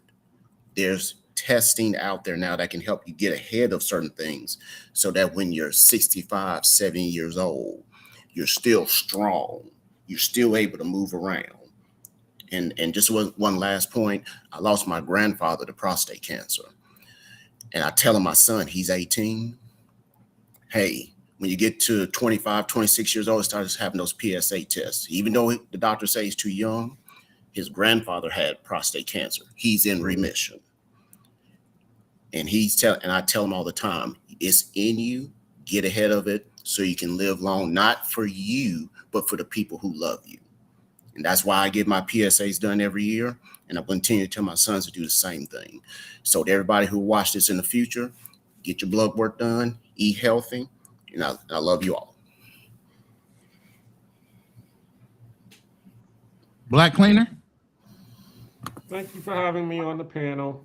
I really appreciate it. Very informative. It even inspired me to get back on the Dr. Sebi regimen because, I fell off myself. We were just talking about how, it is not easy to have discipline in your diet. So this was actually motivation for me to doing the research on the history of Dr. Sebi inspired me to get back in the saddle, and it is actually helping. And you know, the thing is that it was life changing back then when I was on it, when I first discovered Dr. Sebi, and it's life changing even now. You know, and seeing the new people that are coming after Dr. Sebi, like Yaki Awakened, and there was another lady who she wrote a book called Cancer Doesn't Scare Me Anymore, Dr. Lorraine Day, and you know, Phil Valentine, and a lot of these people. I think was it Scott Gallo. I think a lot of these people who are actually, you know, showing you that there are different ways or different methods for healthy living and healthy eating and lifestyle change. That's what, and I mean, that's what they're calling it. It's just a lifestyle now. So we all need to get back on that and change our lifestyle. Get off, stop eating all of this junk food, stop eating all of this processed food so that we can become healthy. And I'm gonna leave it there. I'm not gonna say anything about Mr. Fearless. Really? You're There's not a gonna plenty call of him things I wanted to Steven? say. You're not gonna I'm call gonna him leave him Steven off of the damn plantation? You're not gonna say, yeah, boss. You're not gonna do none of that no more. Come on, man. I've been waiting for it. let him have it. Go ahead. He can take it. Go ahead. Call him. Go ahead. I know you want to say something. Just one thing. Come on. Don't do it. I will say this, okay? I'm thinking that he's CIA. Because But we already know he's part of ICE. He got us arrested in one of our videos. See, and that's really what it is, because to come on here to, you know, talk bad about a man who did good work, you know, during his lifetime and bringing, you know, this new lifestyle into the work, he's a disruptor. Oh, okay. Yeah. I want to ask one question though. So I know you said his name with some authority. How did you feel about man, why did the name just leave me? Not Malcolm X, Elijah Muhammad.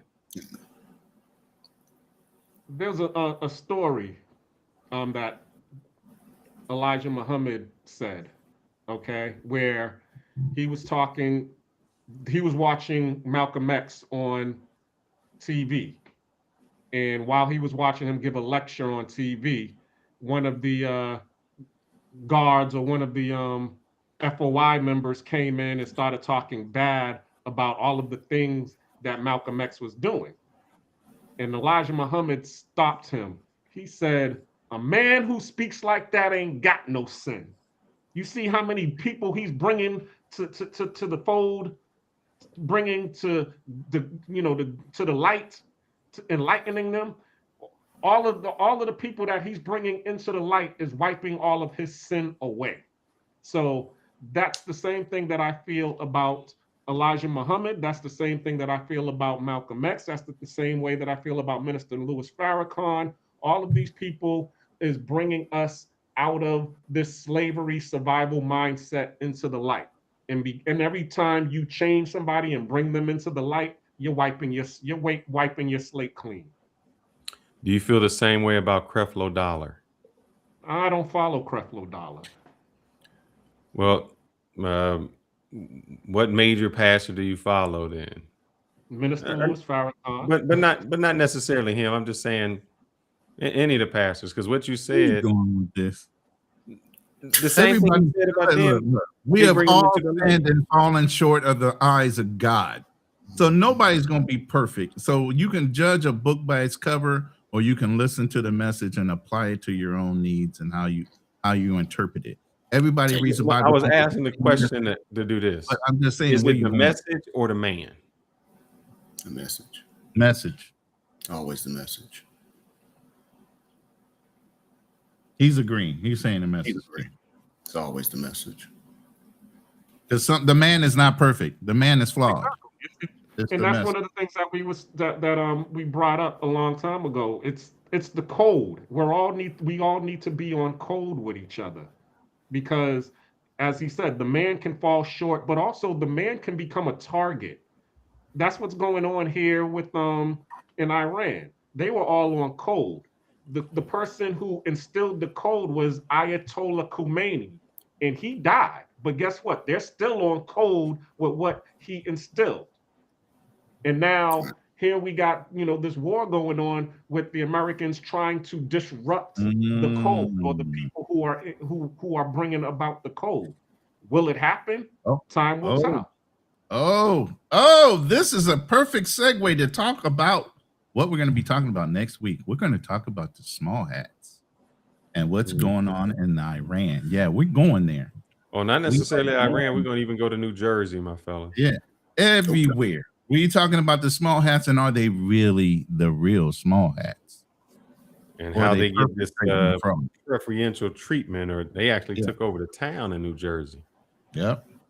And when they take over the town, it's with entirely that, I'm going to go ahead and push this button. I have a brand new AI song I'm dedicating to the men and women of United States Armed Forces.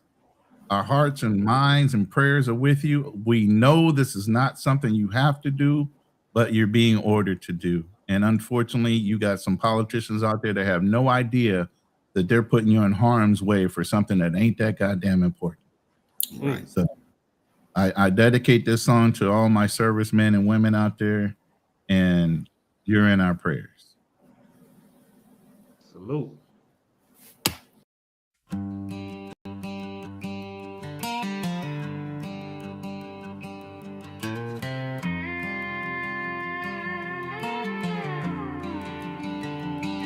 You better pay me, blood on the soul, carrying a weight down, never know. Iron in my hand, iron in my will, cold nights taught me how to stand still. Clock on the wall, tick-tock loud, world kept pushing, I don't back down. Sweat in my eyes, heart like a drum, pain don't scare me, I become. They tried to tell me I'd fold under fire, but pressure built something wire. Granite heart, steel in the frame. When the bell rings, I answer my name. One shot, I don't miss it.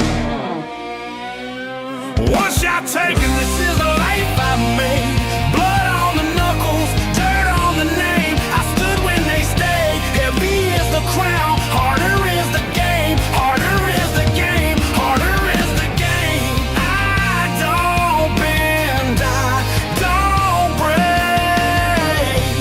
I don't give up, just take. I've been broke before, I don't break, I crawl that floor. I don't quit, I bury pride, I just rise every time I die. Front to the fight, back to the wall. I've seen giants stumble and small men crawl. Hands up, high chin, tucked tight. Look a man dead in his doubt-filled eyes. I see the shake, I feel the fear, that quiet tremble when truth gets near. I am the storm they warned you about. Born in the wreckage, raised in drought.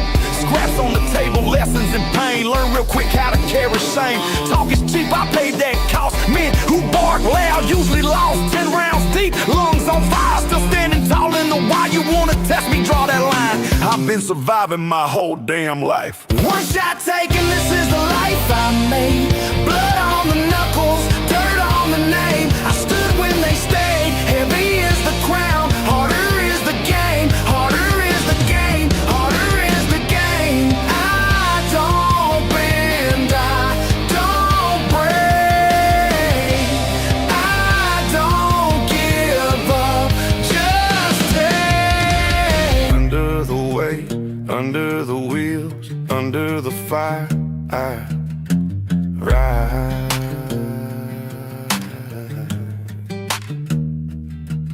I ride.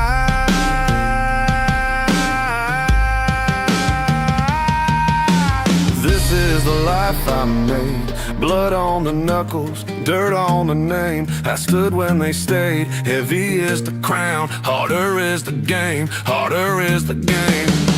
I ride.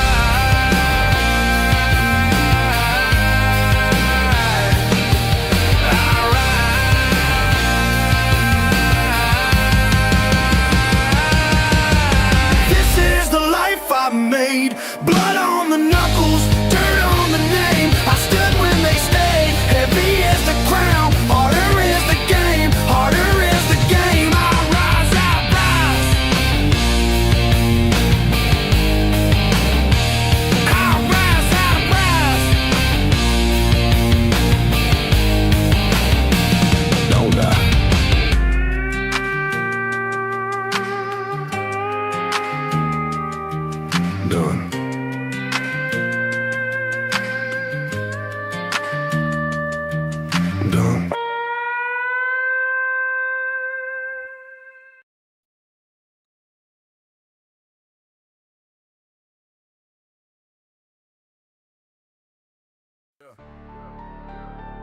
We don't do rumors. We run facts. No smoke without structure. No noise without receipts. This is hit run. This is hit and run.